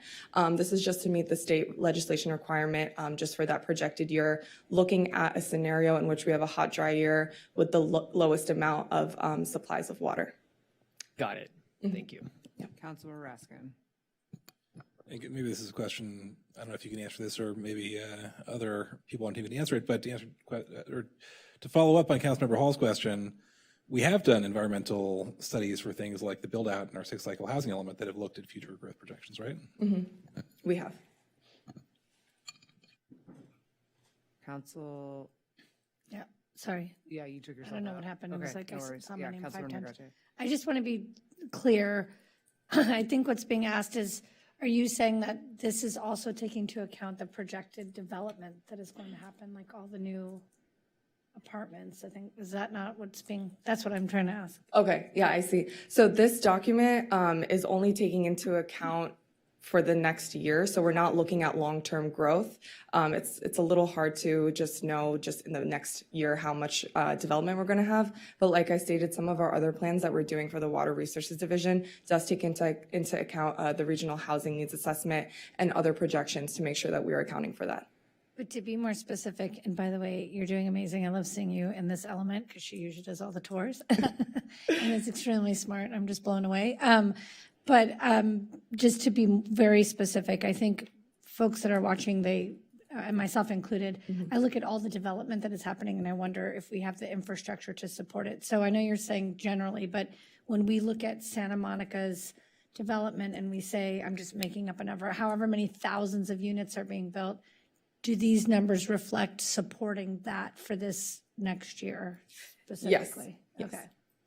Thank you. Great. Does anyone want to move the item? Or, my apology, my sincere apologies. We only have speakers on 12B at this time. Just in an abundance of caution, are there any members of the public who want to come and give comment on this item? Okay. I'll make a motion to move this item. Great. Second. Councilmember Zernitskaya? Yes. Councilmember Snell? Yes. Mayor Pro Tem Zwick is absent. Councilmember Raskin? Yes. Councilmember Hall? Yes. Councilmember Negrete? Yes. And Mayor Trosas. Yes. Motion passes. Thank you. We now have 12B. And we do have a speaker. I see that. Do we want to call the public speaker first or hear the item first? Okay. Hear the item first before the speaker? Okay. Okay. Dana and team? Oh, great. Well, no, we love to see the HR team. We don't get to see you often, so great to see you. Sorry, it's my first time up here, Mike. No, we'll be nice. Don't worry. Yeah, right. Just wondering, like I sent, oh, there it is, okay. Bear with me, and I'm usually not up this late, so I sorry. apologize. So, good evening, everybody. I'm Stephanie Swafford. I'm the Human Resources Manager over recruitment. Thank you for being here tonight. So tonight, we're going to talk about the status of the city's vacancies and recruitment and retention efforts for the calendar year 2025, as obligated under Assembly Bill 2561 and Government Code Section 3502.3 of the MMBA. So our agenda tonight, we're going to have an overview. Then we'll talk about our vacancy rates as of December 31st of 2025. And, ooh, what happened? Did that get away from me? Okay. And then,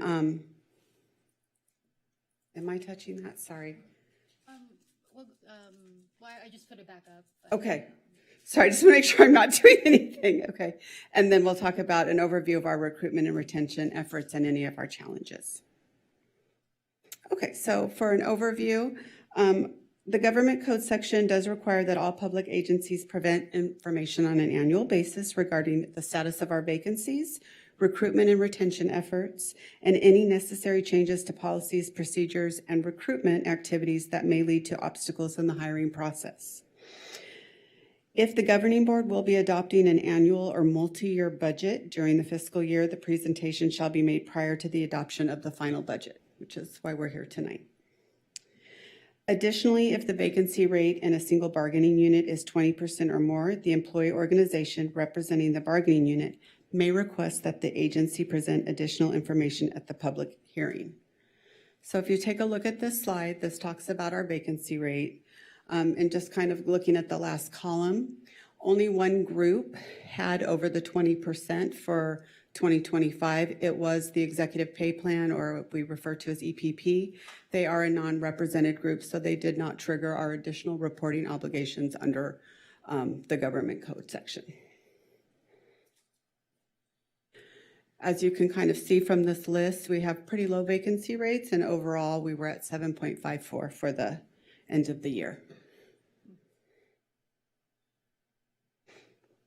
In 2025, there was a total of 417 vacancies.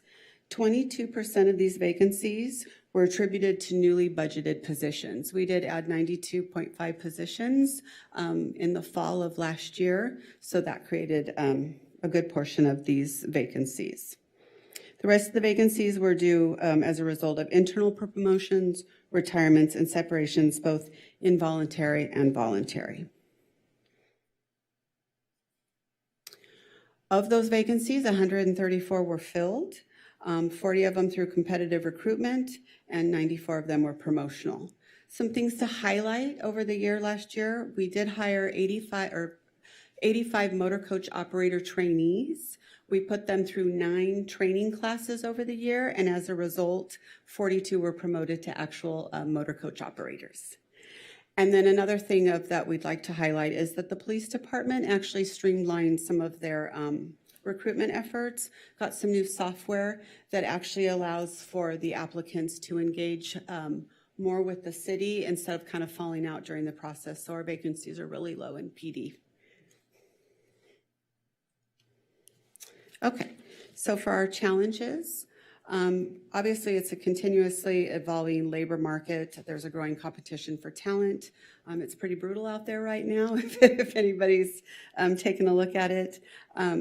There is that changing perception related to the benefits of public sector employment. We're obviously competing often with the private sector, and then obviously financial constraints impacting salaries and staffing levels. For our strategies, we have collaboration with the operating departments and prioritize and plan for our upcoming recruitment needs. We're reviewing and refining minimum qualification requirements to ensure they are job-related. Benefit enhancements aimed at supporting employee health and financial security. We have the winter closure program that enhances our retention appeal. Telework options for eligible positions to promote work-life balance. Equity increases for selected positions to support internal alignment and external competitiveness, and a citywide classification and compensation study that will provide a comprehensive review of job classifications, compensation structures, and internal pay relationships across the organization. And that's it. We'll take any questions. Councilmember Negrete? You seem to have, okay, sorry. Oh, I mean, I'll ask a question, a really quick question. Or Councilmember Snell, did you have a question?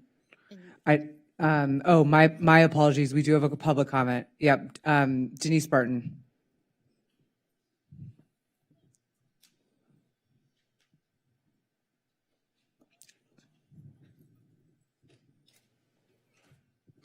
Good evening. On item 12B, is this our city manager, Oliver T., trying to make the city look like it has less city employees than it actually does?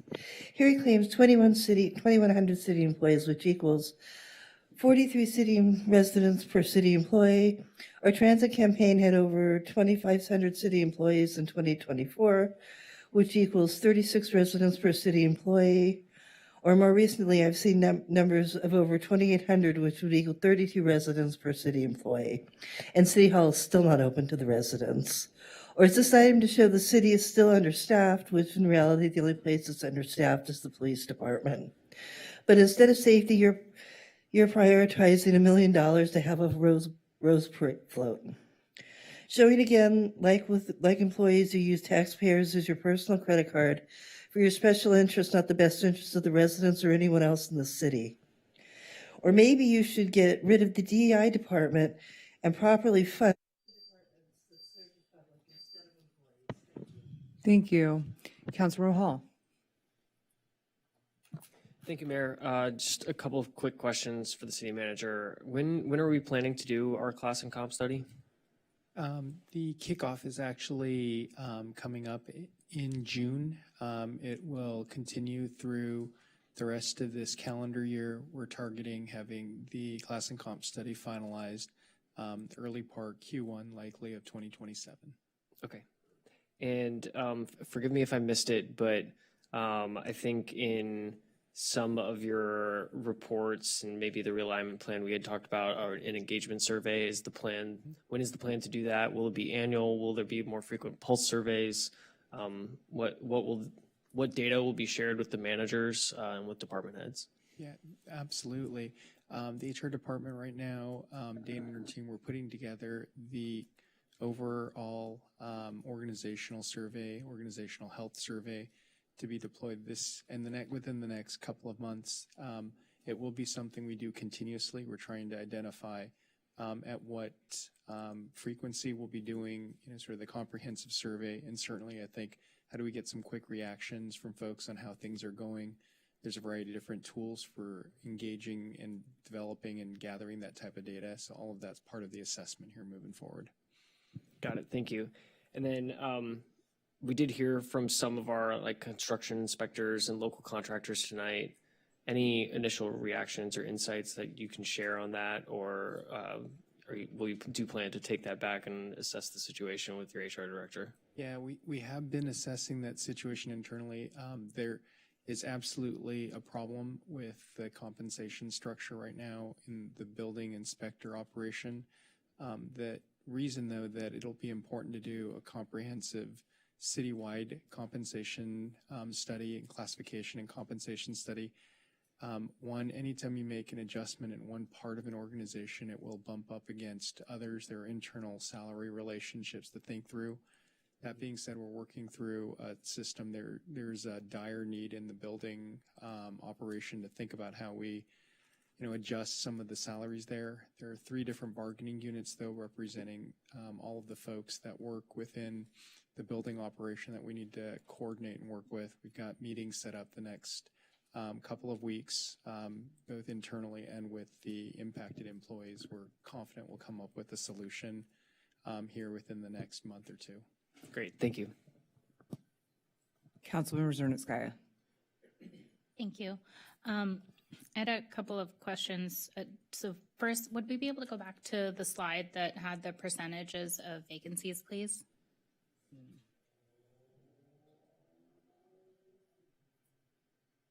That one, yeah. So I recognize that there are certain bargaining units that have a much higher number of budgeted FTEs.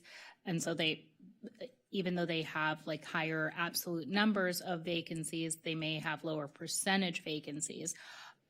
For those, do we have by any chance a breakdown of by department, like vacancies by department or by type of role? Okay, if that's, I don't know that we necessarily, like if it's easy to pull it up, that would be awesome. If not, okay. Yay, thank you. Oh, are you okay? Oh my God, are you okay? Yes, I'm fine. Okay. That step, yeah, no, that step gets everyone. I don't want a workplace comp issue here. Yeah. Are you okay? Yeah, I'm fine. Okay. I I have fall all the time. Band-Aids Don't worry and- about and- me. Yeah. Me too. Yes. Why they call me Clumsy Carolyn? That's something I've done many times before. Don't you worry at all. I fall going up the We didn't make stairs. my mark, right? Like, hey, everybody. Yeah. Welcome. Yeah, I don't know. I don't know if How there's do we plug in, maybe? Or if like, I don't know, you could also just verbally tell us like which departments have kind of the highest number of vacancies that we may need to address. By the classifications. Oh, by classifications? And apologies for not asking this ahead of time.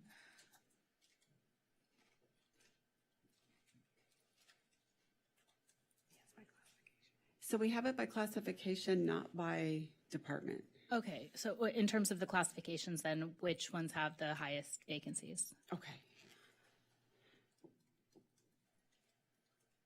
Maintenance worker. That looks like a maintenance worker, a bin truck driver. So all public works, okay.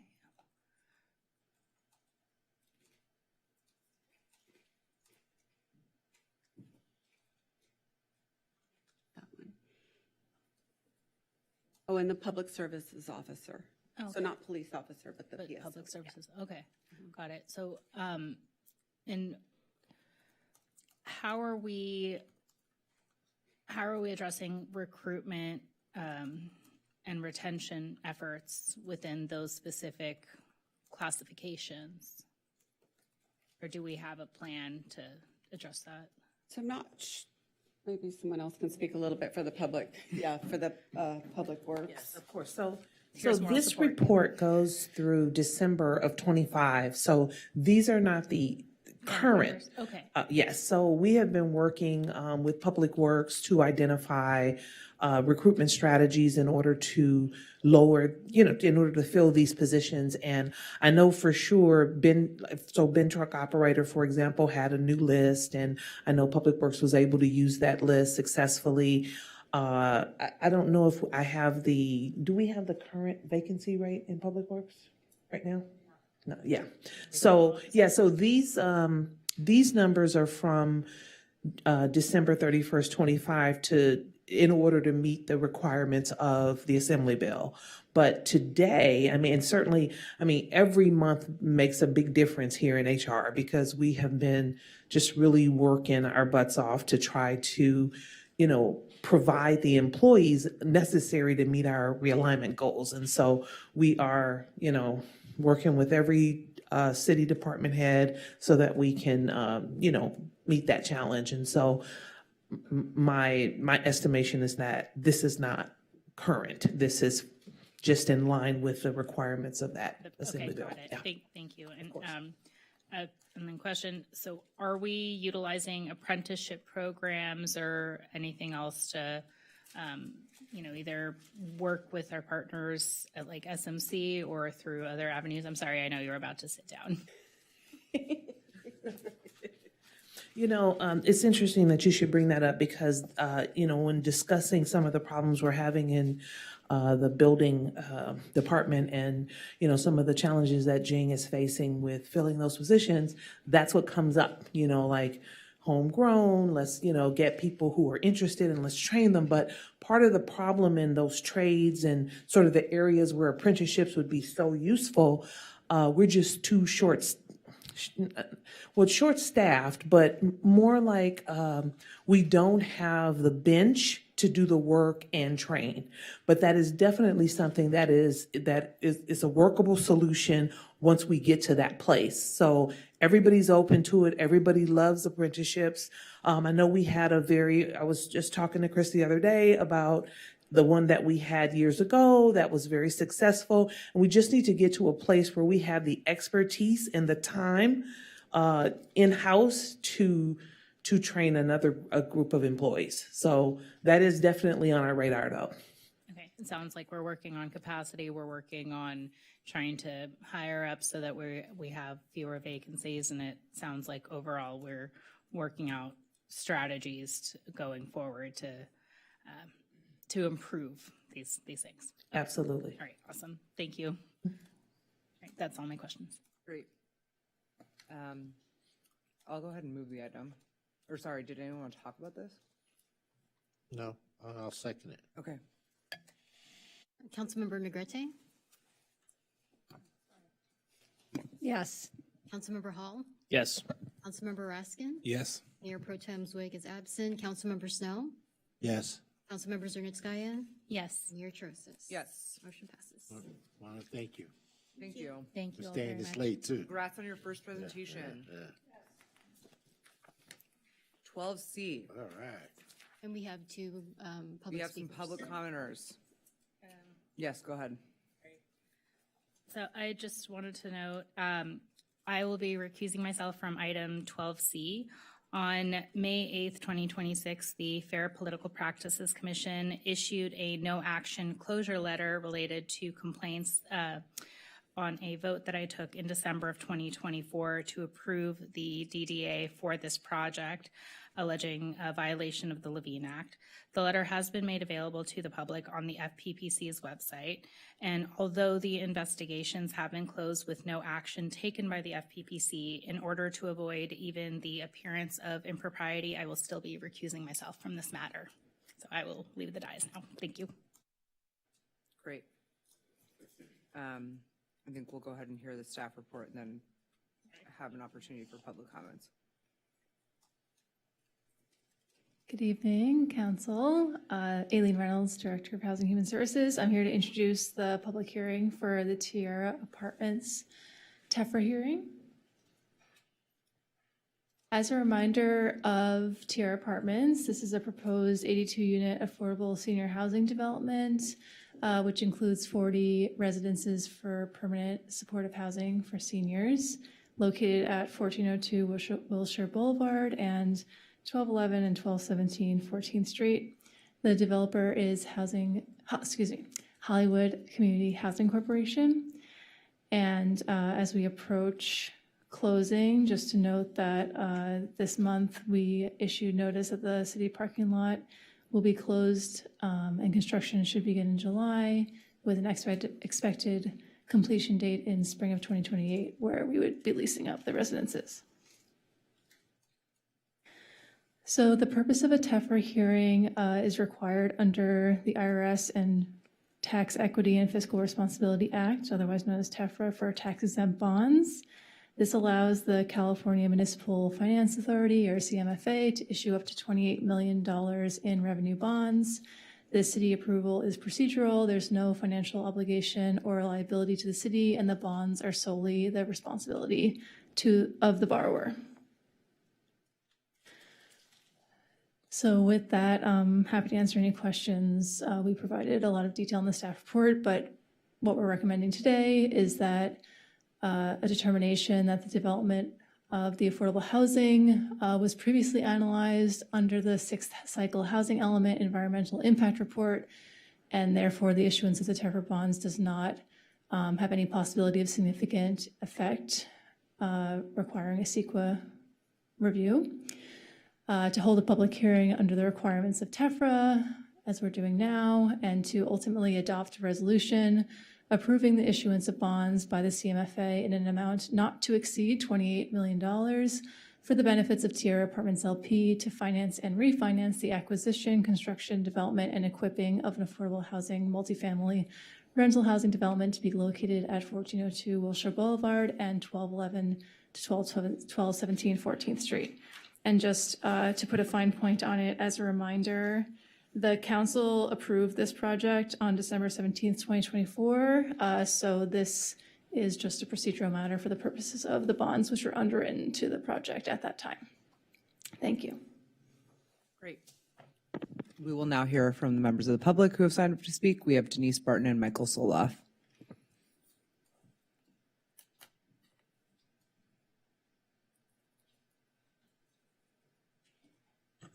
Good evening, on item 12C. These both look a lot, this bond looks a lot like the ones that were issued to Step Up on 2nd in 2017 for renovation of the property on 2nd Street, which never happened, due to, along with their partner, Shangri-La, ended up with state charges for fraud of over $100 million. So did Step Up on 2nd repay the bond amount, or are the taxpayers continuing to pay interest due to the bond being involved in the fraud and the money lost? Just so you understand my concerns about the releasing of the same sort of revenue bonds now in a similar situation, as well as because by our cities not reporting on all debt held by the city, it would appear as though you are using the resident taxpayers as your personal credit card for your special interests. And isn't the rule in business if you can't afford it, then you shouldn't do it? Thank you. Thank you, Michael Soloff.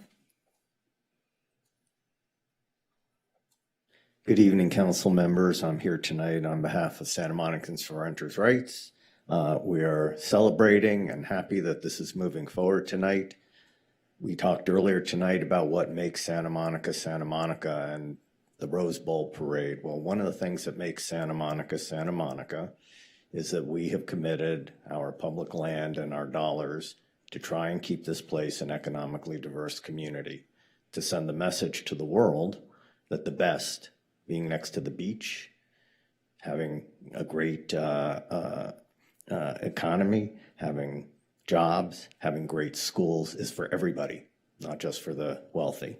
And this is another step in that direction. The city council, most of you weren't here at that time, but committed in the prior housing element that we were going to make public land sites available for 2,000 units of affordable housing.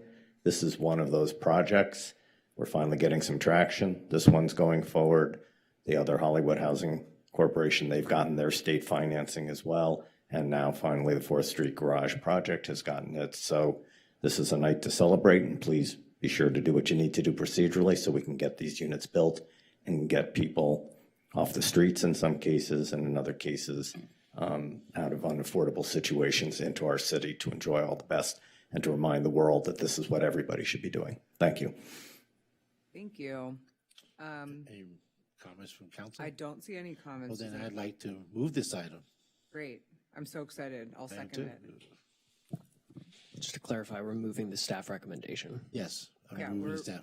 We're moving the 3 items here and Okay. adopting the resolution for the $28 million bond. Okay, and roll call vote, Councilmember Zernetskaya is absent, Councilmember Snell, Yes. Mayor Pro Tem Zwick is absent, Councilmember Raskin, Yes. Councilmember Hall, Yes. Councilmember Negrete, Yes. and Mayor Trosas. Yes. Motion passes. Thank Great. you.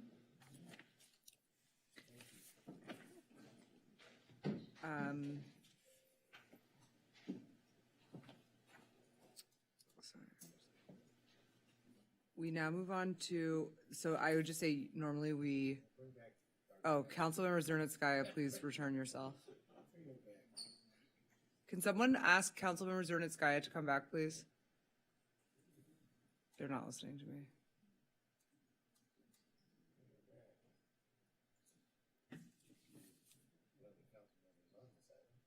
I'll just say that normally we approve these as consent, but I'll make the announcement now.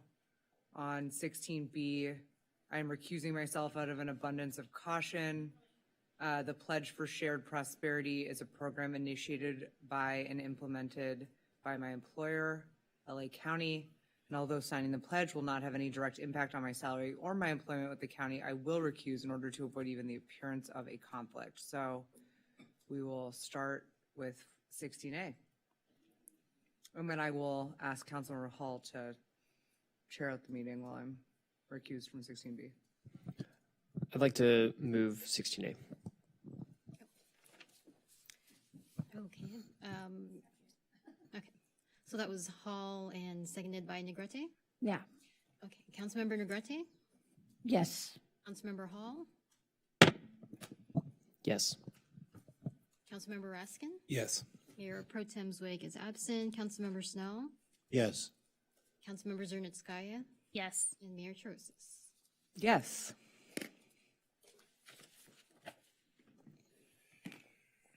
B.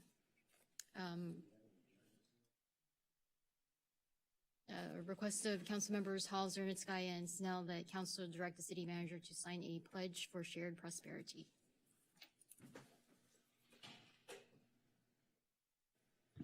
Thank you, Madam Clerk.